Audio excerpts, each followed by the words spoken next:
Chapter 99. Tang Yinshan looked down on this group of civil officials and military officers who all carried umbrellas behind them. Zheng Hanhai, on the other hand, did not like the arrogance of this group of boorish men in armor. Today, Tian Xia Yan Qingping, what was the use of these martial artists who did not know how to read a lot of characters to argue with martial artists? Soldiers were the weapons of the country. Millions of people had died in the 8 kingdoms of spring and autumn. Almost all of them were killed in one breath by these martial artists. What else could they do? In order to govern a country with economy on the back of a horse and in the imperial court, it was better for scholars to do so. Zheng Hanhai did not give Tang Yinshan and his group of generals any face, but he was quite courteous to the Yingzhou officials around him, whose rank was a level lower than his own. The 60-year-old fatty Zheng Hanhai had immersed himself in officialdom for the greater part of his life. How could he not know that in the future, when the pen in his hand could no longer touch Yongzhou's finances, it would be terrifying when the tea cools after people leave? If he did not lower himself to build good karma at this time, it would be too late by the time he retired and returned to his hometown. Yingzhou County Magistrate Jean Lanting used a handkerchief to wipe away the sweat on his neck from the damned weather. He carefully asked with a smile, "Minister Zheng, Minister Chao, it's going to rain today, and it's going to be heavy. When will His Royal Highness arrive?" Zheng Hanhai smiled, "Lanting, you don't understand. It's good that it's raining." This time, when His Highness the Crown Prince came to Yingzhou, it was not easy for me to fight for His Highness the Crown Prince to stay in your private residence. There are lotus flowers in the lake and banana trees in the courtyard. If it was not raining, would His Highness be able to feel the sound of the rain hitting the banana trees in your residence? Furthermore, welcoming guests in the rain shows sincerity. Jean Lanting understood immediately, but he said, "I'm just worried that Elder Zheng will catch a cold." The heavy rain suddenly came. The raindrops the size of soybeans hit the armor of the officials, making an intense sound. Even those who did not have the right to stand in the pavilion did not move, allowing the rain to hit them. They were all generals of the dynasty who were ranked second only to the Great Pillar country. They wanted to show His Royal Highness, who had borrowed his father's meritorious service, that Beiliang's 300,000 cavalrymen were not the only valiant soldiers in the world. The pitiful civil officials were like banana trees that could not withstand being tossed around, trembling in fear. Their umbrellas were completely useless. The thin Jean Lanting could not take care of himself as he struggled to hold up an umbrella for Zheng Hanhai, who was about twice his weight, to shelter himself from the wind and rain. The servants and attendants were so busy that they were in a complete mess. Some of the more active ones even began to think about how to cook some hot soup to warm up their masters. In the north of Yongzhou, there was heavy rain and thunder. On the east side of Beiliang, it was drizzling. Su Xiao and his chief advisor Li Yishan were riding in the same carriage. Outside the carriage, there were 200 heavily armored cavalrymen. The horses' hooves splashed the mud, and the military formation was strict. Su Xiao lifted the curtain and looked at the mountainous terrain. He chuckled and said, "Yuaning, there's no need to send me off. You can go home with Lu Pu." Li Shan nodded. He wanted to say something, but stopped himself. De Zhugua knew what this scholar was thinking and smiled. Su Xiao is indeed domineering, but he's not a reckless fool. I didn't come to the capital on a whim to argue with those scholars. No matter how much the current Grand Secretary Zhang Julu makes me unhappy, he still has to be respectful and humble compared to Grand Tutor Zhou, who knocked his head against me outside Kuanji Hall. That old man Zhou, who was the leader of half of the court scholars, couldn't beat me when it came to scolding, let alone fighting. However, he was still a man of character. This Zhang Julu, who had been Grand Tutor Zhou's lackey for a full 20 years before rising to prominence, isn't quite the same. He's a rare scholar who can achieve great things. He was willing to join hands with Gu Jiantang, and even convince Gu Jiantang, the defender general of the state, to pacify a group of military officials, and retreated again and again. This shows that this young Grand Secretary, who has never interacted with me before, is very scheming. He isn't old, but his patience is superb. Scholars use their brushes to hurt and kill people. They're more ruthless than anything else. Not to mention whether the Bailiang Frontier Army's iron cavalry will be targeted, just for the sake of those old soldiers who've only been living a peaceful life for a few years. I have to go take a look. I have to let these civil officials, who don't know the tragedy of war, know that Su Shao hasn't reached the point where he can't ride a horse yet. Li Shan said lightly, back then, between you and Gu Jiantang, who would be the leader of all the military officials in the imperial court and who would be sent out to take on the infamy of being the second emperor? You argued endlessly. Even the Grand Chancellor of the Shangyin Academy was plotting behind the scenes. The late emperor stood his ground against all opposition and was willing to place you in Bailiang instead of Gu Jiantang, who was easier to control. His breadth of mind was worthy of the 4 words stalwart and magnificent on the Tide Listening Pavilion. Only, the 9 dragons plaque hanging there might have been a reminder to you. Su Shao laughed. The late emperor was good at everything, but he was too obsessed with the scheming of an emperor. Speaking of breadth of mind, Li Shan, you're wrong. How could I have rebelled in the Battle of the Western Wall? How could the late emperor not have seen through it? But he still allowed 14 of my former subordinates of Bailiang to die in front of the palace. Why? Wasn't it because he found them an eyesore? Li Shan shook his head. Your resentment hasn't dissipated yet. Su Shao laughed coldly. Since when was Su Shao a magnanimous person? Li Shan stared at de Zhugua's face and asked in a low voice, are you really just going to see Zhang Julu's skills? Su Shao laughed. Some people only slept soundly when they saw Su Zhao's hunched back and lame legs. It wasn't easy for him to sit on the dragon throne, but he never slept well. Even I feel sorry for him. Li Shan smiled wryly. He was just about to get off the carriage when Su Shao said softly, there are 10 rounds of listening to the tide. Li Shan might win the 9th round. With his back to de Zhugua, Li Shan lifted the curtain and said with emotion, it'll be my win if you come back alive. De Zhugua scolded jokingly, nonsense, I'm willing to die. If I don't seek death, who can kill me, Su Shao? Li Shan, who had been suppressing his anger for the past few days, suddenly felt relieved. He got out of the car and bowed. Lowering his head, he said sincerely, I implore the Pillar State to kill fewer students this time. We've killed enough in the Spring and Autumn War. Su Shao smiled and said, Yuanying, your pedantic scholarly aura is the most undesirable. Back then, Xiao Chongling was much more slick than you. Li Shan took over the reins of the servant guard Lu Pu and said disapprovingly, Xiao Chongling, the first of Jiangzhou, is good at strategizing. Even if he is alive today, he can't get along with your son, and will be a headache for you. Su Shao put down the curtain and passed with a smile. On a small path at the border of Yongzhou, Lu Qiantang, who could barely open his eyes, suddenly stopped his horse and pulled out his sword. He could faintly see a long-lost red-armored seal general at the end of the path. Chapter 100. There's an activity for decisive heroes to find the most satisfying chapters. For details, see the chapters related to the novel and the top post in the book review section. The time limit is 2 weeks. The strange figure in bright red armor was like a divine soldier. He stood in the middle of the path without holding any weapons. The thick helmet seemed to cover his entire face. In the pouring rain, the strong armored figure was surrounded by fog. Judu Taoist Mi Wei Shuyang cried out in shock, the Southern Kingdom's talisman General Red Armor has long been dead. It said that he tried to assassinate the late emperor. He was stripped of his armor and skin by the eunuch who scolded him as a human cat. His corpse and armor were hung on a royal flag. Many Jianghu people who went there in admiration saw the bloody scene with their own eyes.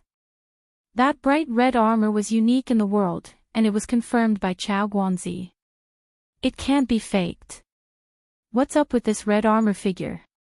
The caravan had stopped.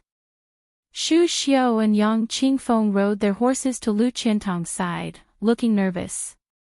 The 3 secret manuals were not easy to obtain. Most of the assassins who dared to provoke His Royal Highness were powerful. Moreover, the person in front of them had appeared openly on the road. Just his courage alone made the 3 of them feel inferior.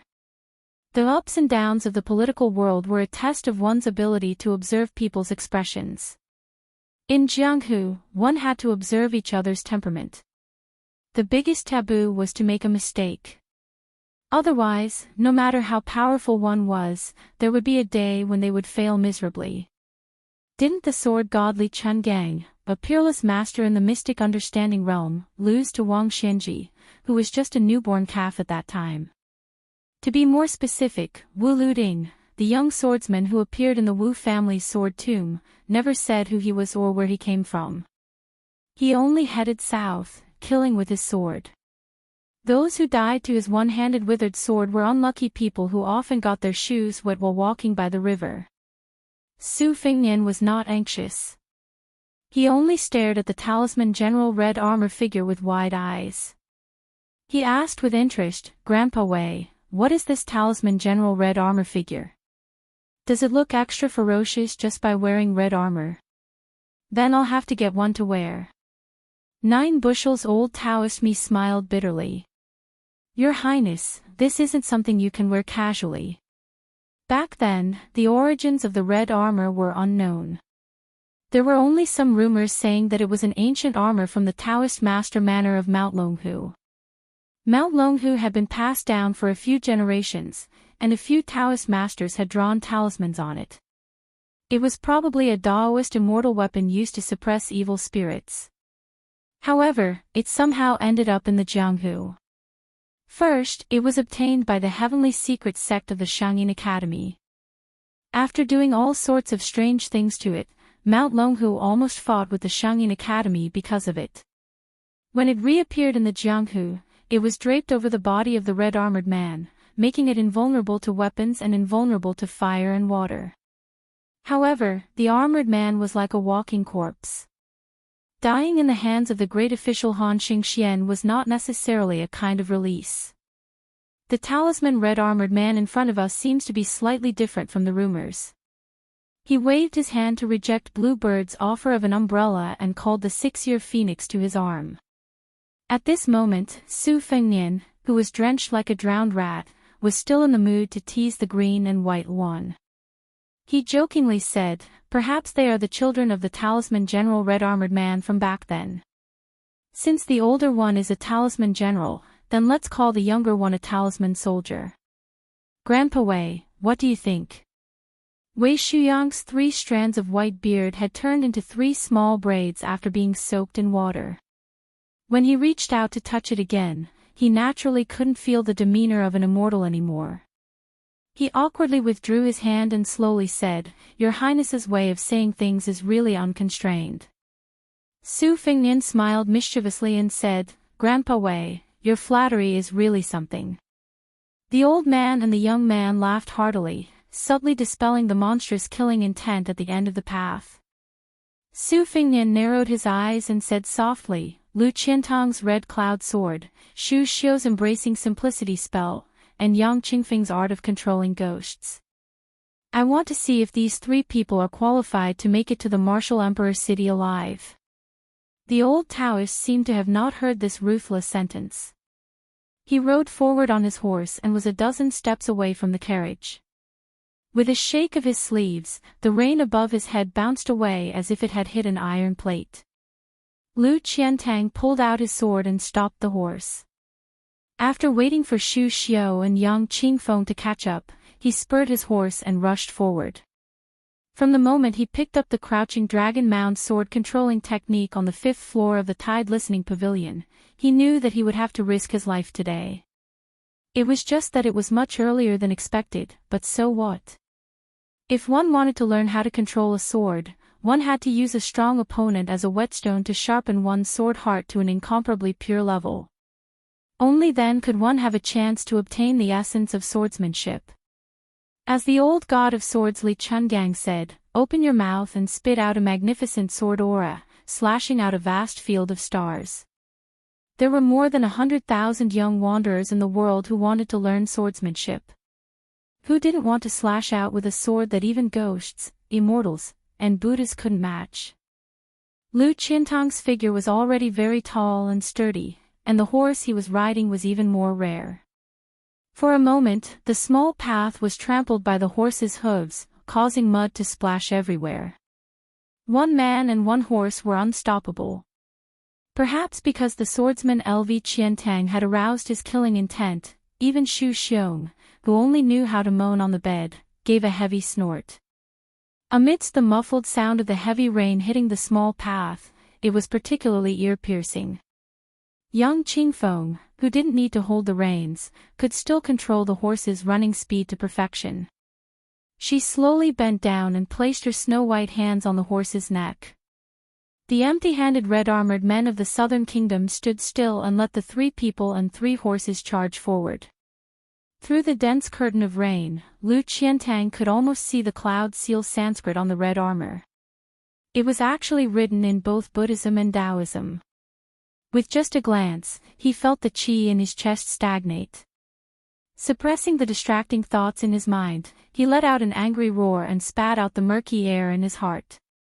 Borrowing the momentum of the galloping horse, he slashed out with a domineering sword strike. The curtain of rain was instantly torn apart. Unfortunately, the raindrops that came into contact with this huge sword seemed to have dripped onto a piece of hot iron. With a sizzling sound, they turned into a puff of smoke. The huge puppet, which was similar to the rumored red-armored man, stiffly but quickly raised one of its hands.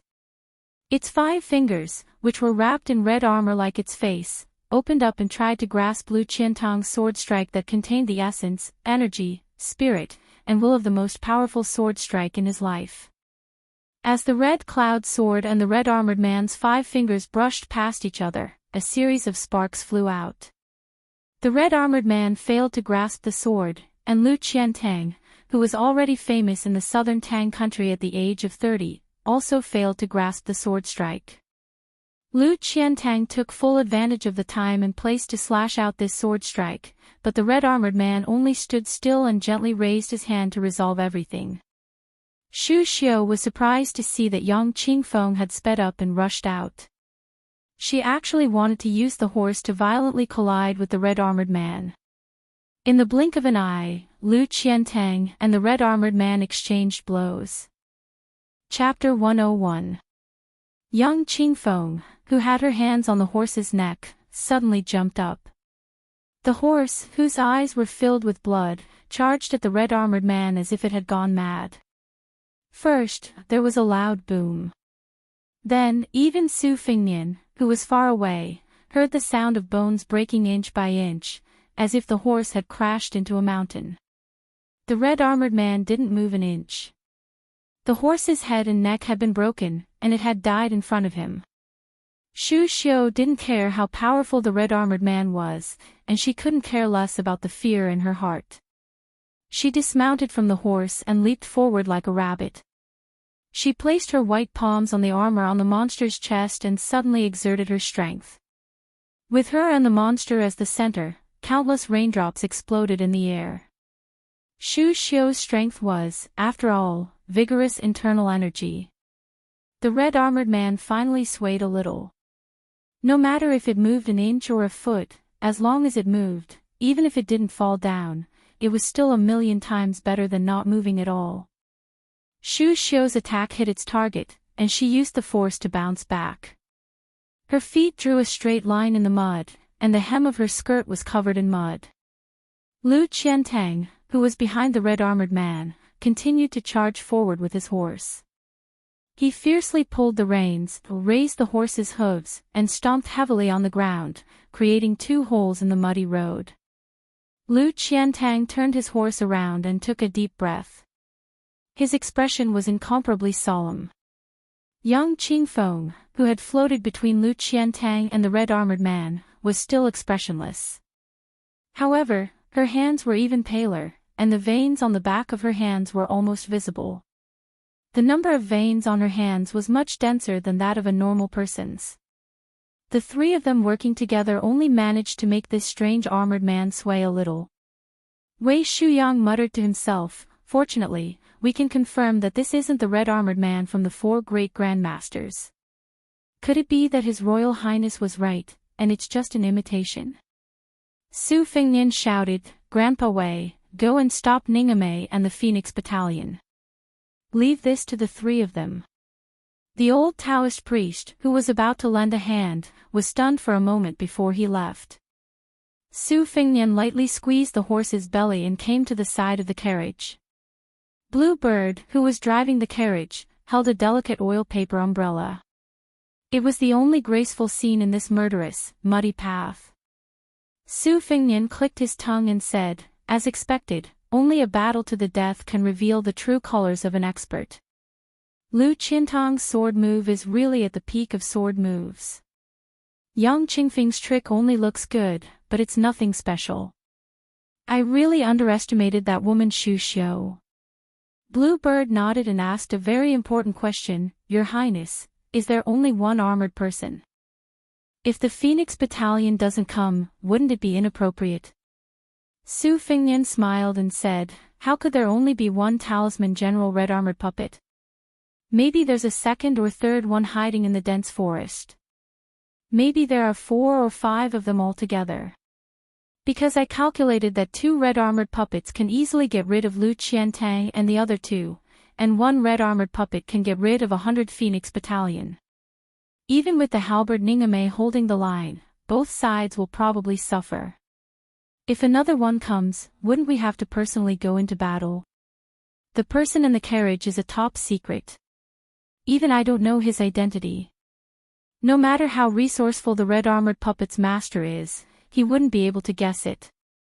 Therefore, with a snap of his fingers, the remaining red-armored puppet and the expert behind the scenes would be able to easily take my head. If it's really as I think, without the old man in the sheepskin fur coat, then I'll be in trouble. Even if you are the kamikaze warrior, third, that Su Xiao painstakingly cultivated and can fight to the death with a puppet, you may not be able to guarantee that I will reach Yingzhou alive." Blue Bird looked at the calm face of His Royal Highness. She lowered her head and said softly, "It's Blue Bird who is useless." Su Fengnian shook his head and smiled, "To me, it's not that a useless person isn't an expert, it's that they aren't willing to give their life to me." Blue Bird, raise your head. I like to see your cold and elegant appearance. Compared to those heroines who don't live up to their titles, you are much more beautiful and moving. Blue Bird's face reddened. Su Fengnian looked at the hostile battlefield. With a shake of his arm, he released Qing Bailuan. His hands pressed down on Xiaodong and Spring Thunder respectively. He smiled nastily, "Although this is the worst-case scenario, with my status, I reckon it's worth it for them to treat me so seriously." Madhav * Ker, 5 puppets. Are they going to play a game of metal, wood, water, fire, and earth? The curtain behind Blue Bird lifted up a corner. 2 heads popped out, one above and one below. Jiang and I didn't say anything. He just stared with his eyes wide open. The old man pulled out the sandalwood from his hair bun. Instead, he inserted something that Su Fengnian couldn't think of. Divine talisman. What were these 2 clowns doing? The old man squinted his eyes and smiled, "Boy, your brain is really not bad. Your 3 useless subordinates are up against the water armor of the red armor talisman. Look at the weather. If you don't throw them out to calm the situation, wouldn't it be a waste of your status?" This old man kindly reminded you that the earth armor talisman might come out from under your horse's belly and tear you in half. The fire armor talisman is standing on a hillside 600 steps northeast of you. The wood armor talisman is squatting on a tree 300 steps southwest of you. As for the gold armor talisman, Did he not come? Or was his presence concealed by an expert? Or did he go to cause trouble for your Phoenix Battalion's light cavalry? You really make this old man worry. Why don't you give me a straightforward answer? The little girl and I will go back to Liangzhou. Fighting and killing is boring. At most, we'll call someone to help you collect your corpse. Su Fingnian smiled, then let me guess. Su Xiao, and you have 3 rules. Did he mention that you are not allowed to touch weapons? The old man opened his eyes wide and stretched out his single arm to show his innocence. Kid, what does this old man have in his hand? Su Fingnian stretched out a hand. Give the talisman to me for safekeeping. Jiang and I loudly protested, that's mine. Mine. Su Fingnian ignored this naive little clay figurine and only stared at the old man. The old man shook his head, forget it. Remember, this old man didn't make a move for you. It's for the little girl. Su Fingnian smiled and retracted his hand. His meaning couldn't be more obvious. Jiang and I was so angry that his cheeks puffed up. He couldn't wait to take back the talisman and stab the cunning fox's face 100 times. In a trance. The old man had already bent over and walked out of the carriage unhurriedly. He stretched out his finger and flicked. Paw. A drop of water was flicked and floated away. Su Fingnian suddenly turned his head and followed this unremarkable drop of water to the end of the path. 1 drop. 2 drops. 10 drops. Hundreds and thousands of drops. Connected into a line. Converged into a sword. From Su Fingnian's side, it went straight to the chest of the red-armored talisman general. The water sword lightly pierced through that undefeatable talisman general, water-armored talisman general. The sword energy that filled the sky burst apart. That puppet collapsed with a loud bang. Su Fingnian was dumbstruck and quickly closed his eyes. Between heaven and earth, everything returned to silence. Su Fingnian repeatedly imagined the trajectory of the sword energy that was like an azure dragon emerging from water. Water sword against water armor. Grandpa Wei, you said that grade 1 had 4 levels. Above Vajra was Xian. It turned out that a flick of Xian was Xian. Chapter 102. Xu Xian stood dumbstruck, not daring to move. This water sword just happened to shoot over the top of her head, messing up her fine black hair. The purple silk handkerchief that was used to stabilize her hair bun fell into the mud. Her body, which was wrapped around her exquisite figure, fluttered forward. The water sword formed a thin line, but it contained an astonishing sword aura. Xu Xiu's ears rumbled for a long time. The pale-faced Xu Xiu, who did not use a sword, was already so shocked. Lu Qiantang, who had studied the way of the sword for 30 years, opened his mouth slightly. The superior sword was always the way of the sword, not the art of the sword. The majestic and weak sword aura had no direct relationship with the size of the sword aura. The old man on the horse carriage's finger was indeed very similar to the tide of the Guangling River in his hometown. Every year on the 18th day of the 8th lunar month, the spectacular scene was unparalleled in the world. Lu Qiantang had built a thatched cottage near the sea salt pavilion on the Guangling River, which was the most suitable place to admire the midnight tide of 100,000 soldiers. Lu Qiantang looked at the horse carriage. The figure of the old man with the sheepskin fur coat was blurry. He muttered in his heart. Among the 6 guards of the martial library, he had never heard of a grandmaster of the way of the sword with such a tyrannical sword aura. Lu Qiantang pondered, but he still did not dare to lower his guard. Together with Yang Qingfeng, he stared fixedly at the red-armored man who had fallen to the ground. Lu Qiantang discovered that the hands of this weak middle-aged man were bleeding. At some point in time, he had drawn a talisman with blood on the back of his hands, which the heavy rain could not wash away. As for whether it was the talisman of the Longhu Taoist master or the Mao Shan exorcism spell, Lu Qiantang was not proficient in this field, so he could not be sure.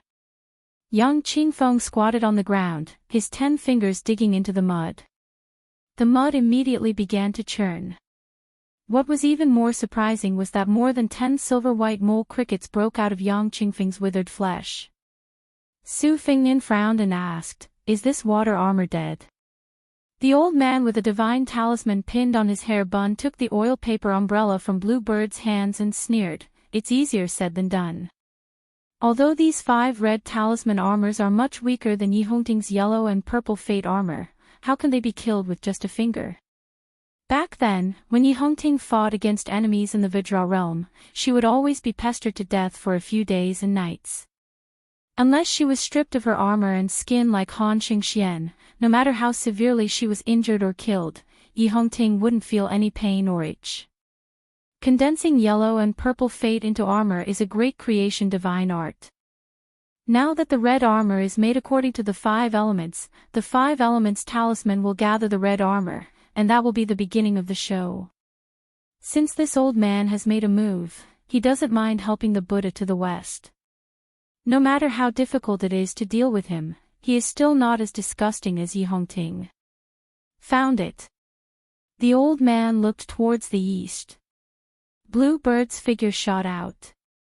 Since you're hiding and not willing to come out, this old man will break 1 armor first. Let's see if you still have the patience. The 5 elements lack water. Let's see how you guys are best at grinding. The old man only took 1 step, and the umbrella swept over Shu Xiu's head. He stepped down and stepped on the chest of the talisman general who was about to get up. It was exactly where the water droplet sword had exploded. Lu Qiantang's crimson afterglow sword and Yang Qingfeng's art of recuperation and exorcism were sent flying by the old man's move. It would be an understatement to say that he was unreasonable. However, Lu Qiantang and Yang Qingfeng didn't reveal the slightest bit of resentment. Instead, they took advantage of the situation to retreat. The old man with the umbrella stepped again and again, and the head of the water armor was stepped into the deep muddy pit. Not only that, he instantly closed the umbrella and used it as a sword. This time, compared to the azure dragon water sword formed by the water droplets, the sword intent was even more boundless. The rain that filled the sky was wrapped by this umbrella, forming a huge rain tornado around the old man. The old man who used the umbrella as a sword whispered, "One sword immortal kneels."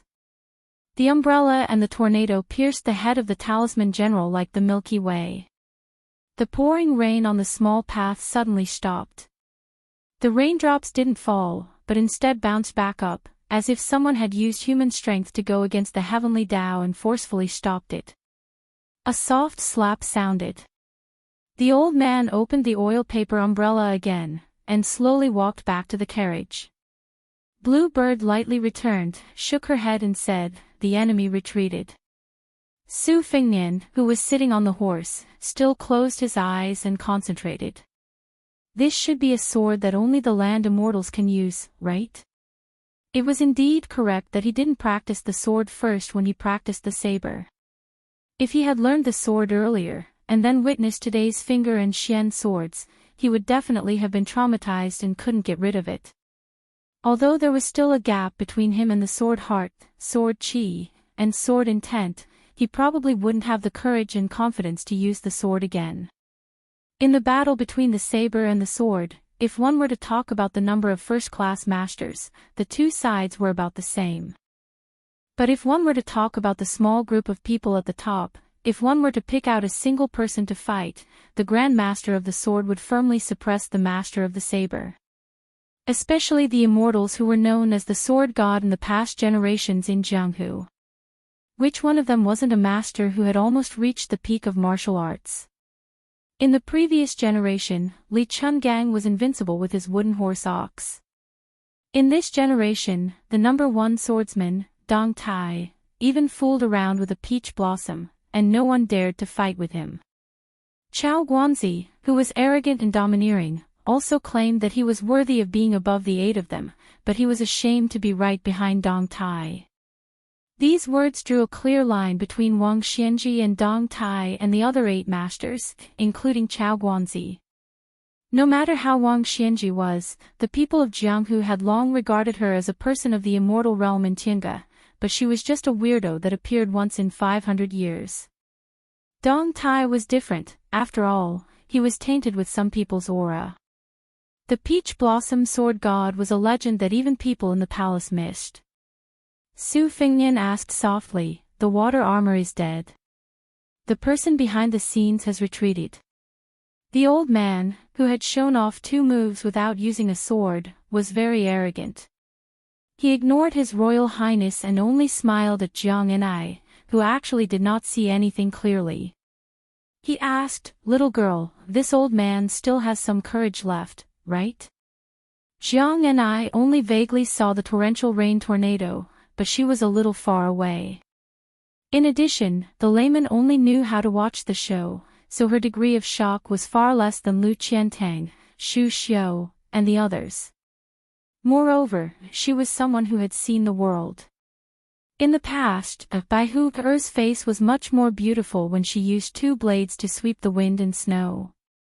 The blades were beautiful, and the person was even more beautiful. Therefore, when the old god of swords made his move this time, he probably wouldn't be able to escape the fate of winking at a blind person. Seeing the little girl's confused expression, Li Chungang laughed out loud and reached out to touch the divine talisman. He was in a good mood. In the years when the wooden horse ox hadn't stopped, he was really tired of hearing flattery and gasps of cold air. It wasn't as comfortable as the little girl's confused expression. The old man handed the oil paper umbrella back to Blue Bird. When he got into the carriage, he said casually, "The other side probably did not want to fight to the death with you, so they were willing to leave behind a water armor. If you move faster, you can still see some of the mysteries of this red talisman armor. If the puppet in the armor dies, the knowledge of the talisman writing on the red talisman armor will also be gone." Su Fingnian's expression was complicated. After a moment of hesitation, he bowed to the old man and urged his horse to the place where the wooden armor had been killed by the umbrella sword. Waving his hand to drive away Lu Qiantang and Yang Qingfeng, His Royal Highness squatted in front of the red talisman armor. The armor on the red talisman armor's head had already been shattered by the sword, but the characters and patterns carved on the red armor were exquisite beyond compare. What was Su Fingnian most proud of? Naturally, it was not his fledgling blade skills, but his memory. The red armor had been carved with the 3 pure talismans of Taoism and Sanskrit incantations of Buddhism. Su Fingnian could only understand half of it. This was attributed to him being a Buddhist follower of Wang Fei's mother. In addition, he had often heard Wei Shuyang talk about the grudges between the 3 Taoist talisman schools. Xu Xiu gathered her courage and wanted to shield His Royal Highness from the rain, but Su Fingnian, who was facing the red armor, coldly said, "Get lost." Xu Xiu's expression froze. The corner of big sword Lu Qiantang's mouth twitched slightly. Young Qingfeng walked to a suitable distance away from His Royal Highness and the red armor talisman armor. He respectfully said, "His Royal Highness, this lowly one knows a little about talisman mechanisms. Can I take a closer look?" Su Fingnian did not raise his head. He only asked stiffly, "Can you preserve your soul for a little longer?" Young Qingfeng bowed slightly and said confidently, "Yes." "Don't disappoint me." Su Fingnian pulled out the spring thunder saber and lifted one of the red armor talisman's arms. He carefully examined every detail of the red armor talisman's arm. The red armor talisman's chest had been blasted open by the old man's finger. Most of it could no longer be distinguished, but the red armor talisman's arms and legs were intact. Chapter 103. Young Qingfeng carefully squatted down. After a moment of surprise, he forced a smile and said, "His Royal Highness, this armored man seems to have been dead for a long time." Su Fingnian's movements on the corpse were as smooth as flowing water. He wasn't the slightest bit frightened by Yang Qingfeng's revelation. He frowned and said, "Seems." Yang Qingfeng's heart skipped a beat. He said in a deep voice, "I'm sure." Su Fingnian didn't linger on this topic. He asked, "What clues do you have?" Young Qingfeng stared at the red-armored man and said slowly, "As expected, most of the talismans came from Mount Longhu's Celestial Master sect. As the saying goes, water doesn't lie in its depth. The talismans of the Celestial Master sect are different from the talismans of Mount Gazao. Mount Longhu doesn't care if the talismans have a proper form. Your Highness the Crown Prince, look at the cloud pattern on the ancient seal script on your arm. This is Mount Longhu's most famous cloud seal. There are as many as 7 layers, but it's a pity that it's not the same as the 8 layers of purple cloud seal of the underworld. As for the most difficult 9 layers heavenly book, it only exists in the annals of Mount Longhu's history. This 9 palaces talisman is different. It comes from Mount Gazao's spiritual treasure mountain moving scripture. The difference can also be seen in the way the Qi practitioners use the brush. As for the image of the heavenly venerate on the left leg, it's unmistakably a Mao Shan talisman. Its form is excellent, only a step away from the immortal grade. As for the Sanskrit scriptures, I don't dare to say anything. But I think there must be traces of the heavenly secret tower of the Shangyin Academy. Su Fingnian knocked on the armor with the spring lightning. The sound was crisp and clear. He pierced it with the tip of his saber, but there was no trace. He asked, "What is the material of this red armor?" Yang Qingfeng shook his head and said, "I don't know. This is the first time I've seen it." The corpse in the red armor gradually turned into ashes, and then it was beaten into the mud by the raindrops. As the old man said, the knowledge of the armor faded away, and in the end, only an incomplete armor was left. Su Fingnian stood up and put away the spring thunder saber. Just then, Wei Shuyang and Ningamei dismounted from their horses. Su Fingnian noticed that Ningamei's hand, which was holding the halberd, was bleeding profusely. There were only a few short halberds left in his backpack. This Wu Dian general knelt heavily in the mud and shouted with bloodshot eyes, "This general is incompetent. The Phoenix Battalion has lost more than 40 men, but we still couldn't stop that red-armored man. We only managed to cut off one of his arms. Ningamei only asked His Royal Highness to give this general 30 light cavalry to pursue and kill. If you can't take down that assassin, Ningamei will bring his head to me." Su Fingnian asked in surprise. General Ning cut off one of the armored man's arms. To the side, Wei Shuyang nodded gently. It was truly a bloody battle. Although the Phoenix Battalion was composed of light cavalry, no one was afraid of death or injury when faced with the unfathomable red-armored man. Especially with the battle formation that had been honed over the years, they displayed a strength that was beyond Wei Shuyang's imagination. Ningamei took the lead, his iron halberd sweeping away thousands of troops. In addition, the short halberd on his back whistled like the wind every time it was thrown. Yet, Ningamei had actually cut off one of the red-armored man's arms. Even though Wei Shuyang was a Taoist, he was still in Jianghu. In the past, it was inevitable that he had underestimated the martial artists on the battlefield. Today, after seeing it with his own eyes, he realized how invincible it was when the martial artists and valiant soldiers gathered together in a battle formation. Su Fingnian smiled and said calmly, "General Ning, you can bring the Phoenix Battalion back to Beiliang. I don't need you to worry about me anymore. How can Beiliang's elite be lost in Jianghu?" The burly Ningamei lowered his head and stuck the halberd in his hand into the ground. He gritted his teeth and said, "Ningamei is not willing. The Phoenix Battalion is not willing." Su Fingnian said expressionlessly, "Are they not afraid of death?" Ningamei said in a deep voice, "When have the Beiliang cavalry ever been afraid of death? They only know how to seek death in battle." Su Fingnian mounted the white horse and said indifferently, "Then follow. Ningamei, send the dead soldiers back to the cold land first. I will slow down and wait for you." Ningamei drew his halberd and left to carry out the order. The heavy rain continued to pour from the pitch-black sky to the earth without spending any money. The cavalry calmed down. Ningamei went back to deal with the funeral arrangements. Lu Qiantang carried the red trophy armor on his back. Xu Xiu sat on the horse in a daze. Young Qingfeng, who had always been a loner since childhood, had a rare smile on his old-fashioned face. This made Xu Xiu, who was riding side by side, come back to her senses and see it.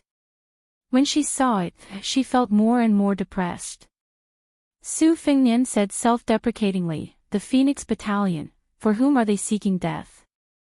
30 li out of the city, braving the rain to welcome Bailiang's second great noble.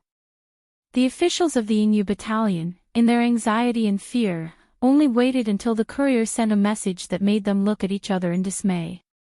His Royal Highness had already taken a shortcut and arrived at the city gate. Zheng Hanhai smiled bitterly and shook his head. He said to Jean Lanting, "Let's go." The deputy captain of the Dongjin Battalion, Tang Yinshan, spat on the ground. He walked out of the pavilion and said angrily, "Let's go back to the city." Su Fengnian was led by the humble and fearful officials of the city to the elegant scholar Jean Lanting's private residence. It occupied a large area and had a deep courtyard. He raised geese, planted lotuses, and planted bananas. It was indeed a peaceful place with pleasant scenery. It was fortunate that the little Yingyu Battalion could find such a good place with good feng shui. From beginning to end, the officials of the Yingyu Battalion did not dare to say a word. It was no wonder that he was afraid of His Royal Highness like a wolf, a tiger, or a leopard. In the imperial court, there was a world of difference between officials. There were countless thresholds for officials. The 6th rank was a threshold, and the 3rd rank was another big threshold. Other than the officials of the border who held great power, those below the 3rd rank were just small carps that had not made the great leap. They were just slightly fatter than the other fish and shrimp. Only by wearing the 3rd rank peacock or tiger or leopard official robes could one be considered to have achieved success as an official. If one was a civil official, being able to exchange the 3rd rank peacock patch for a 2nd rank golden pheasant and finally for a 1st rank red-crowned crane, this was bringing honor to one's ancestors. Su Fengnian changed into a new set of clothes in his room. Blue Bird helped him comb his hair. Su Fengnian took out the Yugong Geography Journal and laid it out on the table. He pointed at a few provinces and counties and said with a smile, "Look, the Yong and Quan provinces that border Bailiang. There are more than 10 people with real power. Regardless of whether they are civil or military officials, they all harbor enmity toward Su Xiao. 1/3 of Great General Gu Jintang's former subordinates are stationed in these 2 provinces. Within the borders of Yong province, I'm afraid that other than this Yingyu battalion, we won't be able to see any good faces. However, once we leave Yong province, the situation will take a turn for the better. In the past 2 years, Lu Qiuer has bribed some of the old generals of Bailiang to hold power in the provinces and counties. When the time comes, it will be inevitable that there will be a few toasts. Perhaps there will be countless concubines and beautiful maids who will fight to warm my bed. Thinking back to the time when I was with old Huang in the middle of Yong province, I was robbed and lost my horse. In Ji province, I can't be mentioned in the same breath." Blue Bird looked out the window and said, "Jiang Ni is holding a book and holding an umbrella in the courtyard while waiting." Su Fengnian said with a smile, "She only has money in her eyes. Let her in." Blue Bird led Jiang Ni into the room. Su Fengnian pointed to a bag on the table that Blue Bird was in charge of. He instructed Jiang Ni, "Don't be in a hurry to read. Grind the ink first. I want to draw something." There was good quality rice paper in the room, but Su Fengnian was very good at writing. Jiang Ni opened the bag and picked out a Guangdong Liaowei. However, when she saw the extremely familiar fire clay ancient inkstone on Mount Wudong, Jiang Ni had already thrown this ancient inkstone, which was ranked 2nd by West Chu's imperial uncle, Jiang Taya, into the elephant washing pool. How did it appear again? Jiang Ni carefully examined and stroked it. She flipped through the bottom of the ancient inkstone and saw that it was indeed West Chu's million halberd warriors, who can compete? Jiang and I used all her strength to hold the ancient inkstone that was warm in winter and cool in summer. She couldn't bear to use it to smash His Royal Highness, who was treacherous and shameless. She could only curse with reddened eyes. What's going on? Su Fengnian said with a smile, I gave it to you, but you threw it away. I'm a stingy person, so I went to the bottom of the elephant washing pool to pick it up. Jiang Ni's eyes were moist and her lips trembled. Su Fengnian imitated her tone perfectly. The divine talisman is mine. Mine. The fire clay ancient inkstone is mine, it's still mine. Jiang and I pounced on this bastard and shouted with a crying voice, I'll kill you. Su Fengnian turned his head to look at the Yugong geography record. He stretched out a leg to block the charging clay figurine and said softly, all right, stop fooling around. Take this ancient inkstone as a gift. Jiang and I cried with resentment, it was originally mine. You scoundrel. I'm going to learn the sword from Li Chungang and stab you to death. Su Fengnian narrowed his eyes and fell into deep thought. Su Fengnian couldn't care less about the fact that he hadn't learned the sword art yet and could only use the ancient inkstone to smash the clay figurine on his knee. He clicked his tongue and said, Li Chungang. This old man's conduct really doesn't look like a sword god. Chapter 104. That old man with the sheepskin fur coat was the previous generation's god of swords, Li Chungang. From Su Fengnian's point of view, this was unexpected but reasonable. Thinking of Su Zhao's evaluation in the Tide Listening Pavilion, plus the string of water swords and the umbrella sword were still vivid in his mind, it was all extremely shocking. Su Fengnian believed that Jiang Ni's mouth was without filter, it was best if it was Li Chungang. No matter how thin old Crane was, it was not comparable to chickens and ducks on the ground. So what if he lost to Wang Xianji and had his wooden horse broken? This one-armed old man was still able to break the red armor with a single finger. If he was given a sharp sword, what kind of sword will he have? One of Su Fengnian's legs was smashed by Jiang Ni's priceless fire clay inkstone no less than 100 times. He frowned and said, if you continue smashing my legs will be fine, but your uncle Jiang Tai's treasure will be destroyed. Even if you don't feel bad, I do. Jiang and I vented most of her anger and carefully hid the ancient inkstone. Actually, where could she hide it? Su Fengnian picked up a stack of cooked rice paper from the table. He was a little surprised. It was actually comparable to the Gongnamdu's tribute, de Qian Xian. He pulled out a thin piece of rice paper and shook it. It was as thin as an egg membrane, but surprisingly tough. Su Fengnian was in a good mood. He even had the thought of asking the owner of the house for a few dozen pieces of rice paper before he left. Thus, Su Fengnian didn't care if there was a fire clay inkstone or not. He personally grinded a natural toad-shaped yellow inkstone on the table. He took the Guangdong Liao Wei and set Jiang and I aside. Relying on his memory, he meticulously drew the mysterious pattern on the red armored man's armor. He used 4 pieces of rice paper on the red armored man's chest, back, hands, and feet. Then, he gradually separated the cloud seal heavenly script that was covered with multiple layers and drew it on a single page. Clouds swirled around, the star map was obscure, and there were many Buddhist Sanskrit words. It was truly an endless physical labor. Su Fengnian put his heart and soul into drawing these things. It was several times more strenuous than practicing with the knife. Unknowingly, the rain outside the window had long disappeared.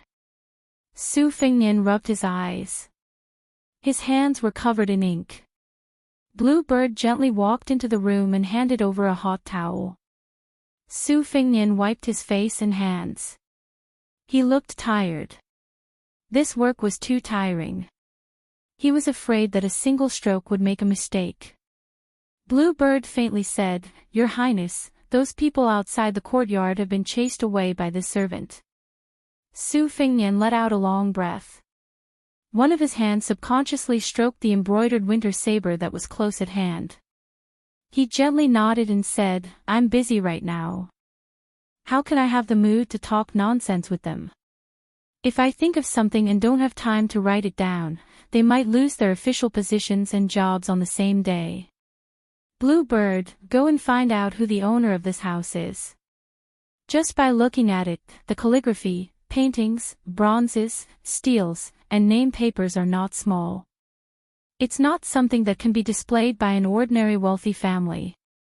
While you're at it, go and ask the table how many of these embroidered Xian scrolls are in stock. I want 50 to 60 pieces of embroidered Xian scrolls for use on the road. Blue Bird nodded and left. From the corner of his eyes, Su Fengnian noticed that Jiang Ni was tiptoeing and secretly peeking at the things he had drawn. He was too lazy to expose her. He would just treat it as repaying this lass for revealing his secret. Divine Swordsman and Wooden Horse Ox. When Su Fengnian remembered these two names, he could not help but associate them with those two swords. Su Fengnian stretched his neck. He picked up the embroidered winter saber and spring thunder saber and went to the courtyard. Jiang Ni held the secret manual and stood in the corridor. She was unwilling to leave.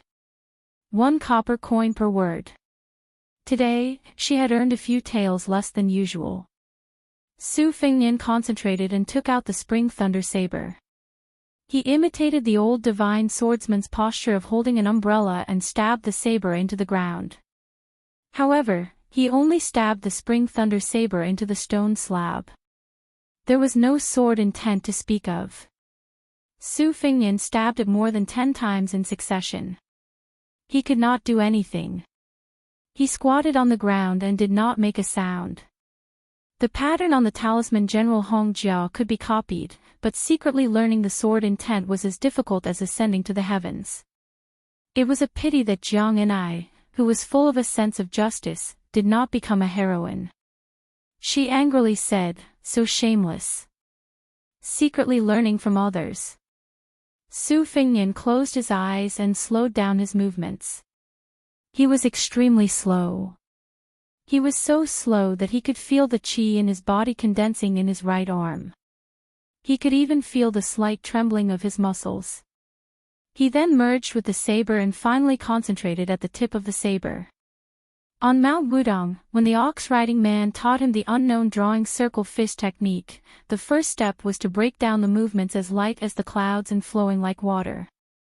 Su Fengnian practiced the swift saber. Therefore, when he read the Green Water Pavilion sword practice record on the mountain, it was all about swordsmanship. Although practicing the saber required speed, he also knew that slow saber was more difficult. Only in the end could he completely forget about fast and slow. There were no more moves in his heart, only a thought and a thought. Once the thought was moved, no matter if it was a saber or a sword, there would be no more worries. However, these were almost untraceable thoughts of the pavilion in the sky. How many martial artists in the world had practiced hundreds of thousands of sabers and millions of swords in order to reach this realm? When the tip of the saber was only an inch away from the ground, Su Fengnian suddenly exerted force. One saber was still a simple saber. Su Fengnian was somewhat regretful. He murmured, too hasty. Standing up and putting away the spring thunder saber, Su Fengnian stretched and said self-deprecatingly, no hurry, no hurry. I'll listen to old Huang. Rice has to be eaten one bite at a time. Jiang Ni, who had thought that something would happen, found that it was all bark and no bite. She curled her lips. Su Fengnian saw her expression and laughed, are you laughing at me? You, a heroine who is about to learn swordsmanship from the god of swords and is determined to become the new god of swords, come and carry my saber. Let's not talk about embroidered winter. Just this 1.5 kilograms of spring thunder, if you can hold it horizontally for an incense stick's time, I'll take it that you've read 10,000 words. Jiang Ni raised the sword manual in her hand and said heavily, are you listening or not? Even if you don't listen, I'll take it that I've read 3,000 words. Su Fengnian shook his head and said, I'm not listening today. I still have to draw more while I can remember. Go, I'll give you an extra 3,000 words. Jiang Ni's face was filled with disbelief. She was afraid that it would be another trap. After so many years of being taken advantage of and plotted against, she was already very scared. Ignoring Jiang Ni's thoughts, Su Fengnian walked into the house and continued to scold the chi practitioners of Dragon Tiger Mountain while painstakingly drawing. This work was like practicing the slow saber. Every stroke required a lot of effort. The old god of swords, Li Chungang, had walked into the courtyard. Jiang Ni, who was having a headache about how to deal with the ancient inkstone, stopped and saw the old man walking to the place where Su Fengnian stabbed the saber. She stopped and looked down. The old man, who had nothing to do, was lured in by the last saber strike. Jiang Ni looked for a while and left the courtyard when she saw that the old man was just in a daze. Li Chungang bent his back and squinted his eyes as he looked at the strange and thin cracks created by the last saber strike. He clicked his tongue and said, "What saber? Obviously, it's better to learn the sword." The old man tugged at the sheepskin coat. Once he tugged at it, the fur would fall off. He turned around and left. Yu Wei, who was carrying Wu Meinyang, stood further away. The old man glanced at the white cat and the white and plump beauty and mumbled, "There's something wrong with this brat's brain. It's fine if he doesn't eat the cat meat, but he doesn't even touch the little girl." Yu Wei was furious, but she didn't dare to say anything. Old man Li seemed to have lice or something in his crotch. He reached out and scratched it. It felt so comfortable. Fortunately, Yu Wei didn't see this scene. She walked straight into the courtyard and saw Su Fengnian concentrating on drawing something. She hesitated for a moment and prepared to go home quietly. She didn't have anything to do in the first place. It was just that she suddenly changed to a completely unfamiliar place and felt uncomfortable. Moreover, the small courtyard she was in was particularly serene and quiet.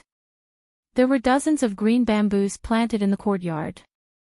After reading so many novels and articles about immortals, foxes, and ghosts, she could always imagine that something would float out from the bamboo forest. Compared to the green bamboos, she still preferred the soft and beautiful banana trees. Weren't there many of them here? Before Yu Wei approached, Su Fengnian, who had switched his left hand from holding the brush to his right hand, asked with a smile, "What's the matter?" Yu Wei replied softly, looking at the banana trees. Su Fengnian was stunned for a moment. He joked, "I can't change the courtyard. My things are all here. However, if you like to look at the banana trees, I can get someone to pull out the big bushes in the courtyard and pile them up in your courtyard. How about that?" Yu Wei said shyly and angrily, "Okay." Su Fengnian snapped his fingers. The elusive blue bird stood beside Yu Wei. Su Fengnian said with a smile, "Get someone to move the banana trees." Yu Wei said, "No need." Then she angrily turned around. Even Wu Meinyang lazily stretched out her claws. Looking from the side, the claws slid across the round curve of Yu Wei's chest. Su Fengnian, who happened to catch this charming scene, was a little spellbound. Su Fengnian waved his hand, and Blue Bird retreated. Then he called out to Yu Wei and said with a smile, "Come, let's grind the ink." Yu Wei asked doubtfully, "Huh?" Su Fengnian stretched out his hand and pointed at the famous yellow inkstone on the table, saying, "You grind this." He then pointed at Yu Wei's chest and made a gesture of grinding back and forth. Su Fengnian said with a mischievous smile, "I'll grind this." Yu Wei's face flushed red. She pouted playfully, "Lecher." Looking at Yu Wei fleeing in panic, Su Fengnian leaned back in his chair. There wasn't a trace of lust in his eyes. He narrowed his beautiful phoenix eyes and turned to look out the window at the moon and sparse stars after the rain. Where is Su Xiao now? Chapter 105. Although Yingliang's county magistrate Jean Lanting was an official born from a local Bailiang family, he was more of a scholar than an official. He did not look forward to climbing up the ranks of the bureaucracy. He only wanted to climb high, write poems, raise geese, pick chrysanthemums, and sing many poems with Yongzhou's famous courtesans. However, when he heard that the king of Beiliang's eldest son, Su Fengnian, was going to stay in Yingliang, and his longtime friend, Uncle Zheng Hanhai, had given him such a big meat pie, Jean Lanting's heart was boiling with excitement. Yingliang was not like the other counties in Yongzhou. After all, it was a bit too close to Beiliang, so it could not be considered to be under the sole pillar of the dynasty. However, in the end, there were many things that required him to look up to Beiliang. To be able to be on good terms with His Royal Highness was a great thing. However, even though it was a good thing, Jean Lanting, who had a lot of misophobia, still had the beauties in his family leave the residence under the pretext of going for a spring walk. If by any chance His Royal Highness, who had a terrible reputation, took a fancy to them, Jean Lanting was afraid that he would be suffocated to death by a few unexpected green hats.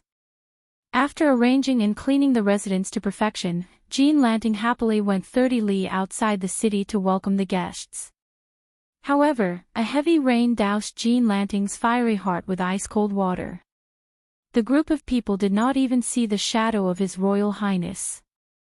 When he returned to the city, he was blocked outside the courtyard by a maidservant. He was almost laughed to death by the group of martial artists led by Tang Yinshan. At the time, Yongzhou's secretary Zheng Hanhai, who was still wet from head to toe, could not keep his old face. He waved his sleeves and left on the spot. Jean Lanting also had the spirit of a scholar. Out of sight, out of mind, but this residence was his, so where could he go? Fortunately, the icy, cold servant girl behind her took the opportunity to inquire about the old Huangli case, which was one of Jean Lanting's well-known anecdotes in Yongzhou. Immediately she had a good impression of His Royal Highness, who had a unique insight. The night was long, and Jean Lanting woke up with bloodshot eyes.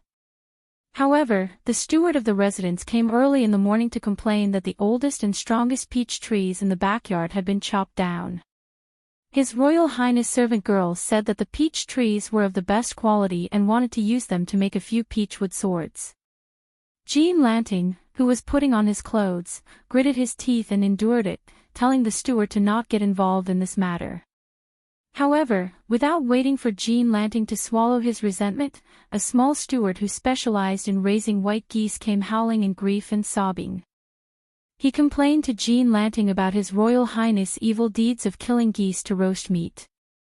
Jean Lanting clutched his chest. This weak scholar, who was quite famous for his poetry in Yongzhou, angrily turned around and took down an ancient sword that was hung on the wall as a decoration. His face turned purple, and he was about to fight it out with His Royal Highness. The two stewards saw that their master was about to lose his mind and did not care about offending their superior. They hurriedly blocked the figure of Jean Lanting. One of them grabbed the sword, the other grabbed the waist. Jean Lanting's body was as weak as a woman's. He struggled for a moment, then stomped his foot and threw the ancient sword that he had bought with a lot of money, which he had not unsheathed from its scabbard, to the ground. He sighed and was in a daze. Originally, he thought that his bad luck had come to an end. Who would have thought that a head maidservant would hastily rush into the courtyard and whisper that the two Furents had somehow been invited back to the residence? At this moment, they were roasting a goose together with His Royal Highness. After Jean Lanting heard the grievous news, he immediately fainted. Several servants hurriedly supported the county magistrate into the room in a fluster. That tall and handsome-looking His Royal Highness was truly a devil's fiend that seeing once was better than hearing 100 times awe. After just one night of peace, the elegant and graceful Yingzhou Saburo Jean was already lying on a sickbed. The head steward thought for a bit and prepared to go find old Master Jean of the old residence to ask for a countermeasure. His Royal Highness did not seem to want to immediately leave Yingzhou. He could not possibly let him bring disaster to this residence. With great difficulty, the head steward waited until his master faintly woke up. Then, he saw His Royal Highness maidservant standing outside the room and faintly said, "His Royal Highness wants Jean Lanting to first take a few knives and familiarize himself with them. He wants to teach the two Furens how to write cooking goose notes." The pitiful Jean Saburo was half dead as he shouted, "Jing Han Hai harmed me," before fainting again. At the lakeside, His Royal Highness was in the middle of a shady business of burning the zither and cooking the crane. Just now, he had personally chased a flock of Jean Lanting's beloved white geese from the shore to the lake and made a deal with Jiang and I. Her rowing the boat was equivalent to reading a 1,000-word essay. Then, Su Fingnian used the wooden oar to skillfully knock out two of the fattest white geese and then carried them back to the shore. A good lake and a flock of geese had been disturbed until only the sound of the geese was left. On the shore, the two beautiful Furens who had been invited back to the residence early in the morning were speechless.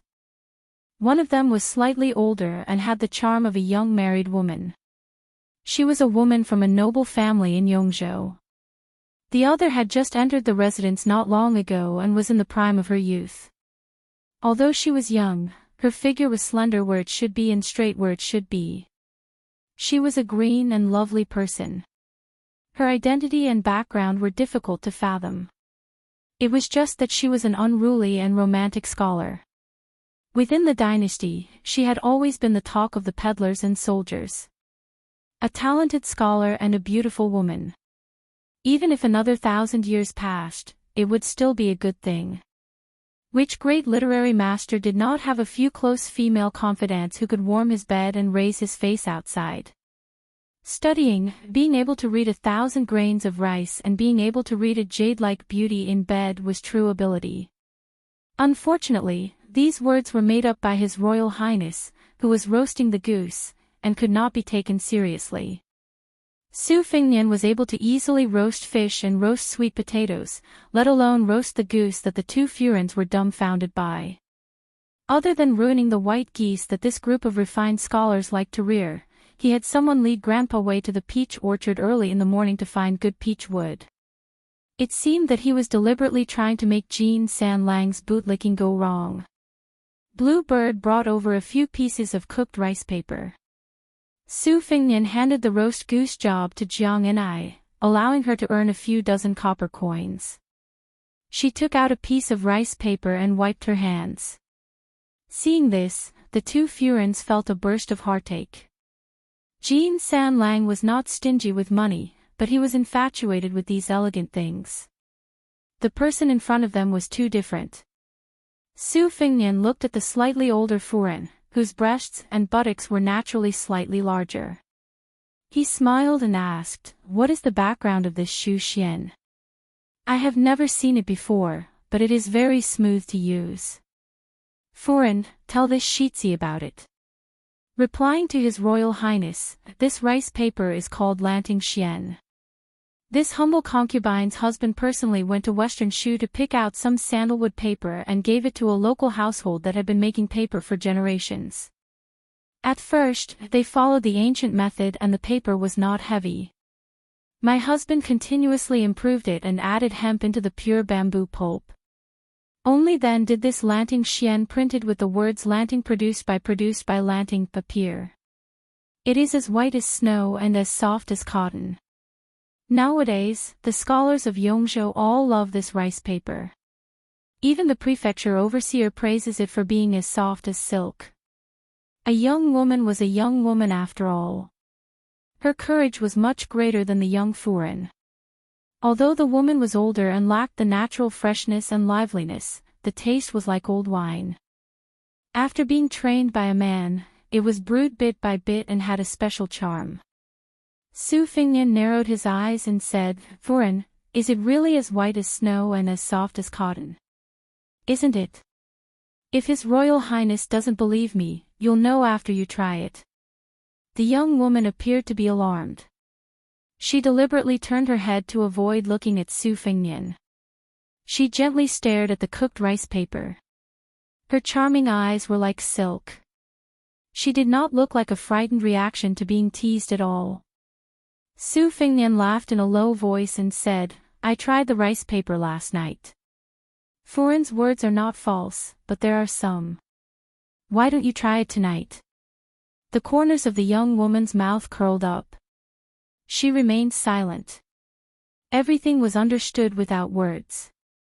As a young lady from a landowning household, her bearing and magnanimity in the ways of the world was naturally not something that the young Furin, who could not even be called a pretty girl from a humble family, could compare to.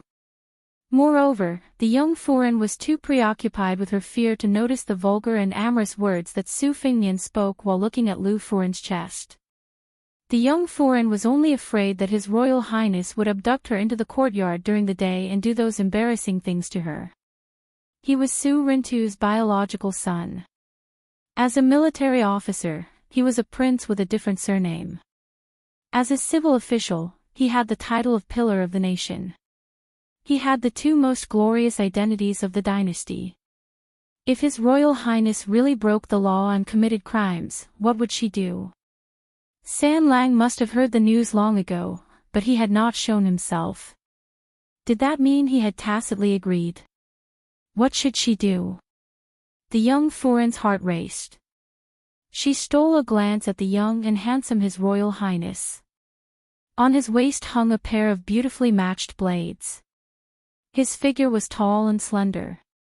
Compared to San Lang, he was much more confident and at ease. Moreover, his body was much more sturdy. If she was held in His Royal Highness's arms and pressed under his body. Thinking of this, the young Furin, who felt ridiculous and embarrassed, felt her face burn. She lowered her head, not daring to look at the handsome young master who seemed to be able to make her commit a mistake with just a glance. Jiang and I listened to Su Fingnian flirting with the shameless old woman and did not feel anything. This was the style of the great idiot of Beiliang, Su Shaoyan. If he had always been that Su Fingnian who was obsessed with blades, she would have felt unfamiliar. The old god of swords had arrived at the lakeside at some point. He took a skewer of half-cooked roasted goose and stuffed it into his mouth. After chewing a few mouthfuls, he was somewhat surprised at Su Fingnian's experience. He gave a rare compliment. "Kid, don't use your blade to scare Jiang and I. Change your profession and open a roasted meat shop. I guarantee that business will be prosperous." Su Fingnian dismissed it with a laugh. He was used to this old man's dog mouth. Nothing good came out of it. Chapter 106. Zhao Ningyun, one of the top disciples of Mount Longhu's Ning generation, said darkly, "Little bald donkey, how dare you pretend to be a monk of the two Zen temples? You're asking for a beating." After Zhao Ningyun finished speaking, he brazenly attacked the north and south little monk. Moreover, his words were quite mysterious. He first threw down a big hat and attacked without giving you a chance to explain. He did not seriously injure or cripple you, but only taught you a lesson and vented the anger in his heart. In the future, if this little monk was really a monk of the two Zen temple, it would just be a misunderstanding. Zhao Ningyun was very clever, but he did not expect the little monk and the little girl to reach the gate of the Taoist master's residence without any obstruction. The little monk stood in front of his beloved little girl and did not intend to fight back. He was here to talk to the Taoist master on the mountain, not to fight. Besides, fighting had never been his strong point. The little monk's skills were only trivial things like washing clothes, cooking, covering for his master, and picking rouge for his master's wife. A breeze brushed past Zhao Ningyun's palm attack. Miss Li Zi saw a young Taoist holding a horsetail whisk walk out of the grand gate of the Taoist master's residence. He used a boxwood hairpin to tie his hair into a bun. His Taoist robe was not the yellow-purple of the Taoist master's residence. It was no different from the ordinary Taoist temple at the foot of the mountain. He wore a pair of white and shabby hemp shoes.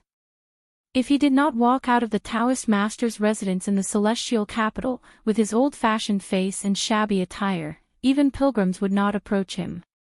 The Taoist priest, who was no more than 30 years old, lightly waved his white tail whisk.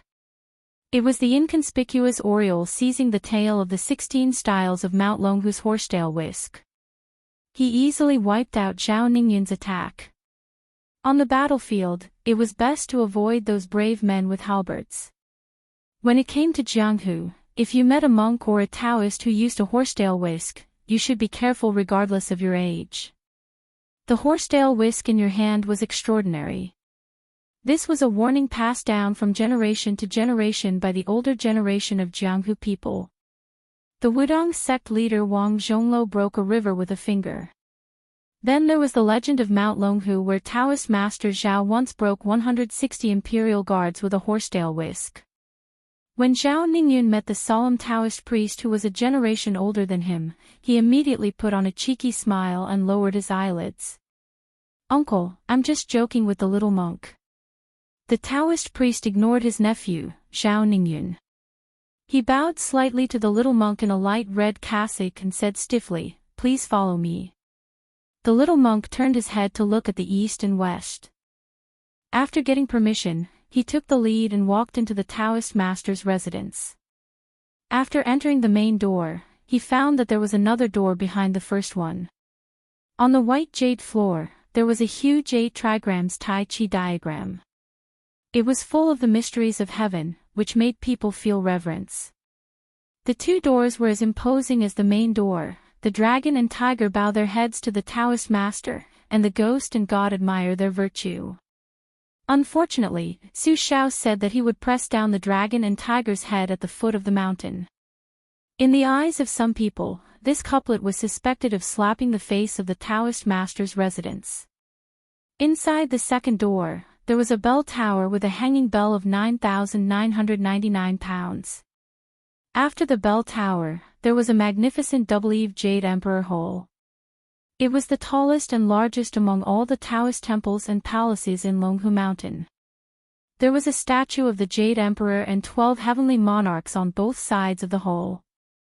The 8 golden dragons, which were only one less than the 9 dragons of the Son of Heaven, were coiled in the middle of the hall. They were so lifelike that it seemed that they could fly away with a light touch. The little girl looked up and was very nervous. She followed the little Taoist master and the stupid Nan Nan through the corridor of ancient tablets.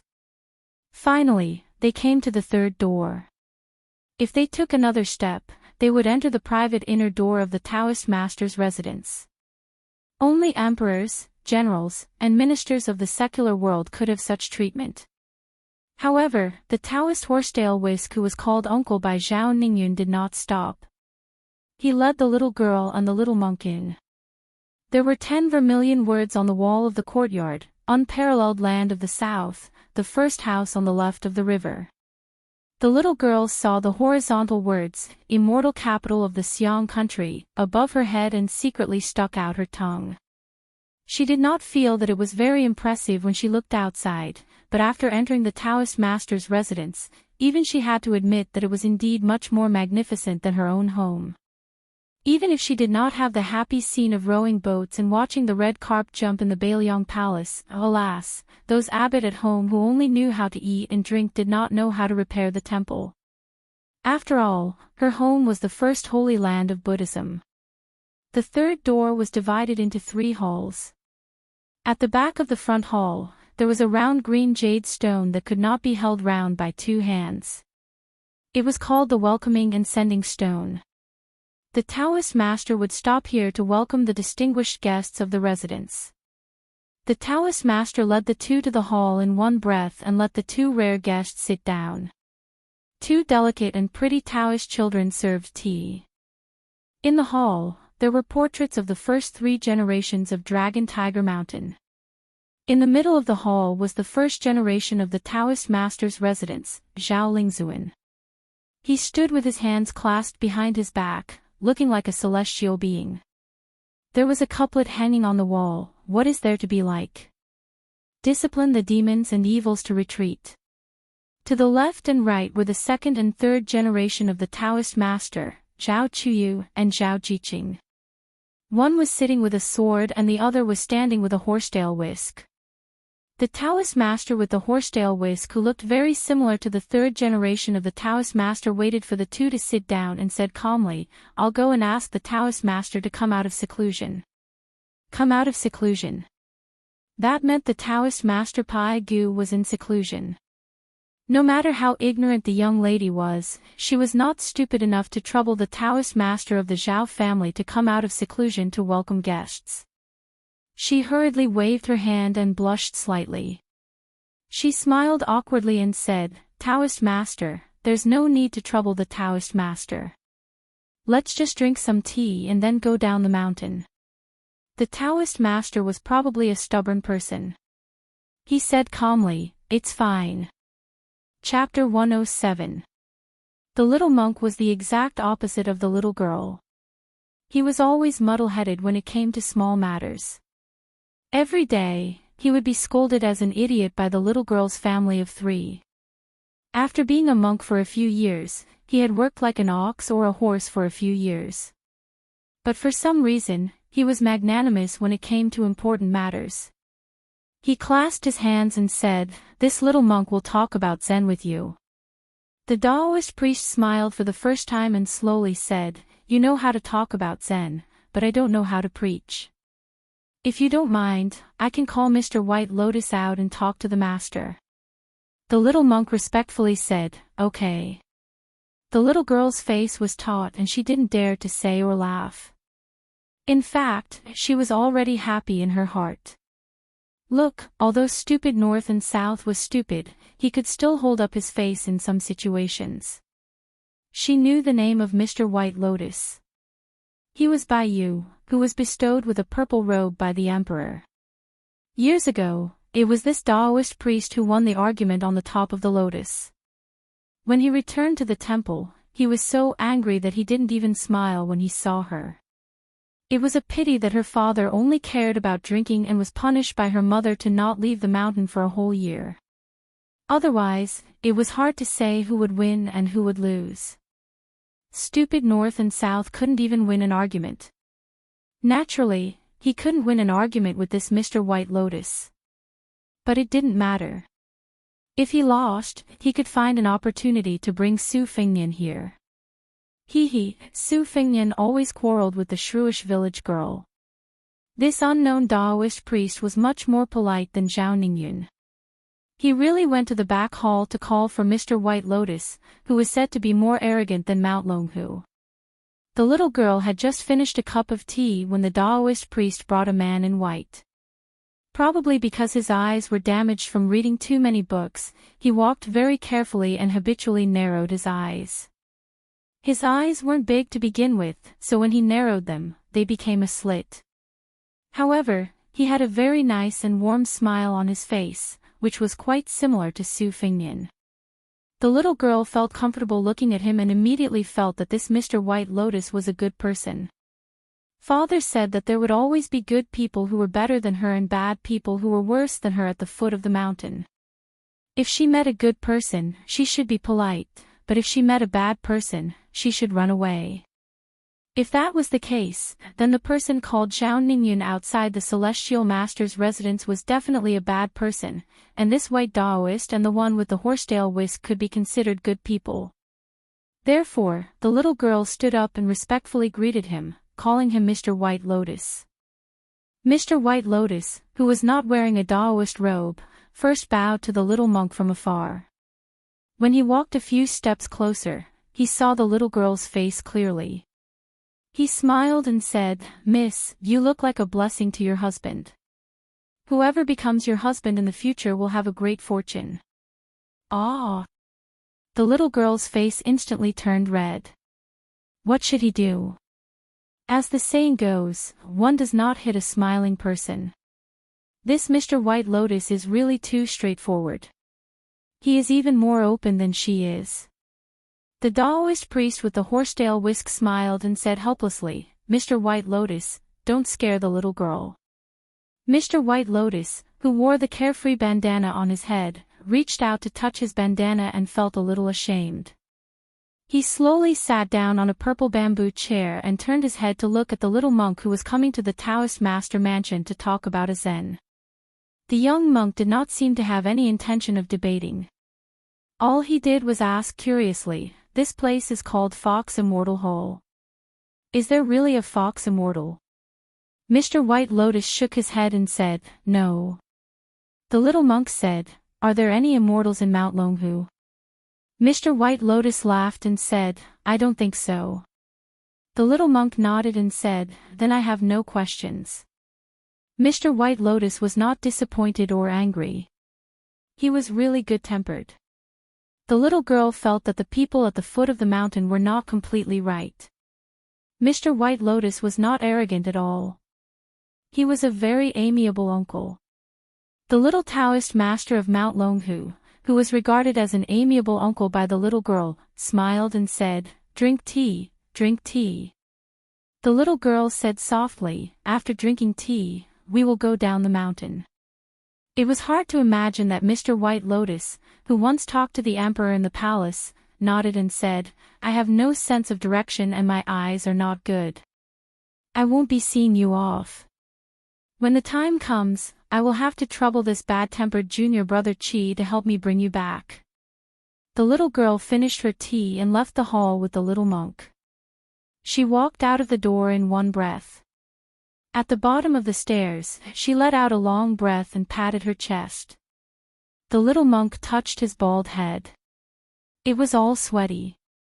The little girl said jokingly, "Stupid Nanbei, are you afraid too?" The little monk blushed and said, "I'm not afraid of quarreling. I'm just afraid of being beaten after the door is closed." In the hall, junior brother Chi asked, "Did you guys talk about Zen?" Baiyu lowered his head and drank his tea. He said, "Probably not."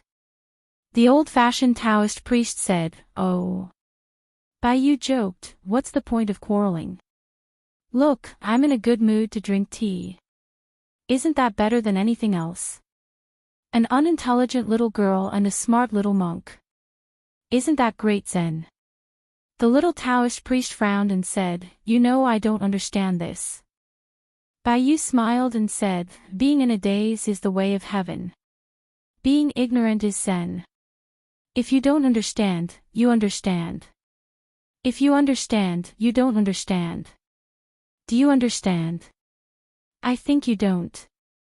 The Taoist priest with the surname Chi was still expressionless. He asked, "Grandpa Shituan said that the money needed to repair Shaoyao Temple should be paid by the Taoist priest's residence. In the future, if anyone from Bailiang comes up the mountain, the Taoist priest's residence will be the one to receive them. However, the sect master is in seclusion. The one in the capital also said to ignore this matter. What do you think?" Mr. White Lotus smiled and said, "Let it be. If it's too much, we'll just have another farce of a horse trampling on dragons and tigers. I like excitement. Anyway, you'll be at the front of the fighting. In a few years, you'll be one floor higher than our sect master. By then, who will you be weaker than?" The Taoist priest was silent. Mr. White Lotus squinted his eyes and looked at the portraits of the three ancestral Taoist priests. He sighed and said, "Let's talk about it. If I jinx it, it won't be easy to deal with it. The Su family has a phoenix, and the horse tramples on dragons and tigers. This is a prophecy in the heavenly book." Chapter 108. Su Fengnian did not give Madame Su the opportunity to write cooking goose notes at night, because Ningame, the great halberd, led 100 light cavalry from the Phoenix Battalion to Yingyu County at dusk. In the middle of the journey, he seemed to have a conflict with Tang Yinshan, the deputy commandant of the Eastern Jin, and the reason was that the light cavalry had arrived at the city. Tang Yinshan ordered the gate guards to close the city gates in advance. It was rumored that Ningame did not make a sound, but only took out a dozen short halberds from the sack on his back and stabbed them into the city gates one by one. Before Ningame finished shooting the last short halberd, the deputy commandant of the Eastern Jin finally showed weakness and opened the city gates. 100 light cavalry entered on horseback. Ningame only needed one halberd strike to knock Tang Yinshan, who thought his martial prowess was not weak, off his horse. The great halberd pressed against the deputy commandant of the Eastern Jin's chest, making him unable to move. It was extremely humiliating. After meeting up with His Royal Highness, they left Yingyu County together. The head of the civil officials in the city, Jing Hanhai, was sick and did not come out.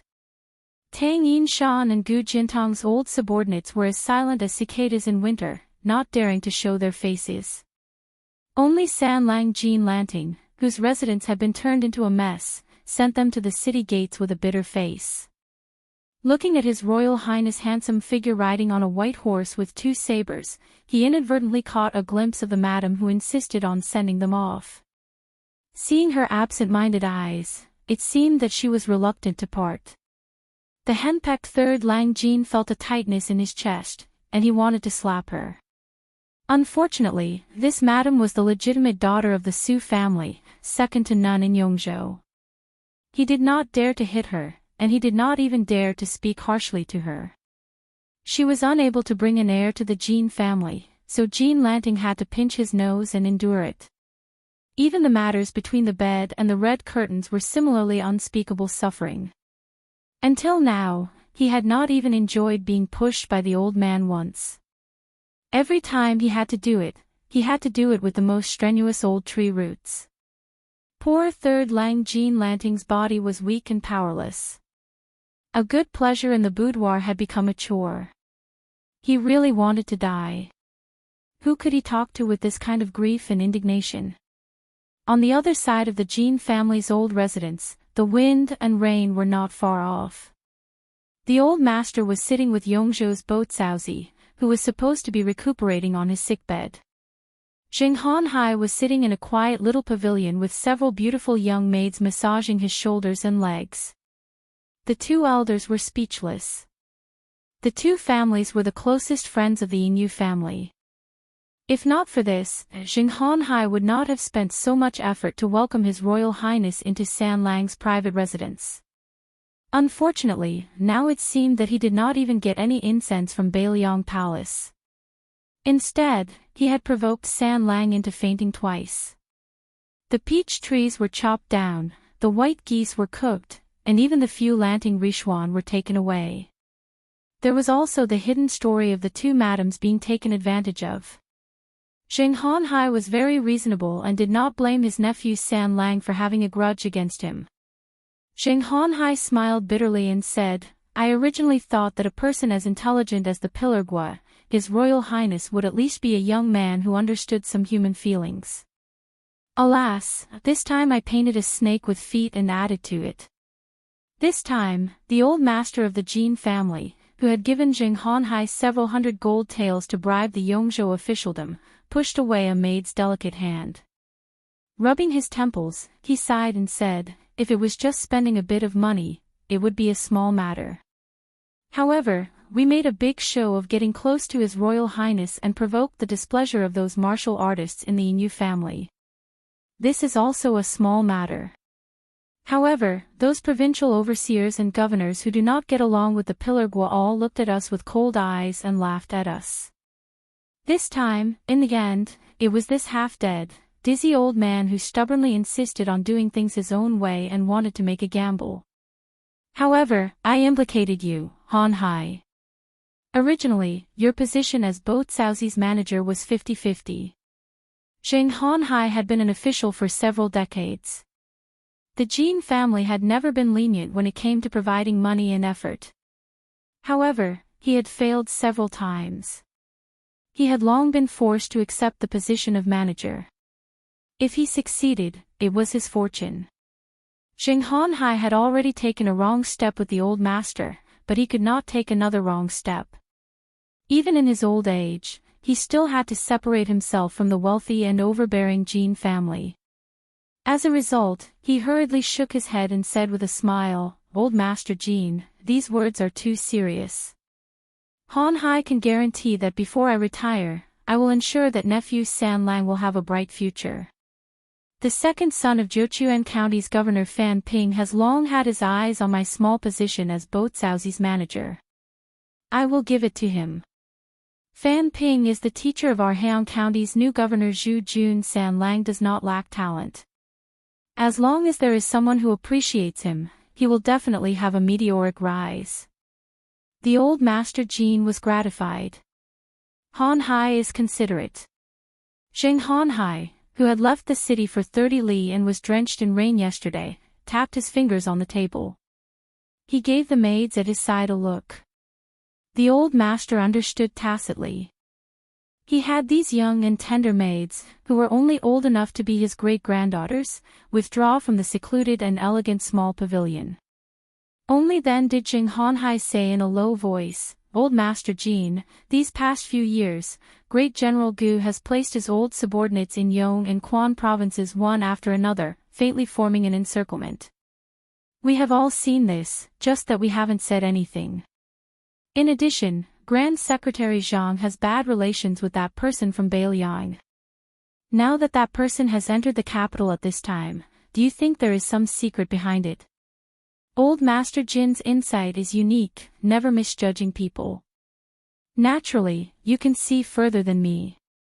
Can you give me some pointers?" The old master said in a low voice, "This matter cannot be said.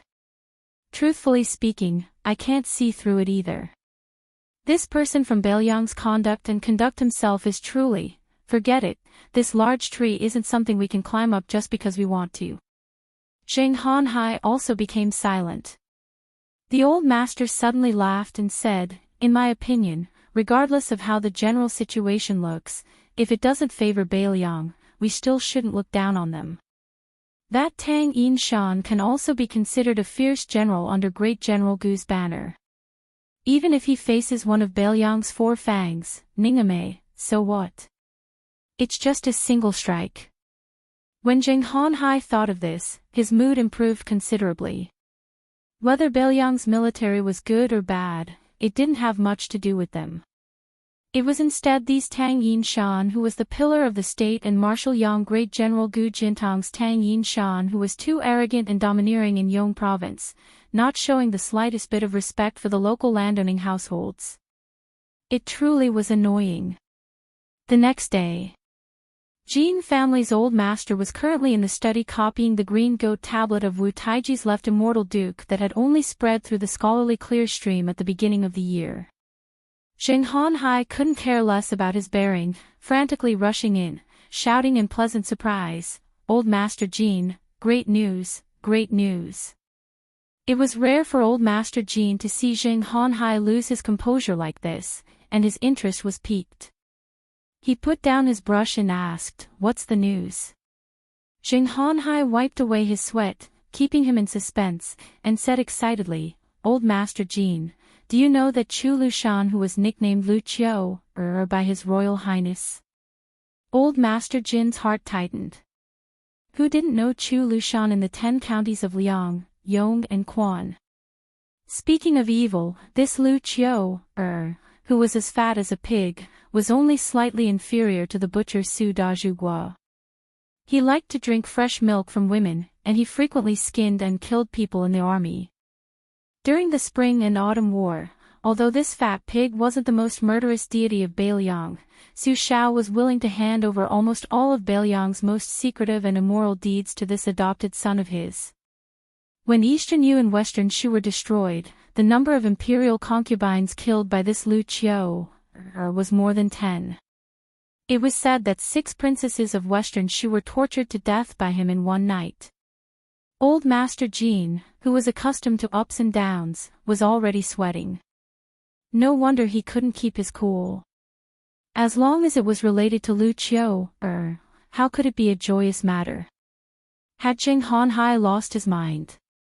Seeing old Master Jin's strange expression, Jing Hanhai suddenly woke up and didn't dare to beat around the bush. He laughed and said, "Old Jin, this is really a joyous matter. Lu Qiu brought the new governor, Zhu Jun, to San Lang's residence. Did you know? San Lang has been promoted twice and is going to the capital to be the assistant minister of the Yellow Door." Old Master Jin was stunned.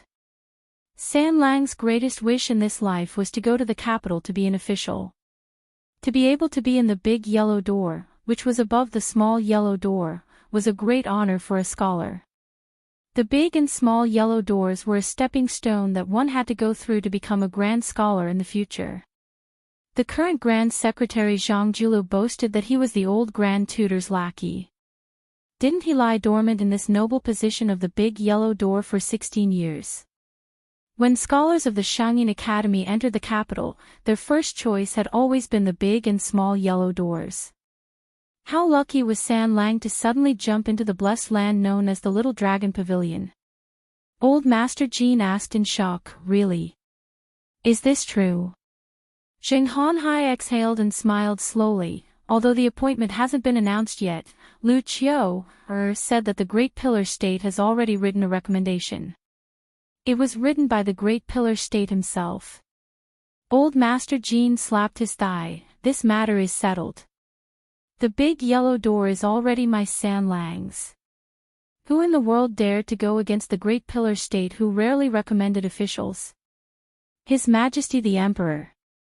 Old Master Jean didn't want to and didn't dare to think too deeply about it.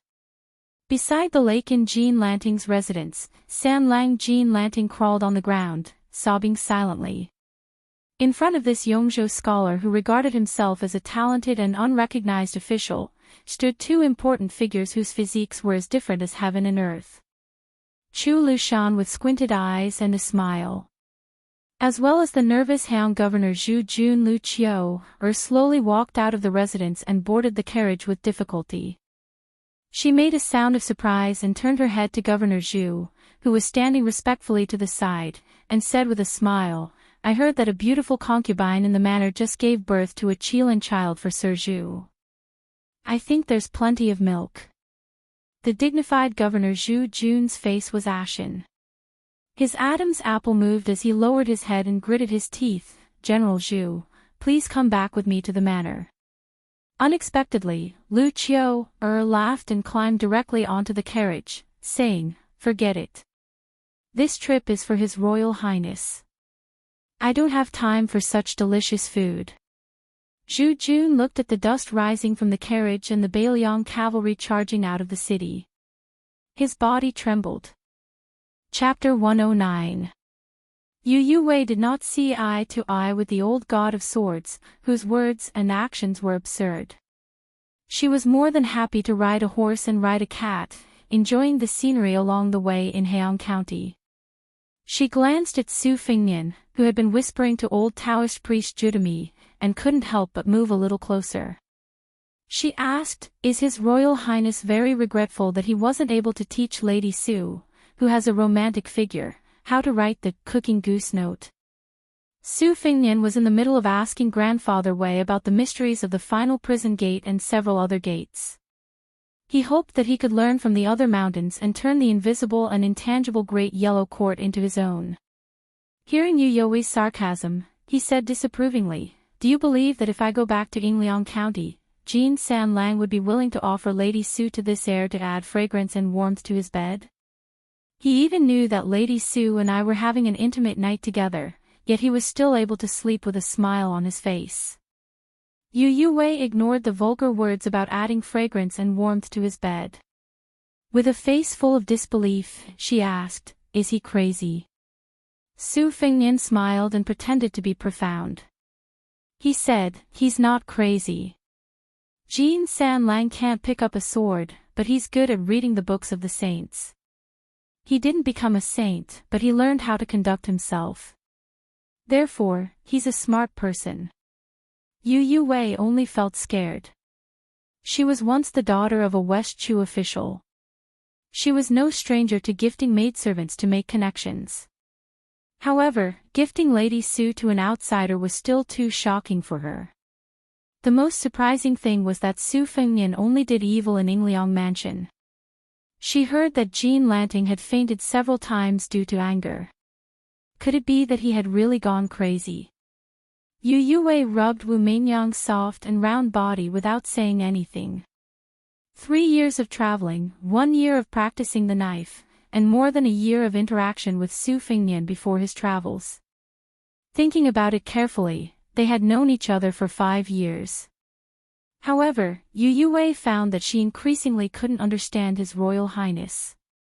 His absurdity was still the same as before, but the shady business of buying poems to pretend to be refined, bringing evil slaves to steal young ladies, and giving generous gifts to wanderers was just absurd. Now, there seemed to be something hidden behind his absurdity. Yu Yuwei to him. Su Fingnian didn't point out the mystery behind it. After encountering the little Taoist general in red armor and waiting for the old man Li Chungang to retreat with 2 swords, he used a snow-white spear falcon to send a secret letter to Lu Qiu, who was hiding behind the enemy. Then he went to Yingliang Jin Mansion to torment Jin San Lang until he wanted to die, and sent another letter. The promotion of Jin Lanting's official title was his own idea. There was no such thing as the Great Pillar State's personal recommendation. In the Liang dynasty, Su Shao, who was nominally the leader of the civil and military officials, had a much better say than Su Fingnian. However, in the Su family, Su Fingnian's words were 100 times more effective than Su Zhao's.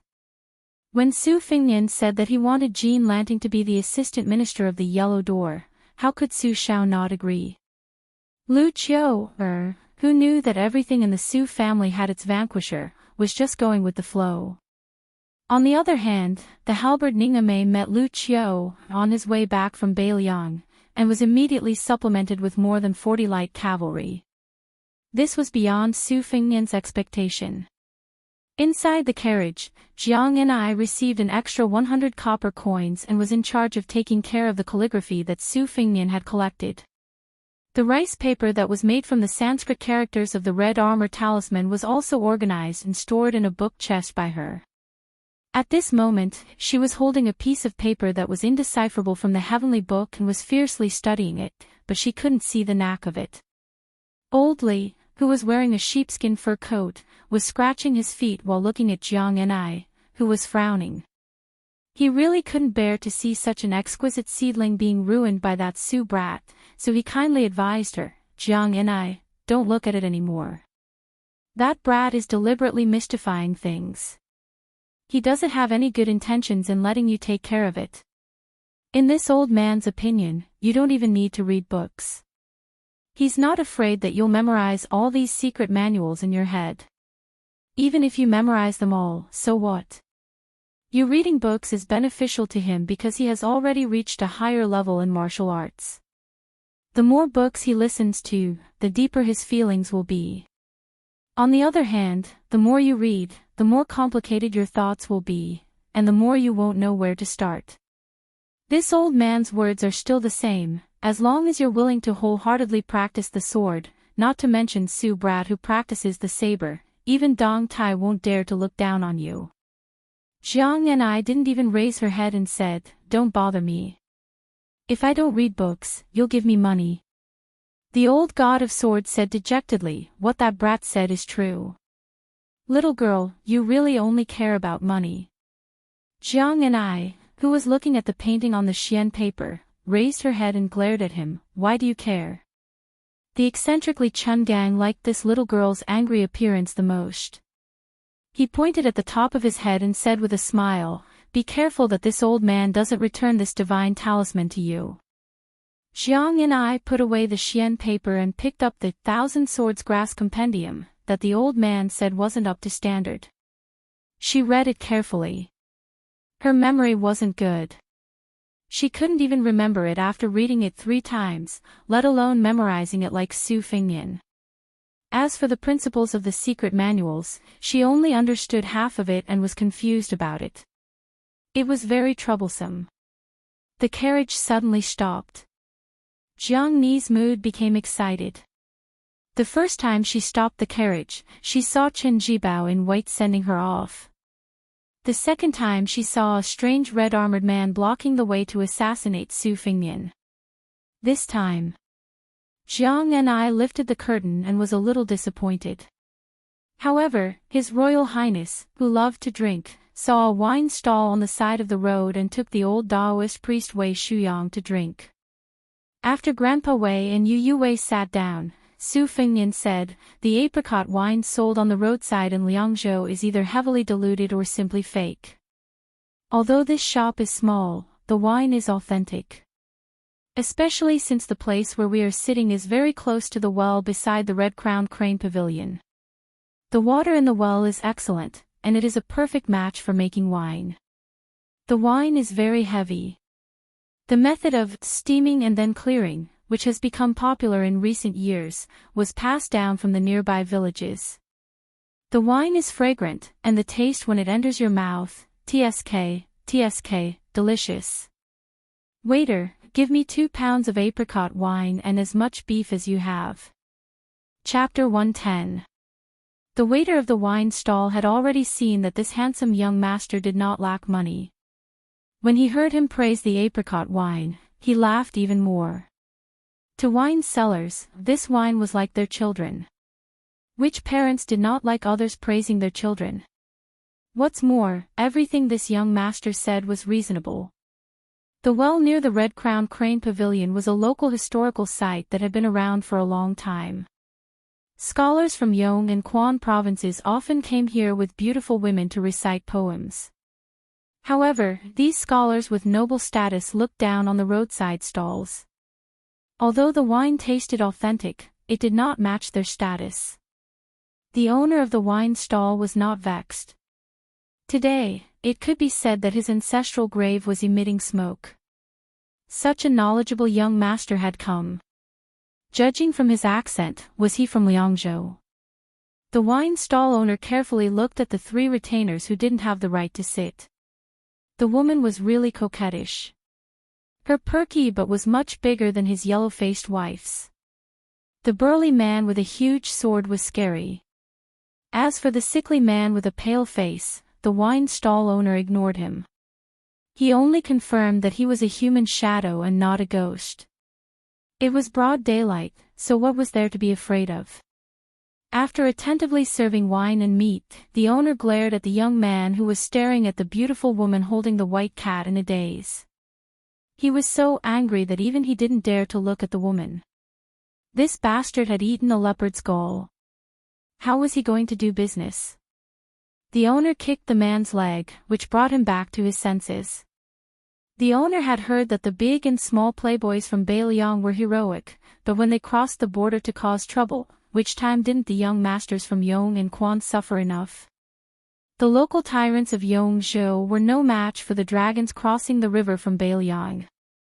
Especially the number 1 playboy in Beiliang, His Royal Highness. This young master's arrogance and domineering was the best in the world. Fortunately, our small family didn't have to meet him in this lifetime. The owner, who had never studied but had heard a lot of apricot poetry, smiled with pride and flattery. This young master looks like an expert. I heard from my grandfather that our apricot flower was written about in the Yongzhou geographical annals. Su Fingnian poured Yu Yue a cup of sparkling apricot wine and said with a smile, "Yes, the new well outside the Red Crown Crane Pavilion. The water is heavy and contains crab roe. They're praising this wine." This time, the boss was truly intimidated. He praised from the bottom of his heart, "Young master's knowledge is as vast as the sky." Su Fingnian laughed and said, "Then can you give us a discount?" The boss was immediately stunned and put on a difficult expression. Bootlicking didn't cost a single copper coin. If the price was pushed down, it would be a small business, and the hard-earned money would be dug out bit by bit. How much heartache would be? Fortunately, the young master was only joking. He said considerately, "I'm just joking. I'm already very grateful to be able to drink apricot flower wine." In the past 2 days, Xu Xiu, who had become increasingly curious about His Royal Highness, saw Su Fingnian holding a dirty bowl and drinking inferior wine from a remote and desolate place. She was even more puzzled. Although she came from the wilderness of the southern kingdom, she had been a witch since young and was worshipped as a deity. When it came to basic necessities, she couldn't compare to His Royal Highness. Later, she defected from her sect and wandered the Jianghu alone. There was an endless stream of admirers, so Xu Xiu had never been shabby. Seeing Su Fingnian so casual about trifles, she was really puzzled. Jiang and I followed the craving old god of swords down the carriage and sat on the bench opposite Su Fingnian's table. Yu Yue took a sip of the warm apricot flower wine. It tasted good and was different from Beiliang's green ant wine. She asked softly, "What's the story about this well?" Su Fingnian was narrowing his eyes and savoring the fragrance of the wine on the tip of his tongue. When he heard the question, he smiled and said, "Legend has it that there was an immortal on Mount Wudong who was resting on a crane in a pavilion. Seeing the simple customs of the people, he couldn't bear the hunger and thirst of the people, so he spat mouthfuls of saliva into the well. From then on, the well water was sweeter than the famous springs in the forest." Yu Youwei's expression was unnatural. "Saliva?" Su Fingnian laughed and said, "Perhaps some people's saliva is sweet. I want to taste it, but unfortunately, I can't be sure." Yu Youwei's cheeks flushed. She didn't know if it was because of the cup of apricot flour in her hand or because of someone's drunken words. Old Manly rolled his eyes and muttered, "Little Jiang, let's give up the carriage later. This old man is sick of seeing the two of them flirting all day and not doing anything serious." Jiang and I, who didn't drink, said angrily, "Pay up." "No, 10 times. Su Fingnian was just about to attack the little mud man who demanded too much when he caught a glimpse of Ningame riding alone. This Bailiang brave general was meticulous and didn't use his halberd. He dismounted and was about to call out, "Your Highness," when Su Fingnian waved his hand and said, "Come, let's drink. Waiter, bring 2 caddies of wine." Ningame didn't stand on ceremony.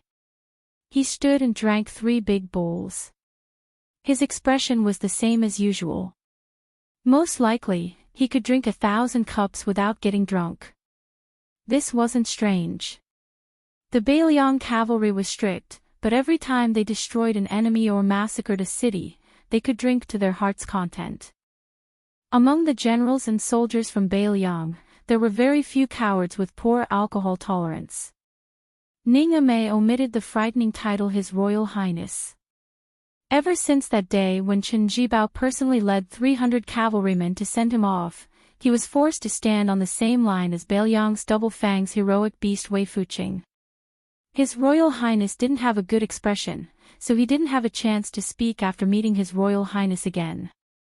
Ningame's official rank wasn't high, so he didn't care if he could use this opportunity to be on good terms with His Royal Highness.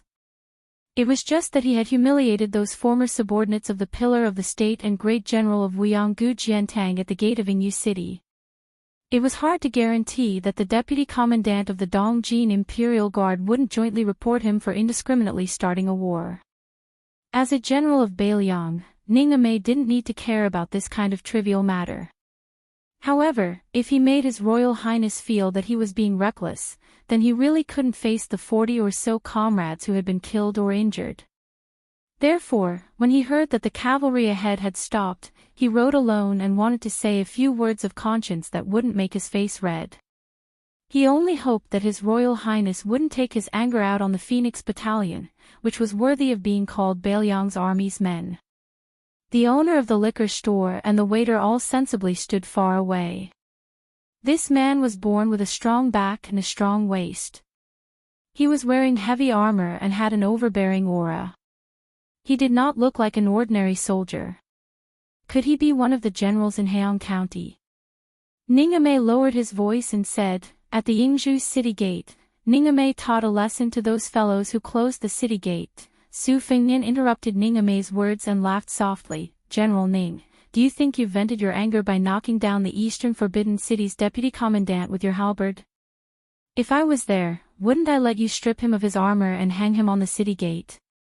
If you think you've gone too far and are afraid of causing trouble for me, fine, I'll regret treating you to those 3 bowls of wine. But if you still think it's not enough, I'll treat you to 3 more bowls of wine. How about it?" Ningame suddenly showed a heroic spirit. He was in high spirits, which made this Bailiang's second Fang look extraordinarily majestic. Then Ningame must drink 3 more bowls of wine. Chapter 111. Regardless of how LV Qiantang and Yang Qingfeng used to conduct themselves, whether they were open-minded or insidious, they had been forced to develop a cautious temperament in the Prince of Northern Liang's mansion, which had a strict hierarchy like that of an emperor's family. The conversation between His Highness Heir Apparent and the great halberd Ningame went in one ear and out the other, so they did not dare to think about it. Only Shu Xiu, who was a girl among the three, was willing to carefully observe the situation. She was not familiar with the inner workings of the Bailiang army, but she could see that His Royal Highness' casual words had vaguely won the general's sincere affection. Drinking big bowls of wine, 6 bowls of wine down his stomach, the man's heroism was endless. If she were His Royal Highness, she would definitely strike while the iron was hot. For example, she would invite General Ning to sit down and drink. At the very least, she would comfort him with a few words about the tragedy of the Phoenix Battalion's casualties. However, after His Royal Highness invited him to drink, he turned around to tease the white cat. He insisted that his pet, whose nickname was Wu Mainyang, also drink. He said that if a drunk rat dared to slash a cat with a saber, then the drunk cat dared to kill a tiger with a sword, causing the beautiful courtesan to hug the cat and hide. Sure enough, it was just as the old man, who was at the level of a land sword immortal, had said. His Royal Highness really liked some small and charming affairs. He had no choice but to be patient and not eat meat. This made Shu Xiu, who was proficient in the 18 types of martial arts and 36 positions in bed, unable to display her skills. How could His Royal Highness be so unromantic? After drinking wine and eating meat, Su Fengnian's body was full and warm. Just as he was worrying about not having any entertainment, he saw 2 young swordsmen appear on the wide official road. They held their swords and stood across the road. Their elegance and bearing were rarely seen in the common people of the marketplace. What was even rarer was that the 2 young swordsmen seemed to have made an appointment. One was wearing a fluttering white robe, the other was wrapped in a glaring black robe. One in black and one in white stood on the side of the road. In addition to Su Fengnian's table of extravagant spenders, there were 4 or 5 tables of drinkers who had stopped to rest. These people did not have much money in their pockets, but their interest in watching the spectacle was no less than His Royal Highness's in the past. Each and every one of them widened their eyes, wanting to see these 2 wanderers display some beautiful moves so that they could show off to their friends and family. Yongzhou was not like Bailiang, where the folk customs were valiant and wanderers everywhere. Both the old and new provincial governors had vigorously banned martial arts within their borders. The current Yongzhou provincial governor, Tianzong, was Great General Gu's favorite disciple in the past. In the southern Han country, he was the first to obtain the first merit of crossing the river. Tianzong, who was a martial artist, was not the slightest bit lenient towards the younger generation. He had a group of 300 light cavalry specifically to deal with those scoundrels who played with spears and sticks. Once they were caught, they would ruthlessly deal with them. When they were thrown into prison, they would be whipped until their flesh was split open. If they were disciples of Jianghu sects, they would be investigated and punished. As a result, it was very difficult for Yongzhou to see the flourishing scene of the martial arts world 20 years ago. The 2 swordsmen fought until the sky turned dark and the earth turned dark. They exchanged blows back and forth, and the coordination of their sword moves was so seamless that it made the layman exclaim in admiration. Soon, the bored drinkers, who had their eyes widened, cheered and applauded loudly. Dust immediately flew up on the official road. A few carriages passing by stopped to admire the dazzling sword moves and sword momentum. Su Fengnian turned his head to look at the carefully arranged show. In the past, when he was in Bailiang, he was just a bystander and was happy to tip a lot of silver taels.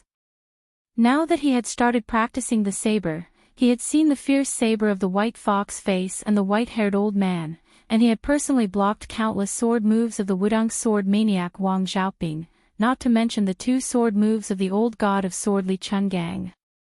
The 2 swordsmen's spirit was weak, and their crude sword moves were even more difficult to master.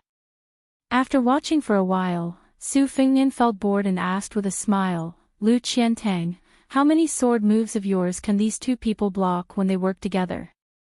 Lu Qiantang, who had been watching the tide and practicing the big sword and wholeheartedly forging the vigorous sword will, answered truthfully, not even one sword move. Su Fingnian looked at Yu Wei and joked, these two people are waiting here, trying their best to swindle some silver taels from me. Their intentions are commendable. Look at their brand new clothes, they might have saved money from starvation. Moreover, Yongzhou prohibits martial arts very strictly. If they dare to compete on the official road, they must have some courage. Yu Wei, do you think they should be rewarded? It should be known that Yu Wei's mother was the head of the sword servants of the late emperor of West Chu. Although she had only learned a little of the splendid sword dance, she had understood most of its spirit. Naturally, she was not interested in these two pretentious embroidered pillows. She shook her head and said, their sword skills are mediocre. They shouldn't be rewarded. Su Fingnian did not say anything. He picked up his wine bowl and drank a mouthful of wine. He was in a daze, which was a bit abnormal. On the official road, the two swordsmen saw that there was no movement here for a long time. When they heard that His Royal Highness was traveling in Liangzhou, they began to rehearse for a long time. They were about to use up all the moves they had practiced for a long time. It was inevitable that they were anxious. The white-robed swordsman was unsettled and accidentally forgot to follow the rehearsal sword move, injuring his opponent. As a result, the black-robed swordsman was also injured and began to fight with all his might.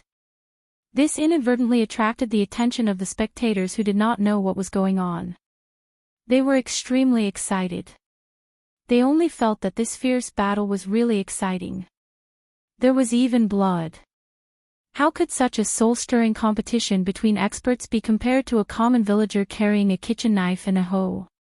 Some of the customers who were short on money and could only carefully count their copper coins to buy wine were willing to each order a few more bowls of apricot wine. Chapter 112. Su Fingnian did not go to watch the clumsy fight between the two poor wanderers. He only remembered a friend he met during his travels years ago. Apart from Little Li, who was a generous acquaintance and confidant, only that fellow named Wenhua was willing to travel with him. That fellow's parents seemed to have passed away early. After spending a few years with his brother and sister-in-law, he could not stand his snobbish sister-in-law's sarcastic remarks. In a fit of anger, he began to wander the Jianghu alone. To say that he was alone was not appropriate, because this pauper was so poor that he could only cut a wooden sword and hang it on his waist. How could he afford a horse? Although Wenhua was poor, his ambition was boundless. He said that he wanted to find a famous master to practice a famous sword. He wanted to make a name for himself so that he could return home and bring glory to his ancestors. He wanted to obtain an expensive and good sword with sword benefits. Su Fingnian once asked him how he would deal with his sister-in-law when he returned home. This fellow replied that his sister-in-law was his sister-in-law after all. No matter how short-sighted he was, he could not really do anything to her. However, if by any chance he was successful, he could let his brother hold his head high and no longer have to endure his sister-in-law's anger every day. Every time this Wenhua saw old Huang leading the skinny red horse, it was as if he saw a good sword. However, Su Fingnian was on tenterhooks, afraid that this fellow who had gone crazy from longing for a sword would really steal the horse and sell it for money. However, before they parted, no such mishap had occurred. Just as Wenhua himself said, a sword would only be his own if he bought it with his own money. However, this fellow also had some unscrupulous thoughts. For example, in the various martial arts competitions to find a spouse, he had overestimated his ability and shamelessly went up on stage. When was he not beaten to the point of vomiting blood? There were a few times when he was beaten down. He walked up the stage and flew down. It was truly a miserable sight. Su Fingnian, who was watching from below the stage, was sweating cold sweat. He could only strenuously carry him away from the stage. Fortunately, every time he was half dead and half alive for a period of time, he could be vigorous and lively again. He would change the venue and continue to go up the stage to compete. humiliating himself and boosting his opponent's confidence.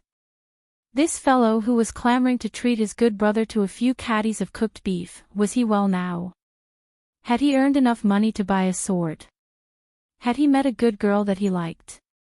He said that a good girl did not have to be good-looking, but must be a kind girl, a silly girl who was willing to wait for him to practice his sword and have a bright future. Su Fingnian suddenly came back to his senses and said, "Of course." Yu Wei was baffled and did not refute. How could she stop His Highness, who had grown up in a mountain of gold and silver and had never been afraid of spending money on nothing, when he said he wanted to reward her? Besides, why should she stop him? When she was still the #1 courtesan in Liangzhou, she had heard the young courtesans say that although many dandy young masters spent lavishly in the brothels as if they were from the top aristocratic families, in reality, they were just competing to save face. When they returned home, they would be beaten by their fathers. Moreover, they were often even colder and stingier to the servants by their side. In comparison, Yu Wei preferred His Royal Highness, who was willing to spend a fortune on anyone. The evil servants of the prince's mansion were willing to fight to the death for His Royal Highness, acting as accomplices to the evildoer. However, Yu Wei had privately heard a secret that when Su Fingnian was in danger and was about to be assassinated, several evil servants did not hesitate to use their bodies to block the sword. They faced death one after another without fear. As for the reason behind this, Yu Wei did not dare to investigate. Su Fingnian picked up the wine bowl and was about to drink. He raised the large white bowl in his hand and asked Jiang and I, "How much do you think I should reward them?" Jiang and I sneered, "It's not my silver. If you want to reward them, go ahead. Even 1,000 gold is fine." Su Fingnian said self-mockingly, "I didn't bring that much, and I can't bear to. It's better to be frugal when going out." "All right, round it up and give them 1,000 taels." Su Fingnian snapped his fingers. Blue Bird, who was most in tune with His Royal Highness, turned around and went into the carriage to get the banknotes. If it was 1,000 taels of silver, the two injured swordsmen would be so tired that they would vomit blood just by carrying them. If they went out and exposed themselves, wasn't that just seeking death? Did they really think that the world was peaceful and no one would pick up lost things? Jiang and I, whose face was full of indifference, quietly turned her head. The little girl, who was not good at math, stretched out her fingers to calculate. If one hand wasn't enough, she added another small hand with calluses. After much difficulty, she calculated the result. Her face immediately fell. 1,000 taels, 1 copper coin per word. 1,000 copper coins was 1 tael of silver. Wouldn't she have to read a whole million words of secret manuals and classics? She might not even be able to earn 1,000 taels of silver even if she finished reading that box of books. Practicing the sword seemed to be quite good. Didn't those two wanderers earn 1,000 taels with just a few bowls of wine? Jiang and I, who was secretly calculating, sighed and muttered, "But practicing the sword is really hard." Raising her head to look at the old god of swords, who was once invincible in the world but only had one arm left, Jiang and I felt that it was better to give up. Studying and earning money was good enough. The two swordsmen didn't hear the rumor that His Royal Highness had said, "It's a skill and should be rewarded." They were very disheartened. Moreover, they didn't even have the energy to drink milk in this competition, so the fighting momentum was inevitably weakened. They were suspected of having a strong start but weak finish. Those onlookers who didn't need to move their hands and only needed to move their mouths to drink wine couldn't see the knack, but how could they not see the difference in the intensity of the fight? Seeing that the two wanderers were getting more and more sloppy in their fight, they began to jeer and boo. On the official road, the two swordsmen, whose mouths were full of dust, had the urge to rush over and beat these bastards up. However, with the presence of the high and mighty crown prince, they could only suffer in silence. Indeed, as Su Fingnian had predicted, even their new clothes were bought on credit. Their swords, which were worth some money, were already in their possession. Otherwise, they would have lost everything and would not be able to face their confidants, who were eagerly waiting for them to go back and buy rouge and face powder. The heavens had opened their eyes. Blue Bird walked slowly, handing 2 stacks of 500 taels of silver notes to the young swordsman. One of them couldn't help but look at the beauty in front of him when he took the notes. His vision blurred and he flew backward, landing heavily on the ground. The other wanderer was shocked. He didn't care about exposing himself and hurriedly ran over to help his companion. He hurriedly took a small path to escape. Seeing this funny scene, Yu Wei couldn't help but smile. Su Fingnian didn't smile at all. He just lowered his head and drank a mouthful of wine. He said to himself, "Wenhua, so what if you can't afford a good sword? I hope you can always carry this broken wooden sword and become famous all over the world. When the time comes, according to our agreement, you will treat me to beef and I will cheer you on." The old god of swords, Li Chuangong's expression changed slightly. Looking at His Royal Highness, who was acting a little strange today, the old man habitually tugged at his sheepskin coat and said softly, "Boy, find a time to fight with that Lu fellow. This old man will watch the show. It's more interesting than watching 2 idiots who don't even deserve to carry a sword fooling around." Su Fingnian, who was busy thinking about the promise he made years ago, didn't hear the old man's words clearly. He raised his head and asked in surprise, "What?" The old man, who had always been sarcastic to His Highness the Crown Prince, felt as if the sun had risen from the west. He said calmly, "I'll let you fight with the one surnamed Lu." Su Fingnian said in a low voice, "All right." Chapter 113. Of course, Lu Qiantang wasn't deaf. He heard that the old sword immortal senior wanted him to spar with His Royal Highness. Although it was mostly a manual job to slowly feed His Royal Highness, what he practiced was the tide-watching heavy sword. His attacks weren't as delicate and precise as other sword techniques. What if he injured His Royal Highness? Who would he complain to? Looking for the Pillar State, who was known for being protective of his own people, would be courting death. Talking to His Royal Highness about the principle that swords and sabers have no eyes. No matter how he looked at it, this His Royal Highness didn't seem like a master who was easy to talk to. Who knows, he might even be made to suffer along the way. Lu Qiantang lamented in his heart. "Forget it, I'll just deal with whatever comes my way. When the time comes, I'll just have to go all out. At worst, I'll just stand there and let His Royal Highness hack at me a few times." Xu Xiu, who had been told to get lost by Su Fingnian during the battle with the red-armored man, smiled. "How about it? This time, it's your turn to be defeated, Lu Qiantang. You just had to learn swordsmanship. This old lady wants to see how you're going to deal with this." Xu Xiu lightly spat on herself. "What old lady? This little girl is still young. How many girls in the world can still be as beautiful as me when they reach the age of 30? Pinching her face, her skin could even drip water. Xu Xiu, who hadn't been a witch for many years, was admiring herself. Su Fingnian had already stood up.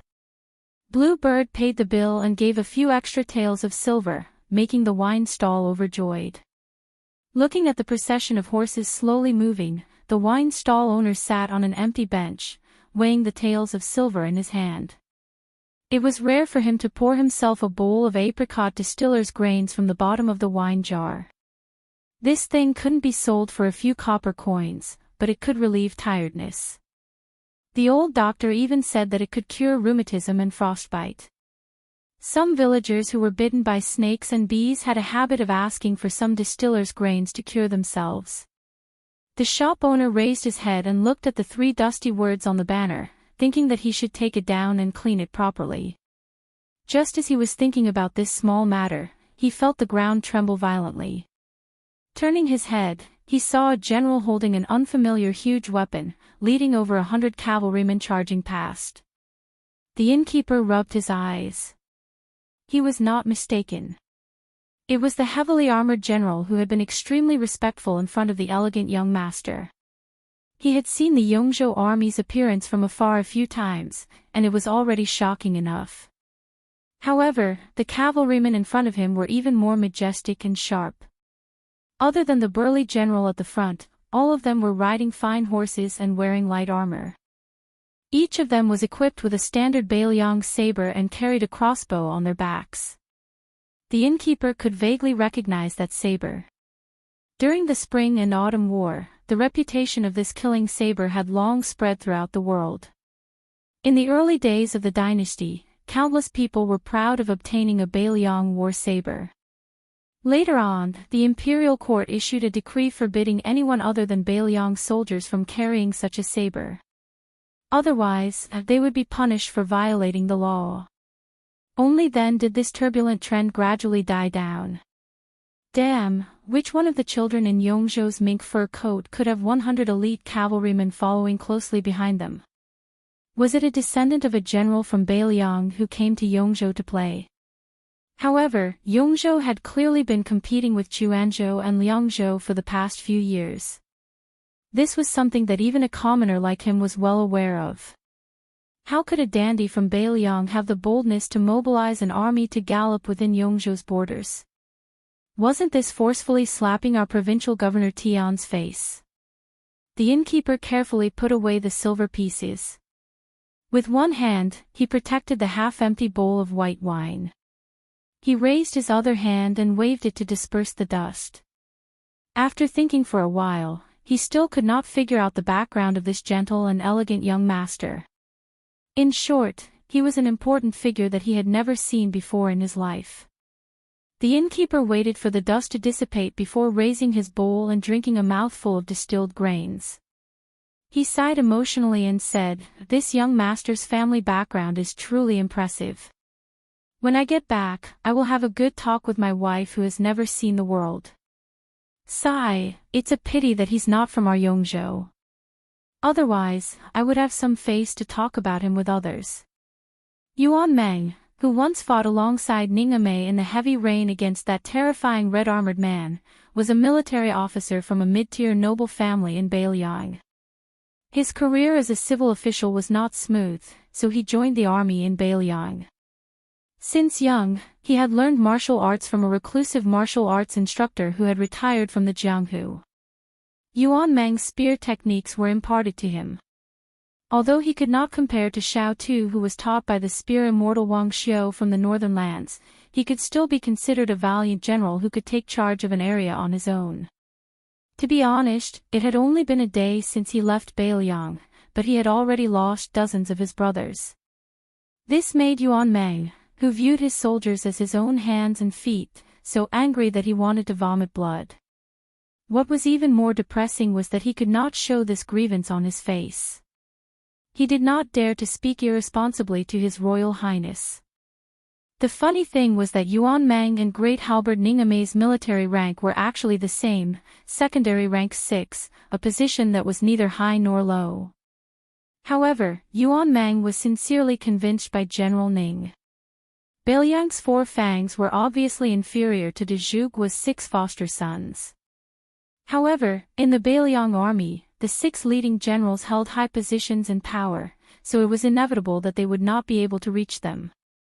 The 4 fangs tiger generals, on the other hand, were easier to see with their own eyes. On the battlefield at the border, they could be seen during celebrations and drinking. In Yuan Meng's opinion, General Ning was the most trusted of the 4 fangs. Every time he broke through enemy lines, he would lead the troops, just like de Zhugua. When he returned to his tent, he was amiable and approachable. He was much easier to get along with than Dian Xiongzhao, who had a bad temper and was prone to whiplash. Especially in the small Heian County, General Ning used his halberd to knock down the Eastern Forbidden City's deputy commandant who did not have eyes. This was the valiant general of Bailiang. Ningame suddenly raised his halberd and stopped his horse. He turned around and laughed loudly at all the light cavalry. His Royal Highness told me when we were drinking that if he was at the Yingliang city gate that day, he would strip that eastern forbidden city's deputy commandant naked and hang him on the city gate. Yuan Mang was startled. The 100 personal cavalry of the Phoenix Battalion probably had the same expression as their leader, Yuan Mang. Their hearts were somewhat moved, but they did not take it seriously. Ningame only passed on the message and then continued to urge his horse forward. That giant halberd almost dragged the ground. According to the schedule, they would enter a city to rest at dusk. Su Fingnian did not enter the city. He let Lu Qiantang pick a small path to enter the Qingqing mountain range. This meant that unless they found the temple on the mountain, the group would have to sleep in the wilderness tonight. Qingqing mountain had 64 peaks, big and small.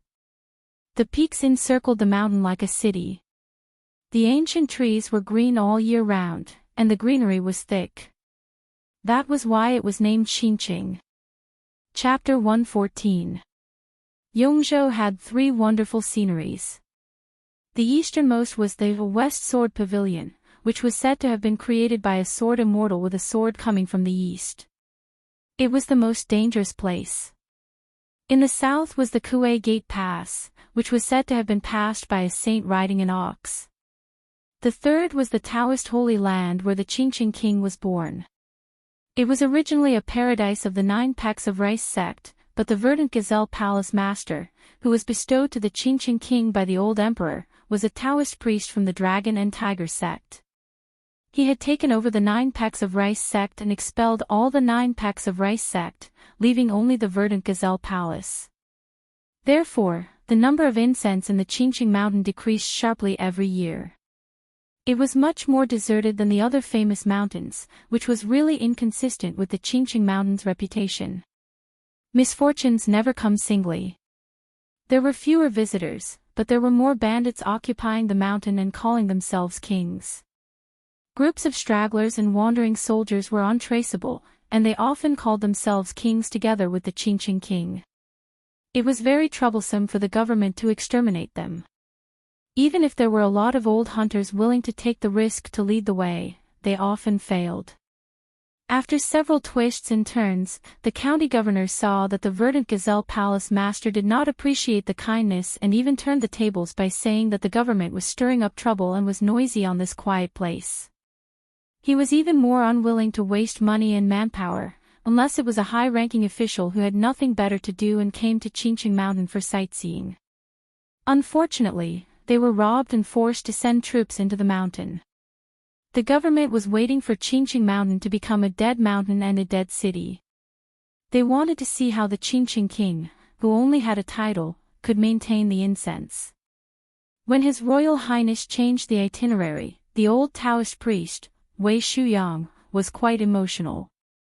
When he was young, he lived on a peak in the back of the mountain. However, he was not the kind of person who admired Taoism when he was young. After all kinds of discouragement, he became a Taoist priest. He had some feelings for Qingqing Mountain, but not deep. He was very angry about the Qingqing king's expulsion of the 9 Pecks of Rice sect. If it were not for the important task of protecting His Royal Highness, he would have come to Qingqing Mountain to argue with the Taoist priest who was crowned king. Qingqing Mountain was known for its fog. An hour after entering the mountain, the dusk seemed particularly heavy. Su Fingnian was not in a hurry to let Lu Qiantang find a place to rest at night. He rode on the white horse leisurely. Yu Yue listened to the old Taoist priest, Wei Shuyang, introduce the scenery of Qingqing Mountain along the way. She was not worried about eating and sleeping in the open. Back then, hundreds of thousands of people fled from the imperial city of West Chu.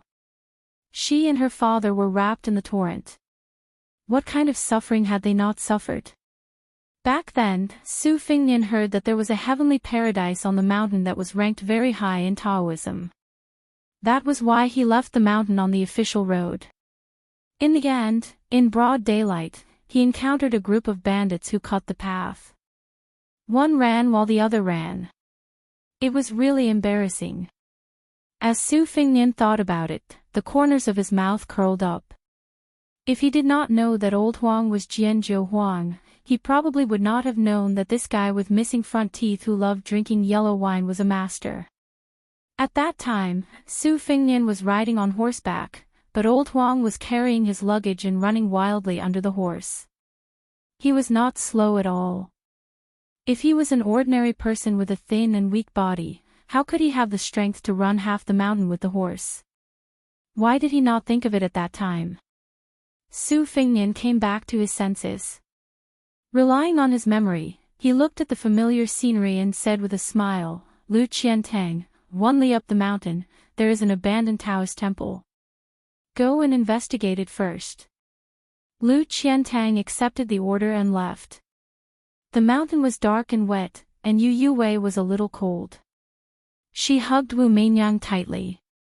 Su Fengnian glanced at her and said gently, "Tonight, you and Jiang and I will sleep in the carriage." Yu Wei's expression was complicated.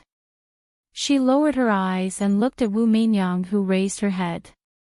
Not long after, Lu Qiantang returned and said respectfully, "Reporting to Your Highness, there is indeed an abandoned Taoist temple. There are no miscellaneous people." Su Fengnian nodded. He turned his head and ordered Yang Qingfeng, "Go and catch some game."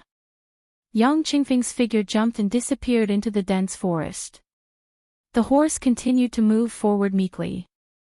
The Taoist temple was still the same Taoist temple. It was just that it was even more dilapidated than before. Lu Qiantang picked up some firewood and started a fire in the courtyard. Tonight, the three of them naturally had to take turns guarding the temple. If Xu Xiu was unwilling, Lu Qiantang would not haggle over such trivial matters. The pillar of De Guo was too lazy to say which of the three retainers of the prince's mansion was higher or lower. His Royal Highness also did not say anything. It was as if he wanted the three of them to compete on their own. As for who was stronger and who was weaker, it was hard to say. Lu Qiantang was 100 times more confident in the scarlet cloud sword in his hand.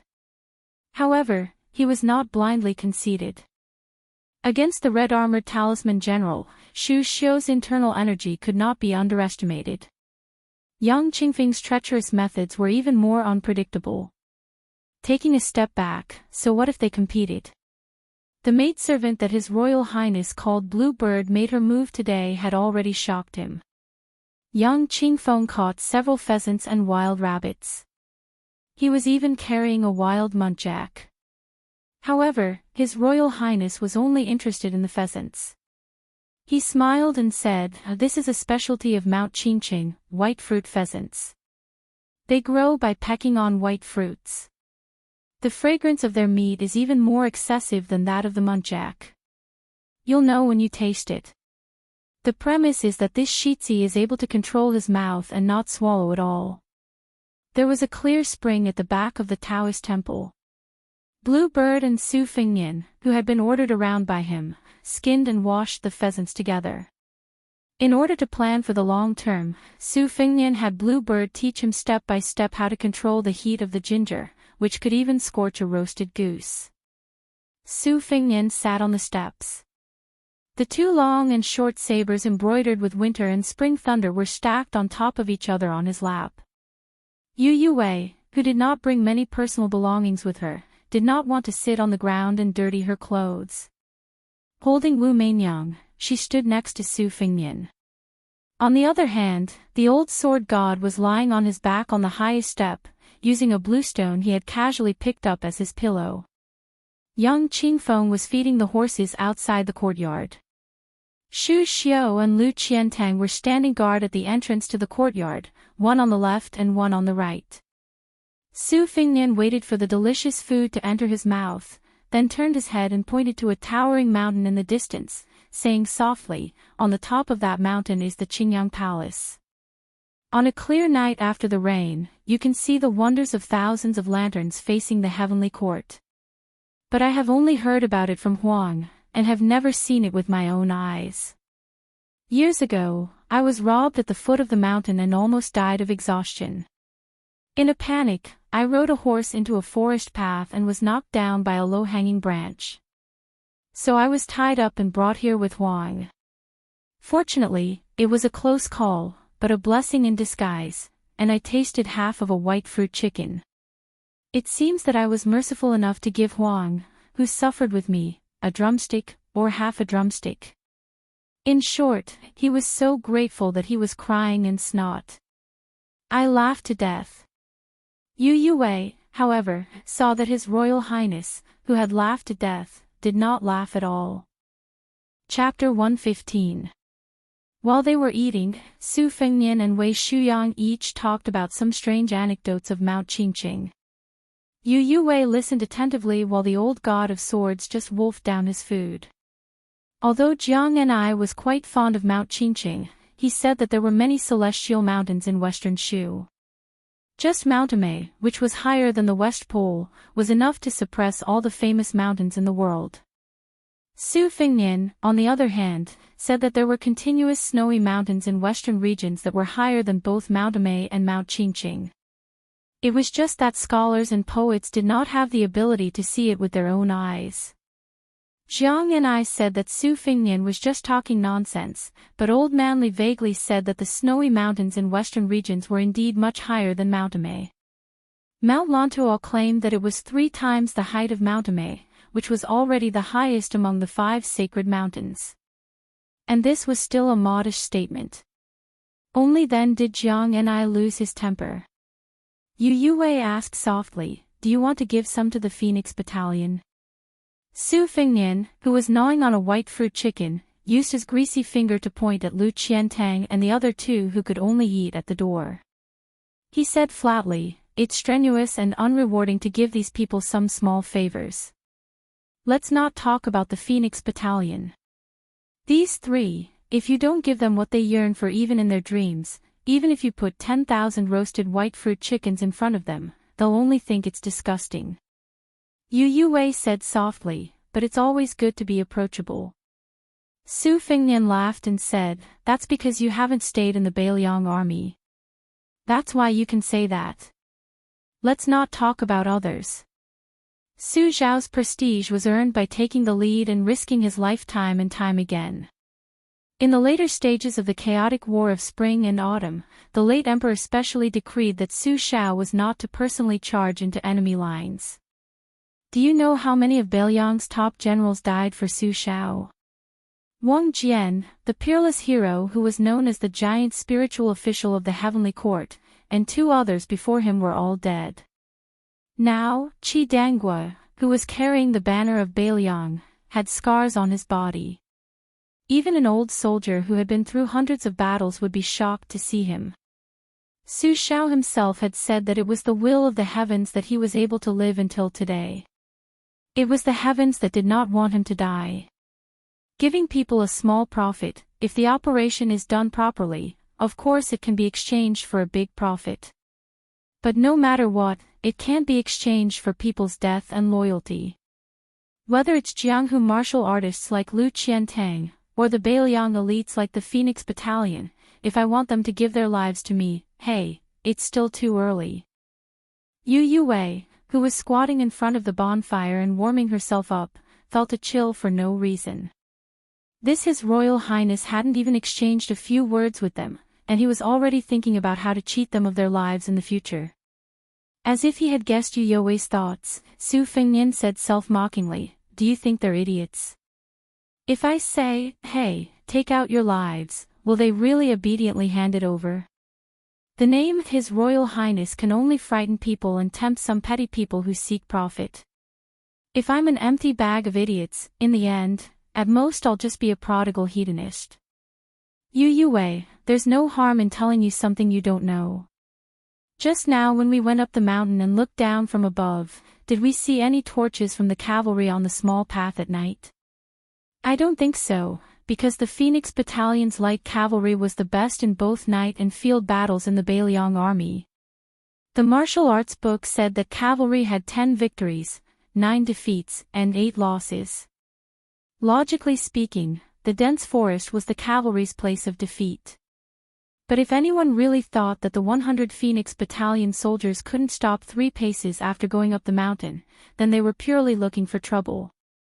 The Phoenix Battalion's warhorses went from horse identification, breeding, feeding, training, then to horseshoes, stirrups, saddles, and armor, and finally to choosing a formation with the same jumping speed, diligently riding, archery, and matchmaking between men and horses.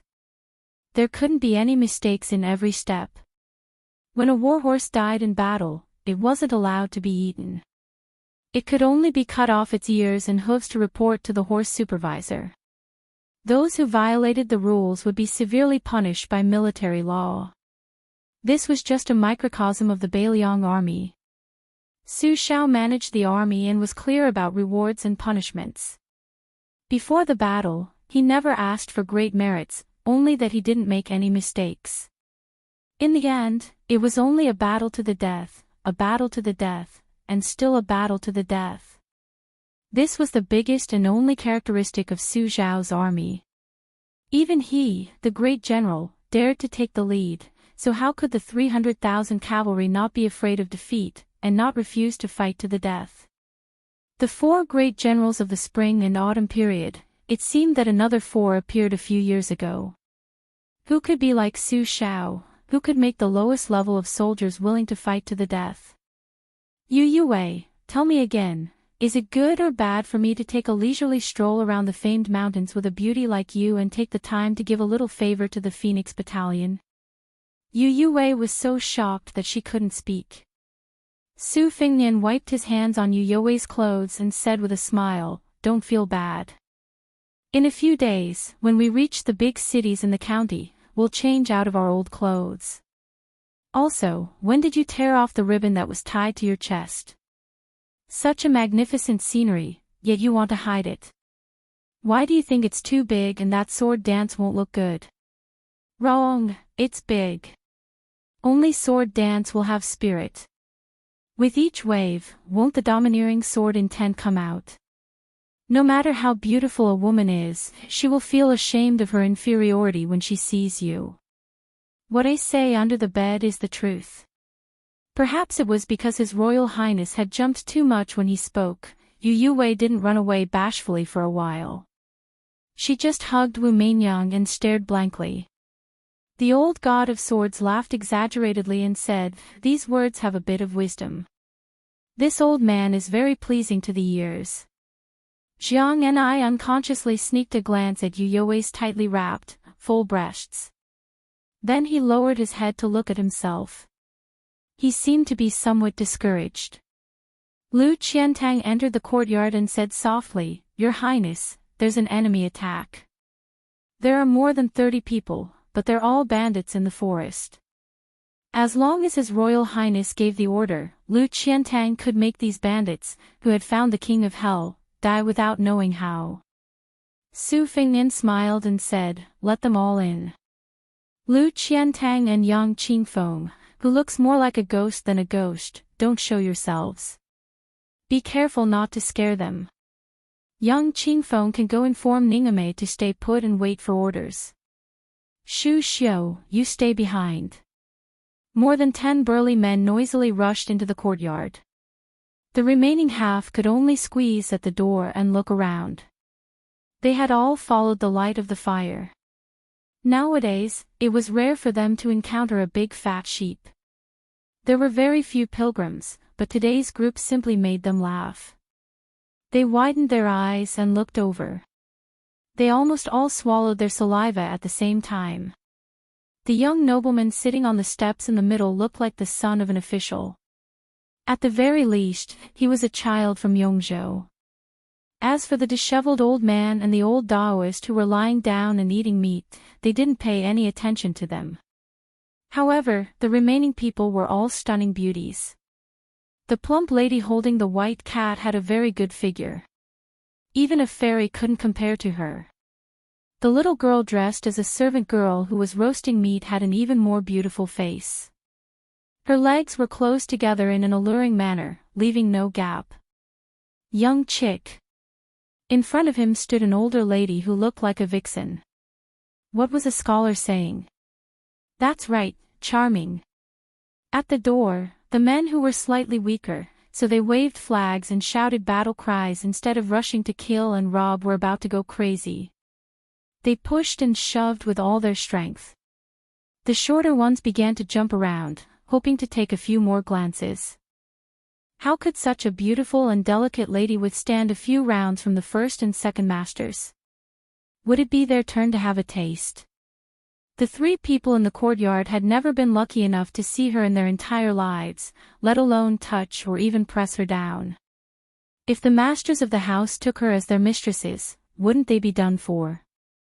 If it weren't for the nobleman from a rich family, the ox-nosed Taoist priest, and the skinny old man who wore a sheepskin fur coat, they would have thought that a fairy had descended to the mortal world. The first master, who was holding a pair of rusty xianhua axes, sneered and said, "Don't you know the Yinyang Pavilion on Mount Qingqing?" Su Fingnian looked ignorant and said, "I know. Under the pavilion is the world of the living, and under the pavilion is the world of the dead. The climate is completely different. In the past, when I was in this Taoist temple, I heard people say that even if there was a thunderstorm under the mountain, it would still be sunny on the mountain." The second master was a wretched man who looked like a monkey and was even skinnier than the old god of swords. He was born to be irritable. He jumped forward and reached out to touch Shu Xiu's chest with his dirty claws. Poor Shu Xiu didn't know His Royal Highness's intention. She could only pretend to be frightened and took 2 small steps back, just in time to avoid the monkey's vomiting hand.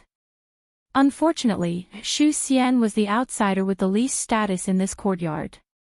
She was so close to them that not only did she smell the sweat of this group of bandits and barbarians, she also smelled the terrifying armpit odor of that skinny monkey. Looking at His Highness the Heir Apparent, Shu Xian felt a little helpless. She could only hope that His Highness the Heir Apparent would stop playing with cats and monkeys as soon as possible. She was really unwilling to stand in the same courtyard as them. She did not lose some of the witchcraft that she had to be proficient in as a witch in her previous life, so it was really easy for her to deal with them until they wished they were dead. She threw some of the specially bred 5 poisons into their abdomen, nibbling away at their internal organs bit by bit, or reversing their meridians until their entire body boiled and exploded. Weren't their minds filled with obscenity? She had a kind of aphrodisiac with her, but she did not use it on them as a kind of bodhisattva. Instead, she threw it to wild beasts like the Bear King and the Monkey King. Su Fingnian hugged Yu Yue and rubbed his stubbled chin on her smooth cheek. He asked with a smile, "Then are you robbers?" When this naive question came out, even Jiang and I felt embarrassed. Chapter 116. Su Fingnian looked at Auntie Shu, who was trying her best to suppress her killing intent and pretended to be shy and flustered. She was an old lady in her 30s, so it was not wrong to call her auntie, right? Su Fingnian did not kill according to her wishes. He still held Yu You's small waist, which was soft and smooth to the touch. In terms of waist slender, Jiang and I was not inferior to Yu Yue in his arms.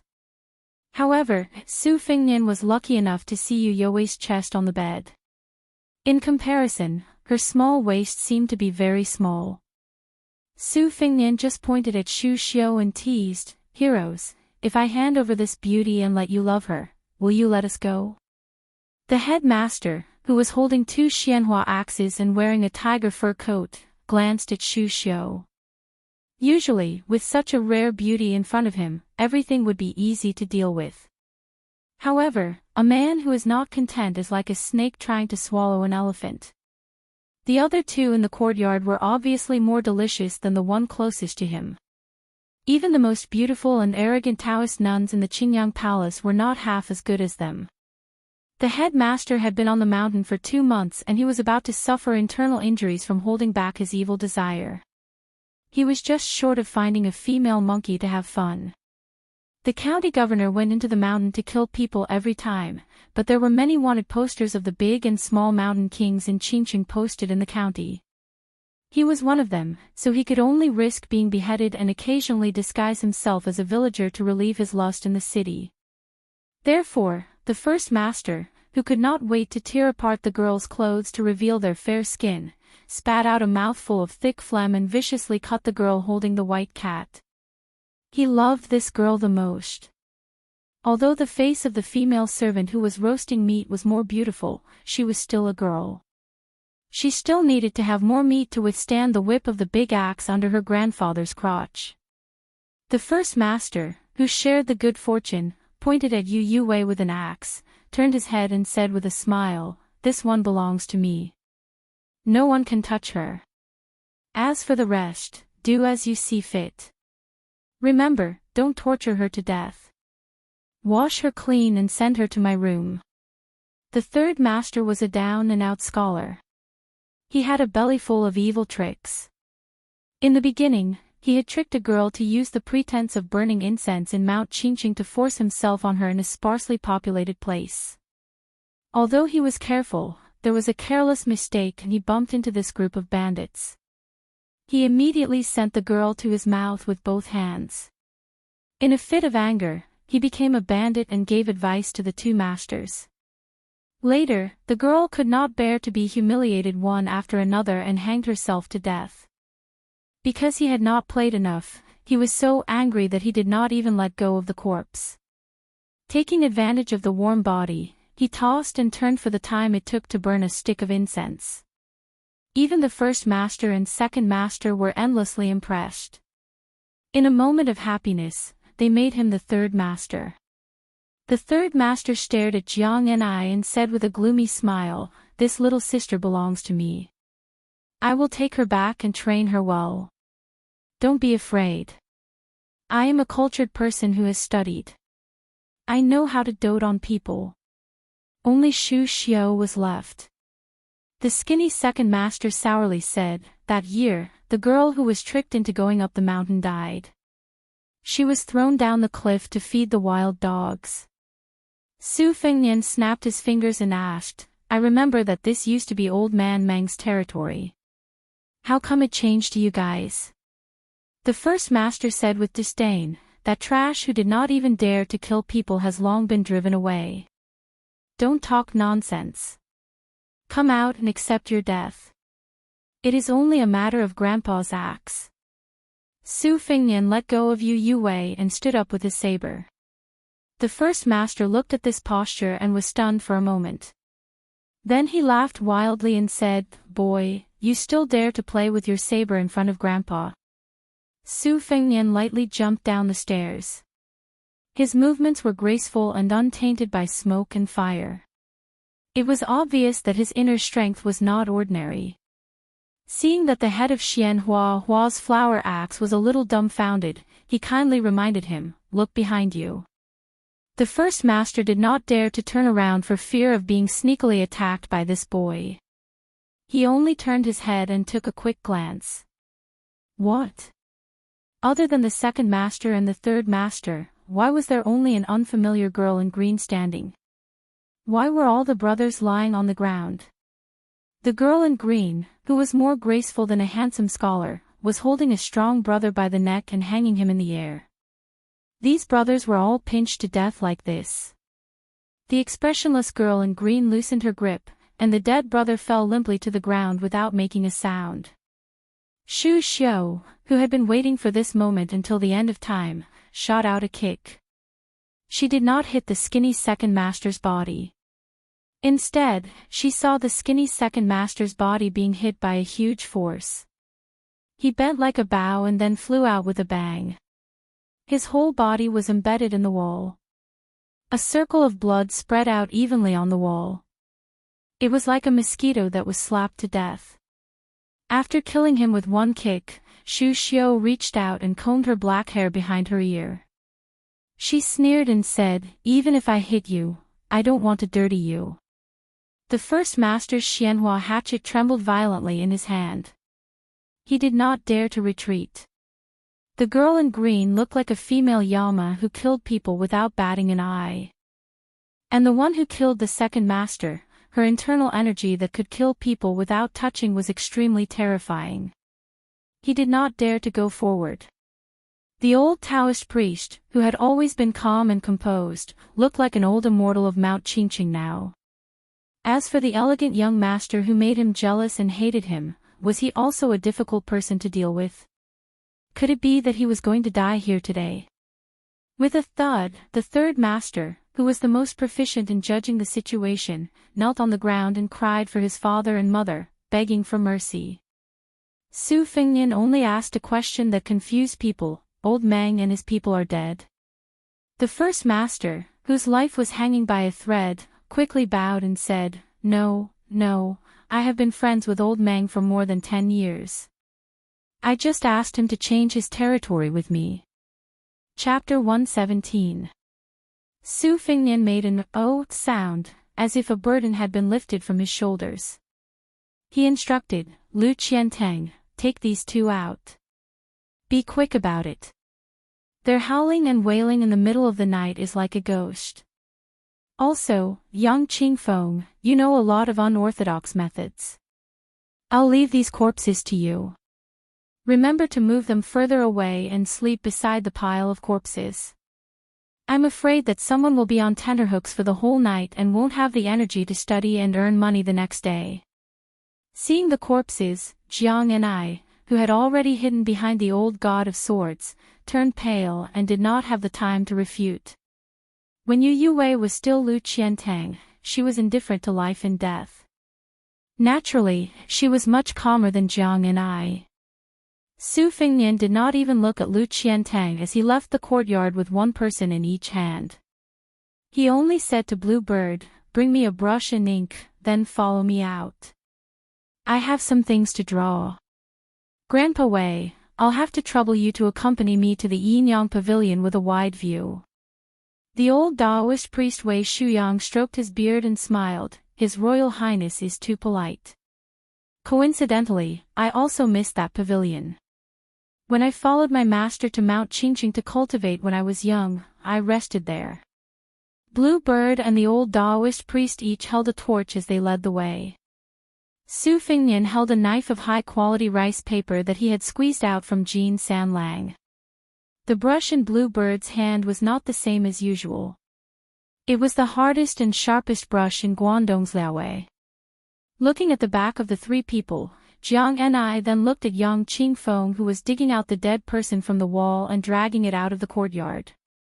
Presumably, the two bandits that were carried out by the swordsman Lu Qiantang like chickens and ducks were also unable to escape death. Jiang and I, who was hiding behind Li Chungang, was in a daze. The old sword god had seen many vicissitudes of life. When he was young, he was also frivolous, so he was not unfamiliar with women's thoughts. He laughed and said, Little Jiang, this old man has to say a few good words for little Su. You didn't accuse His Royal Highness of being unrestrained in Beiliang. However, outside of Beiliang, some of his methods cannot be said to be vicious and merciless. Today, these 30 people could be killed or not, it was all up to little Su. In the end, this old man guessed that it was the little bandit Old Mang who had yet to show himself. Jiang and I made a lukewarm sound of, oh. The old sword god smiled and said, Little Jiang, do you want to know why that little brat took the brush and ink out? If you roast another white fruit chicken for this old man will tell you.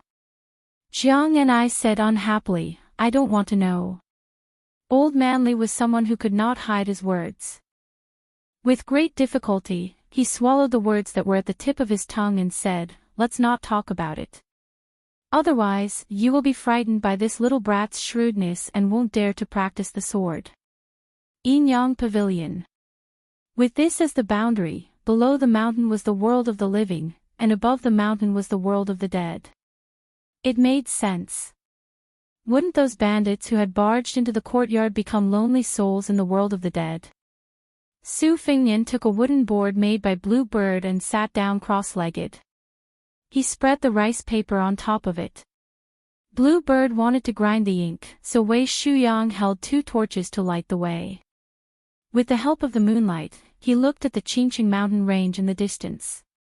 Qingqing Mountain was very outstanding in the history of Taoism. It was the location of the 5th paradise, which was more advanced than the ancestral courts of the 2 great orthodoxies, Mount Longhu and Mount Wudang. The Taoist temple in the mountain was hidden in the green mountains and clear waters. The architecture was most compatible with the heavenly way. There was once a poem written by immortal Qinghuan that said, "I only love the peak of the father-in-law mountain, the steps of the pill ladder are close to the netherworld." The main peak, Qingyang Peak, and the secondary peak, Tianzuan Peak, were opposite each other. There was an iron chain bridge that hung horizontally. Yellow cranes soared and the sea of clouds rolled. It was indeed a rare scenery in the world. Wei Shuyang had once mustered up his courage to walk across the iron chain bridge. It took him a full hour to walk. When he finally reached Tianzuan Peak, his legs were weak and his clothes were soaked. Wei Shuyang looked down and praised sincerely, "His Royal Highness has a good memory." Su Fengnian concentrated on painting the mountains, rivers, and topography of Beiliang in detail. He was even more accurate than the senior officials of the geography department. Even a knowledgeable old man like Wei Shuyang was dumbfounded. His Royal Highness painted for an hour and changed more than 10 sheets of rice paper. Finally, he painted Mount Qingqing. His Royal Highness was only riding on a horse. He didn't look at the scenery, but the shape of the mountains was even clearer than that of an old Taoist who had been cultivating in Mount Qingqing for nearly 10 years. It was especially suitable for him to paint with fine hairs. Wei Shuyang had seen His Royal Highness grow up, so he was far more familiar with Su Fengnian's character than outsiders. It was true that he was naughty and mischievous. Otherwise, he wouldn't have ridden on Wei Shuyang's neck and peed. When he pooped in the tide listening pavilion as a child, he would casually wipe his ass with a secret manual. However, once this child became serious, he would have a stubborn spirit. Once, he was punished by Li Shan on the top floor to copy scriptures. His Royal Highness didn't admit his mistake, but he still copied the scriptures. In a fit of pique, he copied nearly 300,000 words. In the end, even the great pillar state came forward to plead for leniency. In the end, he won over Li Shan, who didn't know whether to laugh or cry. Su Fengnian stopped writing and waited for the ink to dry. He looked up and smiled at Blue Bird. "Later, take these rice papers back to the carriage and sleep. Otherwise, that girl won't dare to close her eyes." When the rice paper finished eating the ink, Blue Bird took the paper and brush and left. The torches had been changed several times. Su Fengnian shook his wrist and laughed softly. "Grandpa Wei, don't let anyone know that I'm drawing this." The old Taoist nodded. "Of course. His Royal Highness has a beautiful heart. I've seen it and kept it in my heart. I won't say anything." Su Fengnian looked at the highest peak of Mount Qingqing in the distance and said self-deprecatingly, "His Royal Highness has a rotten heart." "What kind of beautiful heart does he have?" Wei Shuyang laughed. "His Royal Highness is too modest." Su Fengnian closed his eyes and faced the beautiful mountains. He folded his blade on his knees and formed the Huangting incantation with 2 fingers. He silently entered a meditative state. Wei Shuyang didn't sleep the whole night. He just sat quietly and observed His Royal Highness's mysterious phenomenon. There was a purple aura coming from the east between his eyebrows. The closer it was to dawn, the more the red date mark between Su Fengnian's eyebrows turned from dark red to light purple. When the first rays of the morning sun shone on his body, Su Fengnian slowly opened his eyes and turned to look at Wei Shuyang apologetically. Wei Shuyang stroked his white beard and shook his head. "I'm looking forward to His Royal Highness going to Longhu." Chapter 118. Today's reward was very generous. Disciple, Ming Che, and Zhou Zhaoqin, thank you for your support along the way. Su Fengnian took a deep breath of the mountain forest and felt refreshed. He joked, "Grandpa Wei, are there really immortals who eat clouds and drink dew? Do you think there are immortals who eat the essence of the sun and moon in the Qingyang Palace?" The old Taoist chuckled and said, "I have never heard of such immortals. My master only knew some Dharma access to fasting and essence. He is far from the immortal realm." Su Fengnian left the pavilion and looked up at the Qingyang Heavenly Lord's twin peaks that looked like a pair of bull horns. He muttered to himself, the Qingqing King sounds very powerful. The Taoist master of Mount Longhu is only a state teacher who is in charge of all Taoism. Mount Wudong is even more pitiful. The Wudong sect leader is nothing, but there is someone who occupies a mountain and calls himself king. Wei Shuyang smiled but did not say anything. Because of his high status, he had been friends with His Royal Highness for more than 10 years. Therefore, when he traveled with Su Fengnian on the horse, he knew about the farce of 2 geese swapping yellow gates. Now that he saw His Royal Highness drawing with the geography of the mountains and rivers, it was very likely that he would draw wherever he went. Was he not going to draw 3,000 miles of beautiful mountains and rivers in a single line? Would there be any hidden secrets in this path? Old Taoist Judami did not dare to delve deeper. He just kept it in his heart. The more he spoke, the more likely he would make mistakes.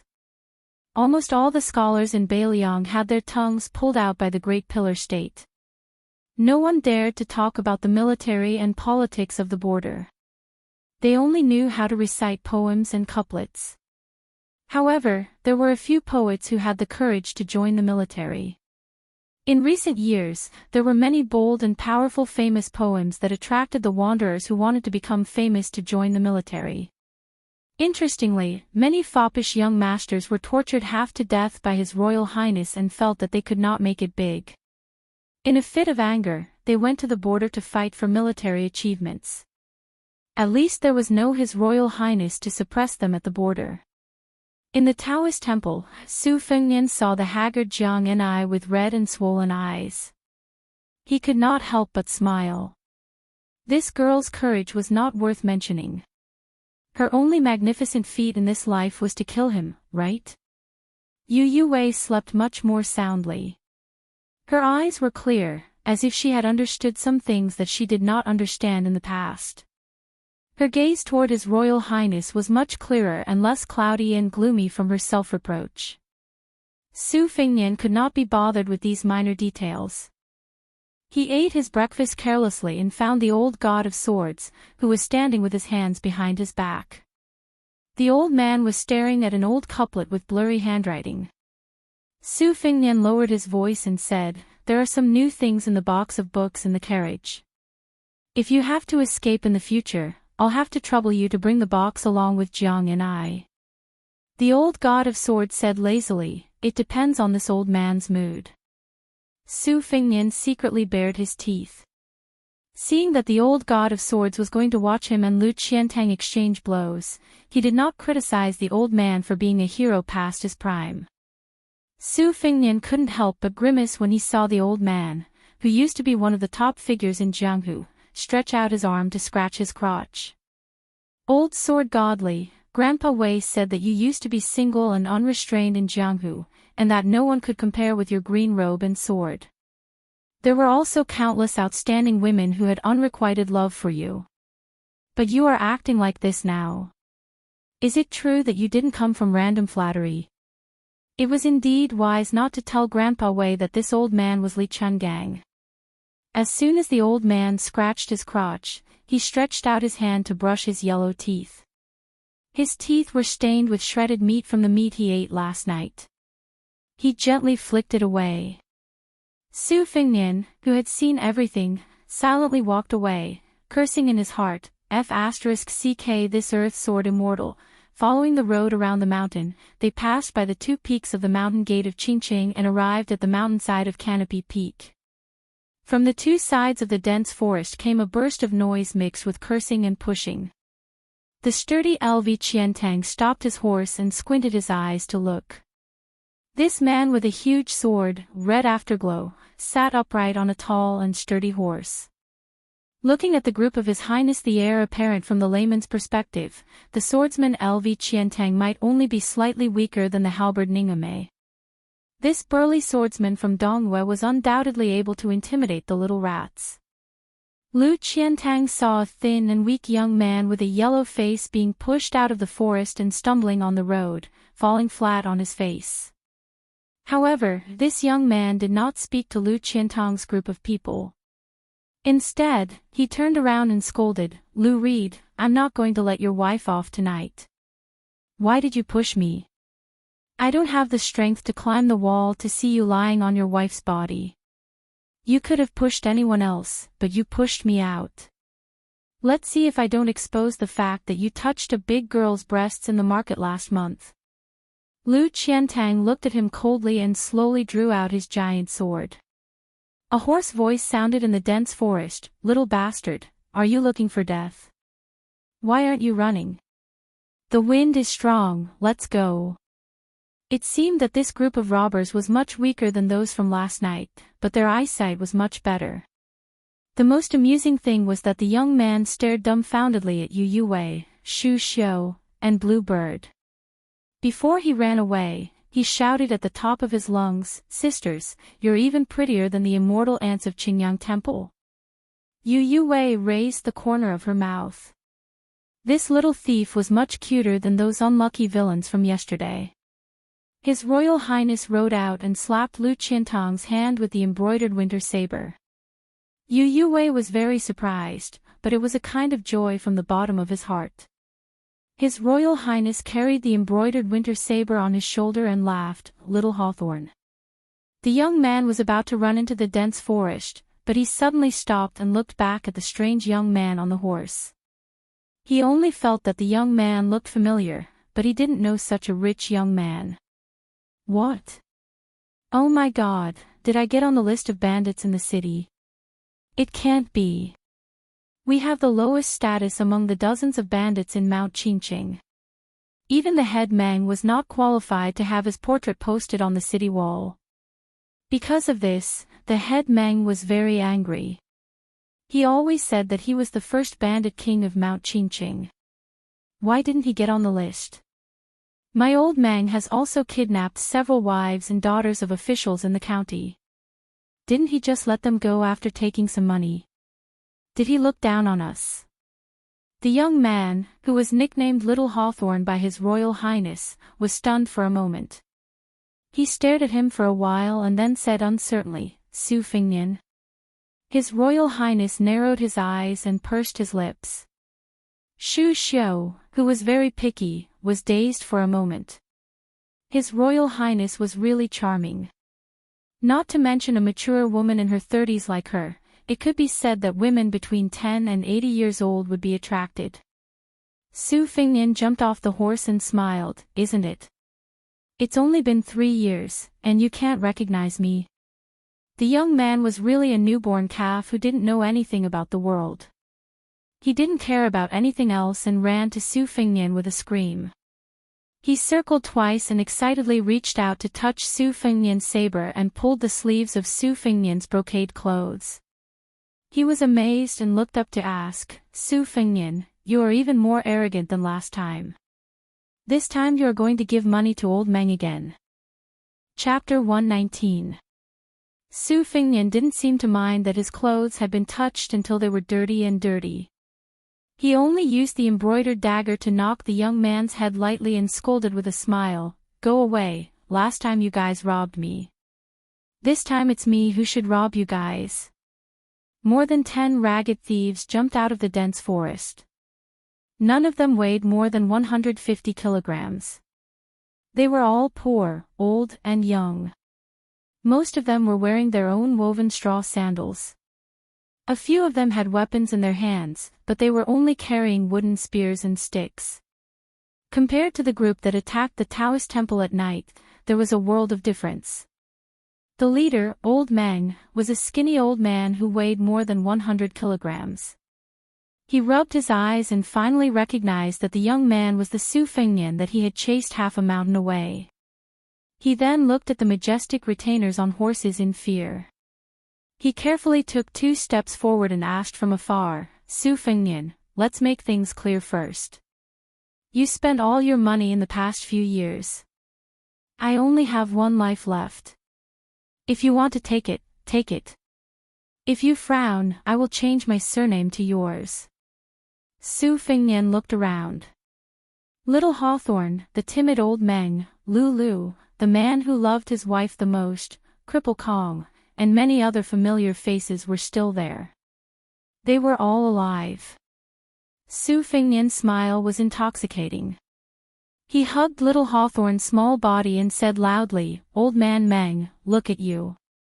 Even your stockade has been taken away by others, and you still want to pretend to be a hero in front of me. Damn you, don't pretend to be a fool in front of me.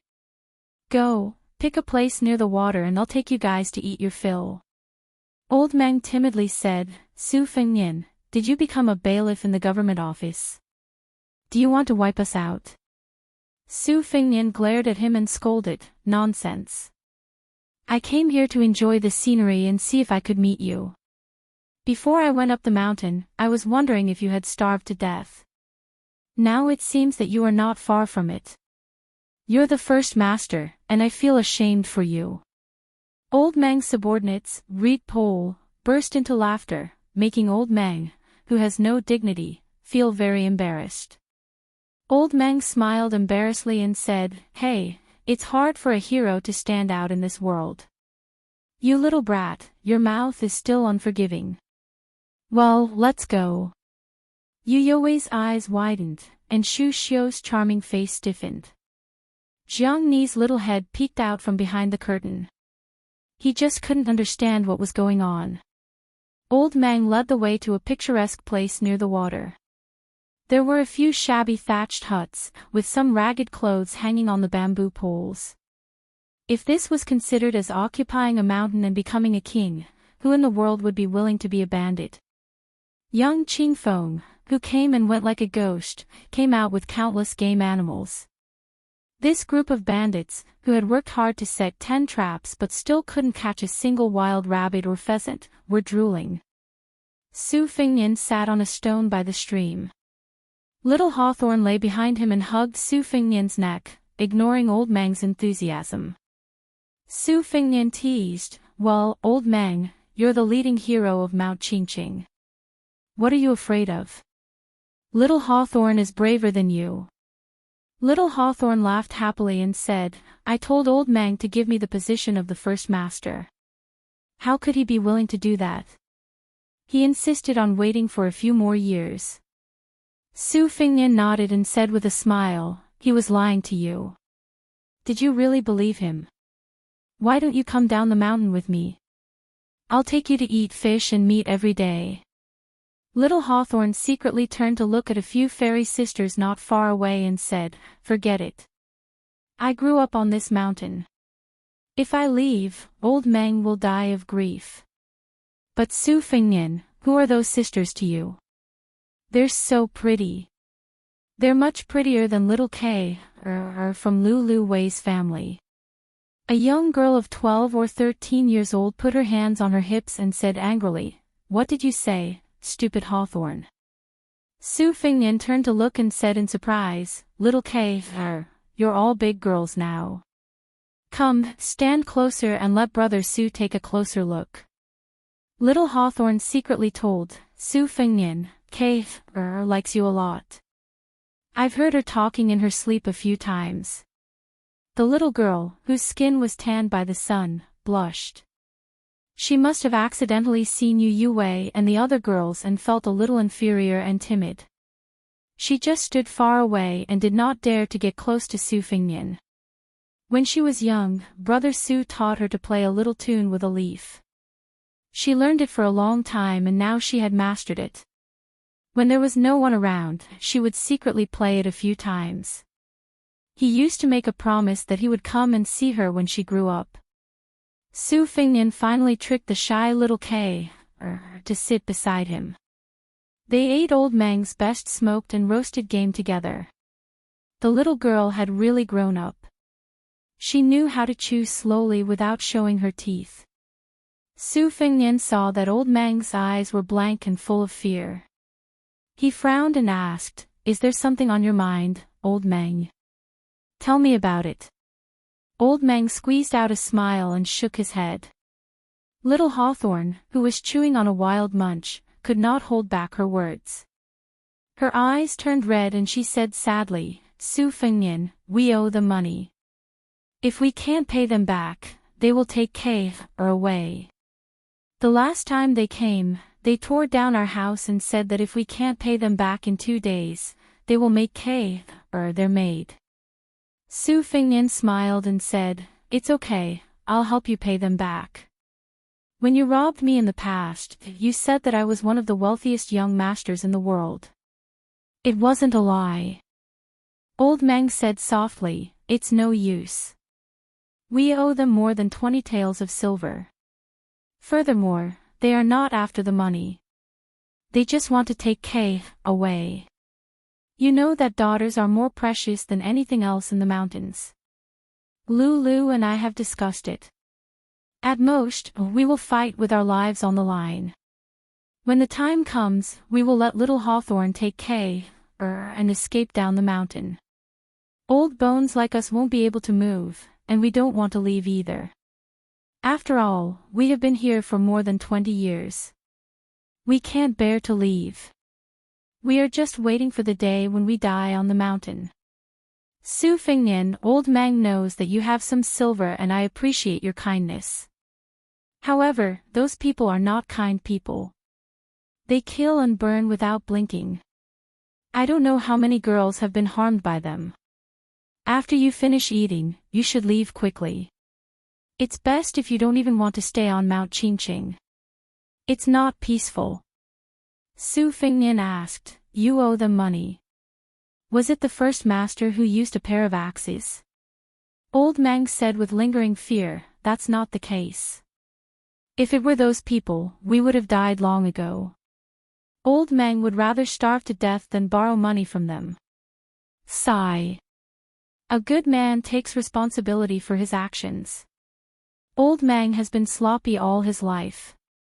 Fortunately, I still have these old brothers. Su Fingnian, Old Mang boldly asks you to take care of little Hawthorne and Kay. It's easy to feed poor children, but I beg you not to let them become slaves. When we went up the mountain, we still had the backbone of men. We can't live backward. Just don't let them starve to death. If you are willing, Old Mang will kowtow to you. I don't mind kneeling for this great kindness." Su Fingnian was expressionless. Old Mang looked bitter. Lu Qiantang bowed and said, "There are more than 10 new people." Su Fingnian made a cold gesture of cutting his throat. Old Mang was dumbfounded. Su Fingnian frowned and asked, "Mount Qingqing is so chaotic. Doesn't Prince Qingqing know how to do something about it?" Old Mang said bitterly, "Why would he care? Those immortals in Qingyang Palace don't care about the lives of ordinary people." Su Fingnian stood up and patted little Hawthorne's head. He then took Kay, a small hand that was not delicate at all, and said with a smile, "I used to carry you on my back. Now that you are a girl, I can't carry you on my back anymore. Your father will fight me with a hoe. Let's go.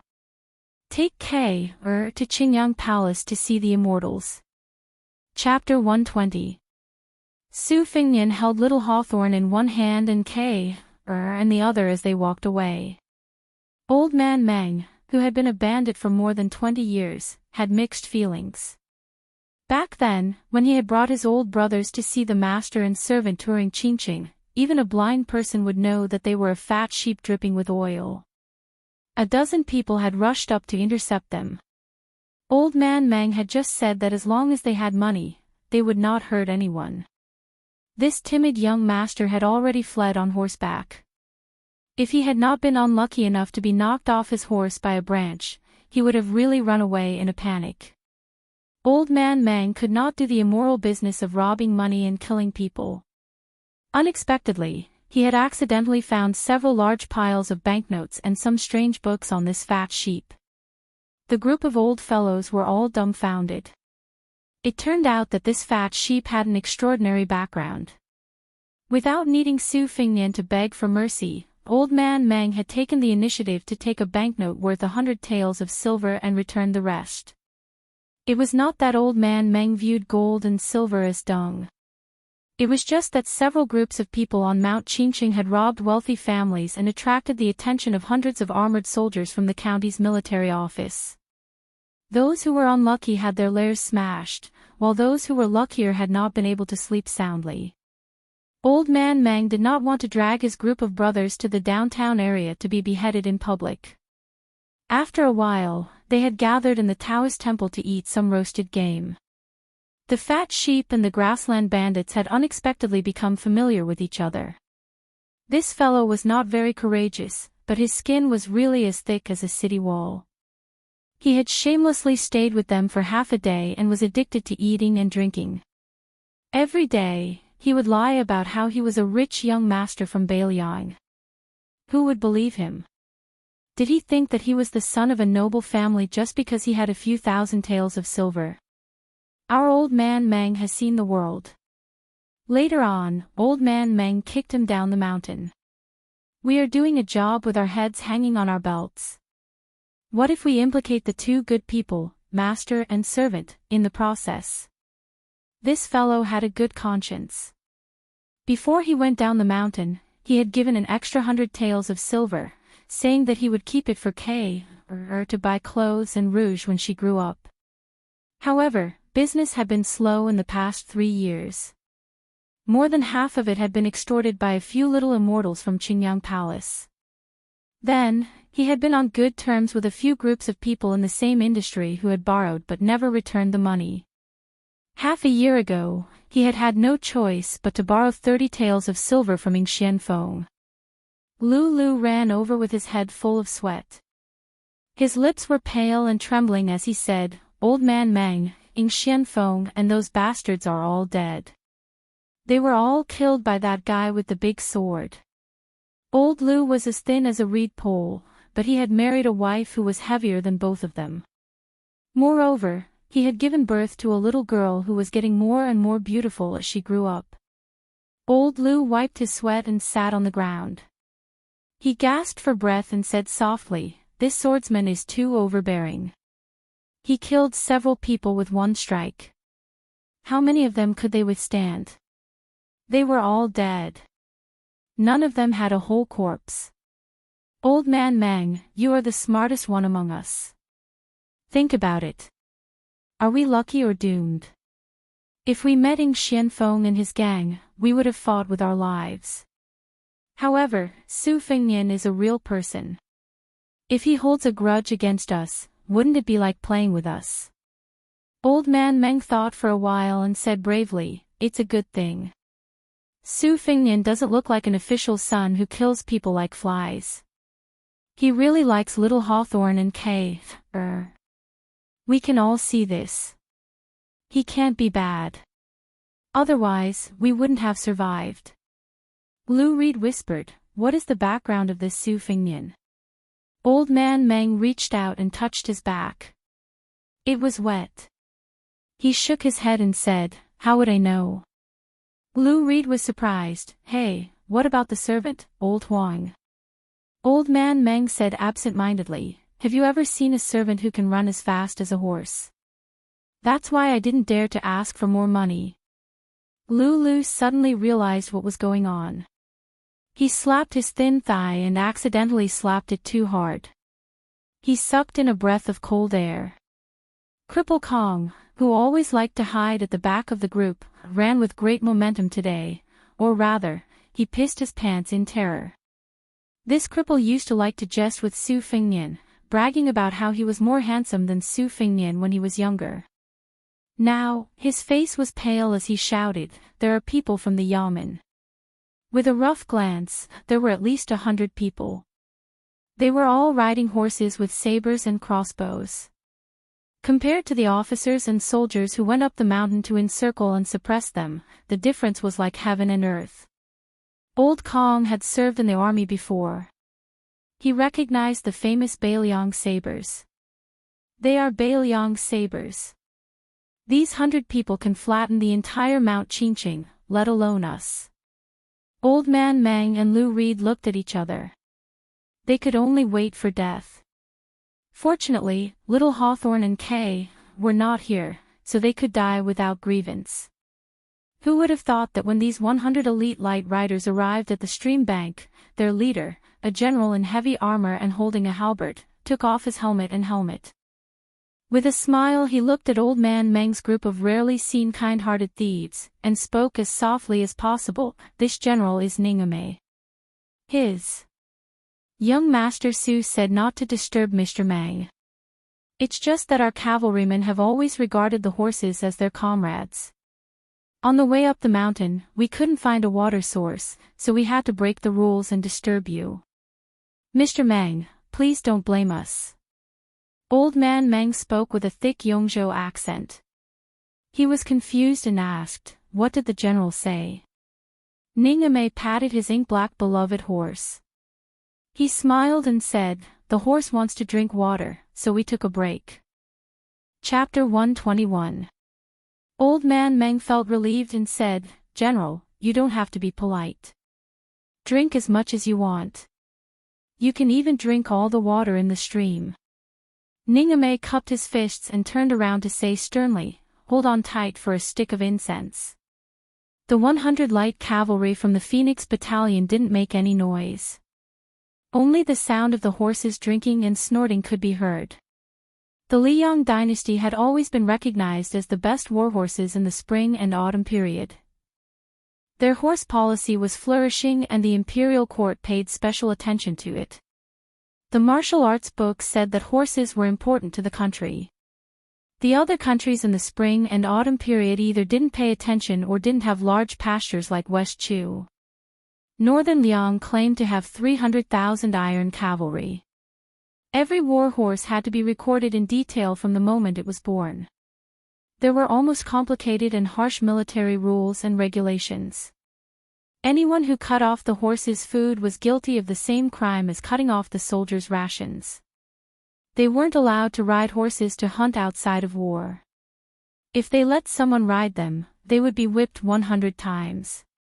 If they threw away the stirrup or saddle, they would be whipped 100 times. Ningame led 100 light cavalry out and had to strictly follow the most basic marching rules. They had to rest every 10 li and brush the horses' noses and mouths. They had to feed every 30 li. In Beiliang, anyone who lost their horse in battle would be executed. They would be rewarded for fighting to the death and injuring their horses. The Beiliang cavalry was the best in the world. It wasn't announced by the mouths of scholars, but by the horses trampling over the 6 countries and half of Jianghu.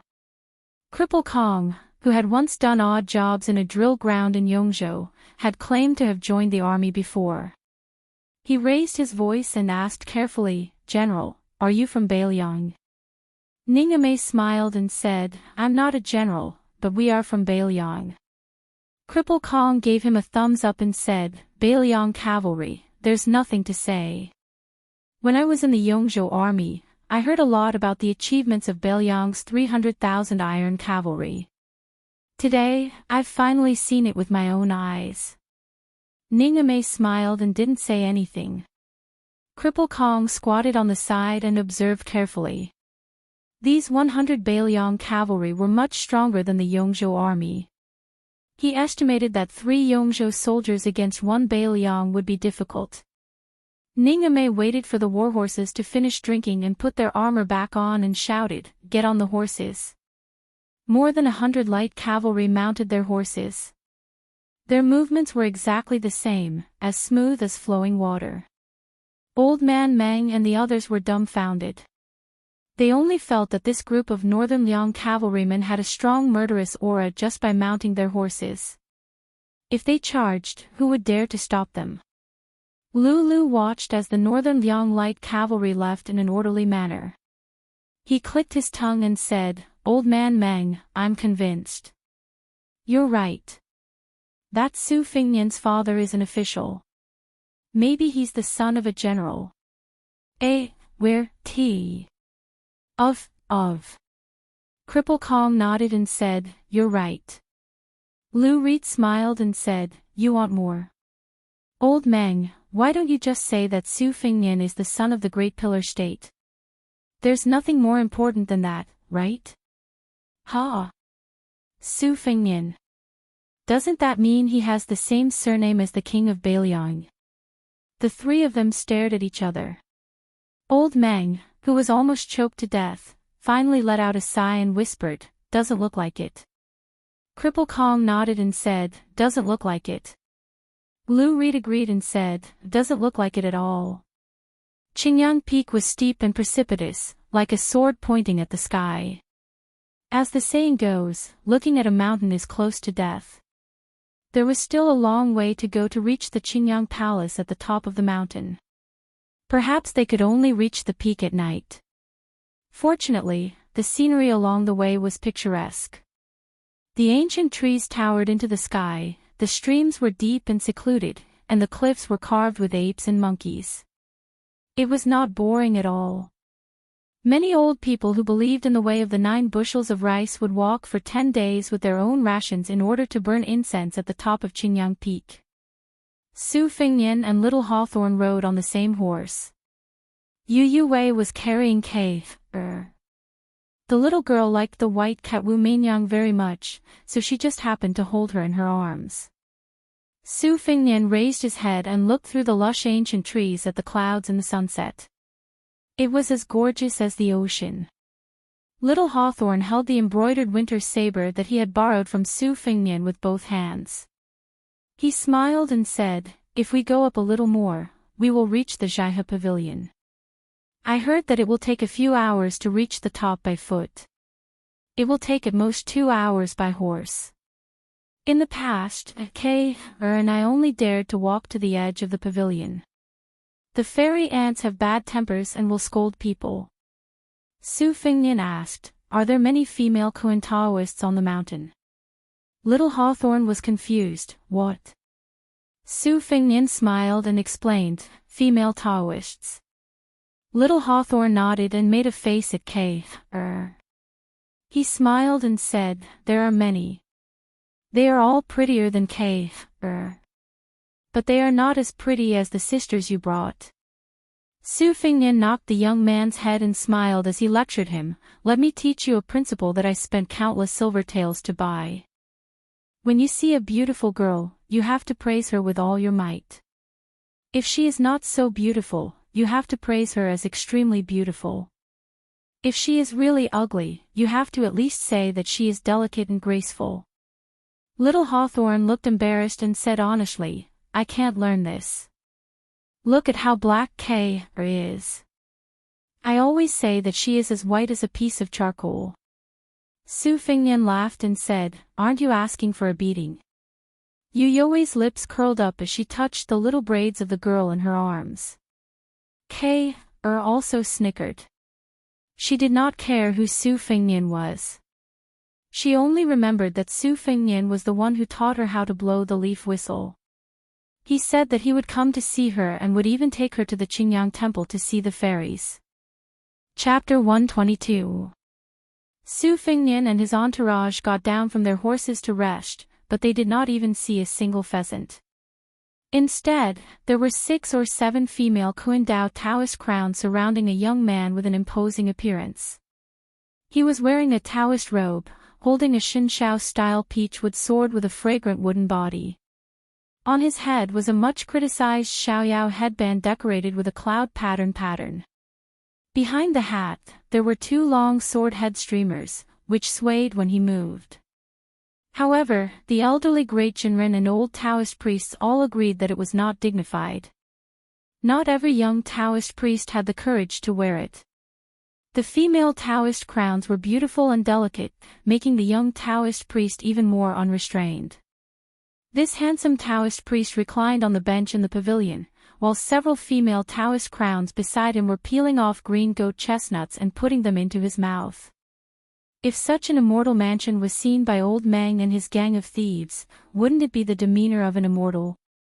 When the young Taoist priest of Qingyang Palace saw Xu Xiu, he was delighted at first, but when he saw Yu Wei with a white cat and white dress, he was stunned.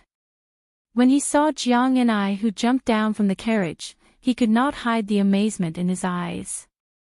He gently pushed away the female Taoist crowns, stood up, hung the peachwood sword on his waist, and took the lead to walk out of the Zhou Crane pavilion.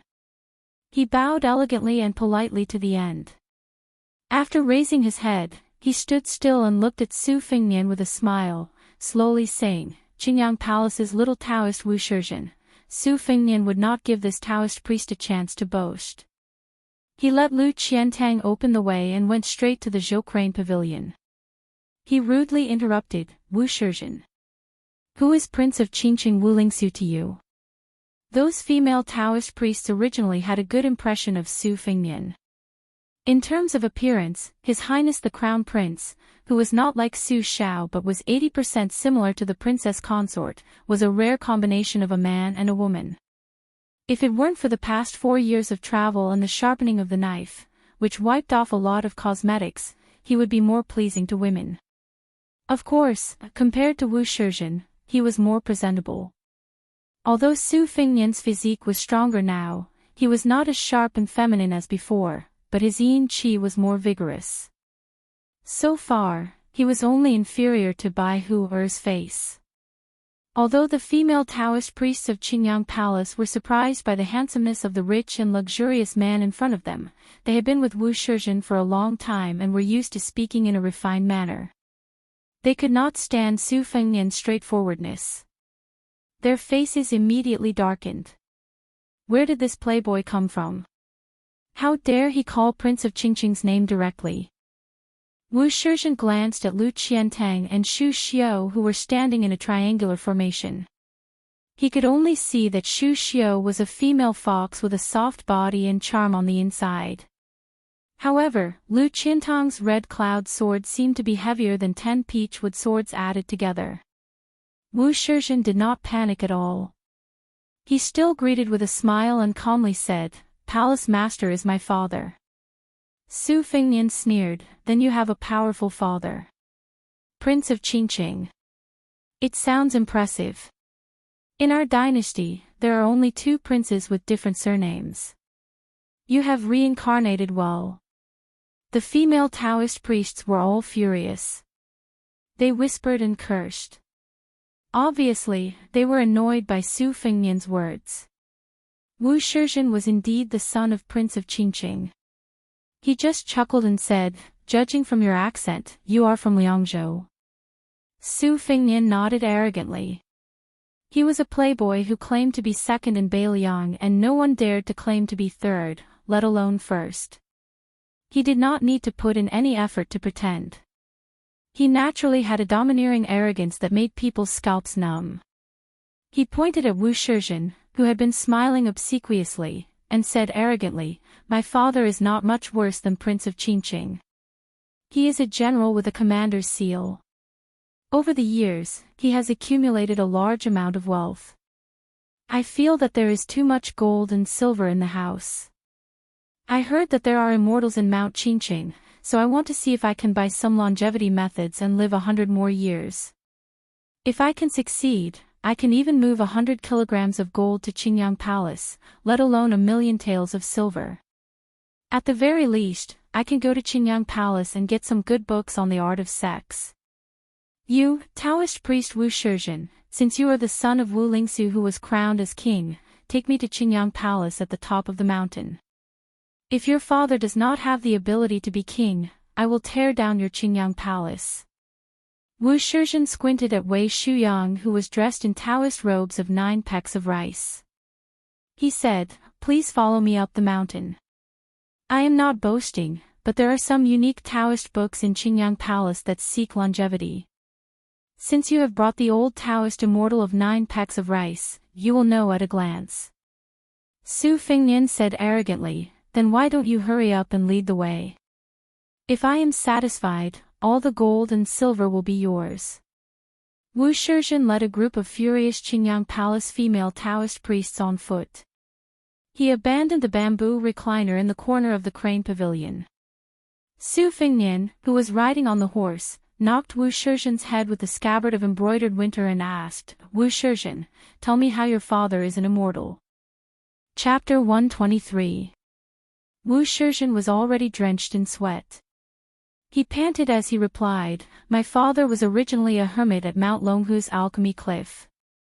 Later, he achieved great success in alchemy and went down the mountain to pray for help. He met Heavenly Lord Wang at the Yangtze River. Heavenly Lord Wang saw that my father's Tao heart was pure, So he gave him the great Tao of divine lightning, which could enslave 36 ghosts and gods. He then went to the 22nd grotto heaven of the Whitewater Hound Taoist sect and helped an old woman who was seriously ill. Only then did he know that she was the mother of lightning. He gave my father the divine firmament 5 lightnings heavenly book, which could summon thunder and lightning with a wave of his hand. My father received the mandate of heaven and was enlightened. He saw ghosts and gods, chanted spells, and commanded thunder and lightning to chase after evil demons. He was fortunate enough to be summoned by His Majesty, who was very pleased and conferred him the title of Prince of Qingqing. Su Fengnian was a little shocked. Although Wu Shizhen was panting like a bull, he was very familiar with his speech. It was obvious that he had recited it countless times. Wei Shuyang smiled slightly and did not comment. As a Taoist priest, how could he not know about the legends of immortals? For example, Mount Longhu and Mount Wudang, other than the founding ancestors, they also needed to borrow the power of ghosts and gods to strengthen their reputation. How could any heavenly master or sect master meet an immortal when he went out? People would laugh their heads off if they heard about it. Jiang and I, who had poked his head out of the curtain and heard all this, believed it without a doubt. As for Wu Shizhen, he did not even look at him carefully. He did not know how he looked or how he was like. The old god of swords, Li Chungang, lowered his head and smelled the smell of his feet. He seemed to be disgusted by his own stench. He raised his head and waved his hand. Don't listen to the nonsense of this overindulgent Taoist. It's all lies. Jiang and I was very respectful toward immortals and Buddhas. He said nervously, don't talk nonsense. We're not far from Qingyang Palace. Be careful of lightning. The old man laughed. So what if it does? This old man will shatter it with one sword. Jiang and I, who was on tenterhooks, said angrily, will you die if you don't brag? Will you die? The old man laughed. Don't worry, listen. Su Fengnian, that brat. How would he let this little Taoist priest's endless bragging? As expected, Su Fengnian was like a reckless and ignorant hothead who came from a wealthy family. He exposed the truth and slapped his face hard. Who knows if your old man, Wu Lingsu, has met that fire master or lightning goddess? Wu Lingsu can boast however he wants. But I heard that Wu Lingsu came up with a book called Xinxiao's Spiritual Treasure Sutra, wanting to cut ties with Mount Longhu Enjingyi School and establish his own sect in Mount Qingqing, a place with good feng shui. However, there were very few followers. Later, someone recommended Wu Lingsu, saying that your father's Taoist skills were sparse, but his bedroom skills were superb. So, he was called to the palace by His Majesty. Your father was also tactful. He gave him elixirs and secret manuals, and even flattered him. He said that there were 9 clouds in the sky, and Xinxiao was the highest. The head of Xinxiao was the eldest son of the Jade Emperor, who was the reincarnation of the current emperor. His flattery was a bit good, but it was said that several Taoist ancestral halls in Mount Longhu and Wudang all scolded your father, Wu Lingsu, as Great Ox Wu. Even Prince Qingqing, who occupied the 6th grotto heaven, didn't dare to say a few words back. He's a king, after all. How did he do it? Yu Wei burst into laughter. Wei Shuyang was very cooperative with His Royal Highness. He pretended to be careful and nervous, and softly corrected him, young master, Mount Qingqing is the 5th grotto heaven. Su Fengnian snorted, isn't the 5th and 6th grotto heaven about the same? Wu Shizhen's expression stiffened, but he still maintained a stiff smile. There was no anger, no irritation. He reached out to stop a female Taoist nun from wiping his sweat. He wiped his own sweat and looked ahead. The roof of the palace could already be vaguely seen. Wu Shizhen, who had never been angered since birth, raised his head and smiled, young master, we're almost at the Qingyang Palace. Then, he instructed one of the slightly older Taoist nun, Qing Shuwei, walk faster. First, go to the Qingyang Palace and tell them that we have an important guest. The nun twisted her alluring waist and hurried away. Wu Shizhen glanced at Yu Yue, who was holding an ugly girl, from the corner of his eyes. Su Fengnian looked indifferent on the surface. He thought that this young Taoist's composure was quite good. Was he really that determined to shut the door and beat the dog? After all, the Qingyang Palace was not the Beiliang army. After being an immortal in Mount Qingqing for so long, they really thought of themselves as impenetrable immortals. They just didn't know that there were 100 light cavalry at the foot of the mountain.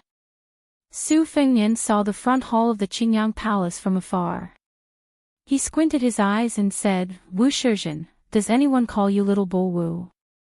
Wu Shizhen might have endured a lifetime of hardship, so he didn't mind enduring a little longer.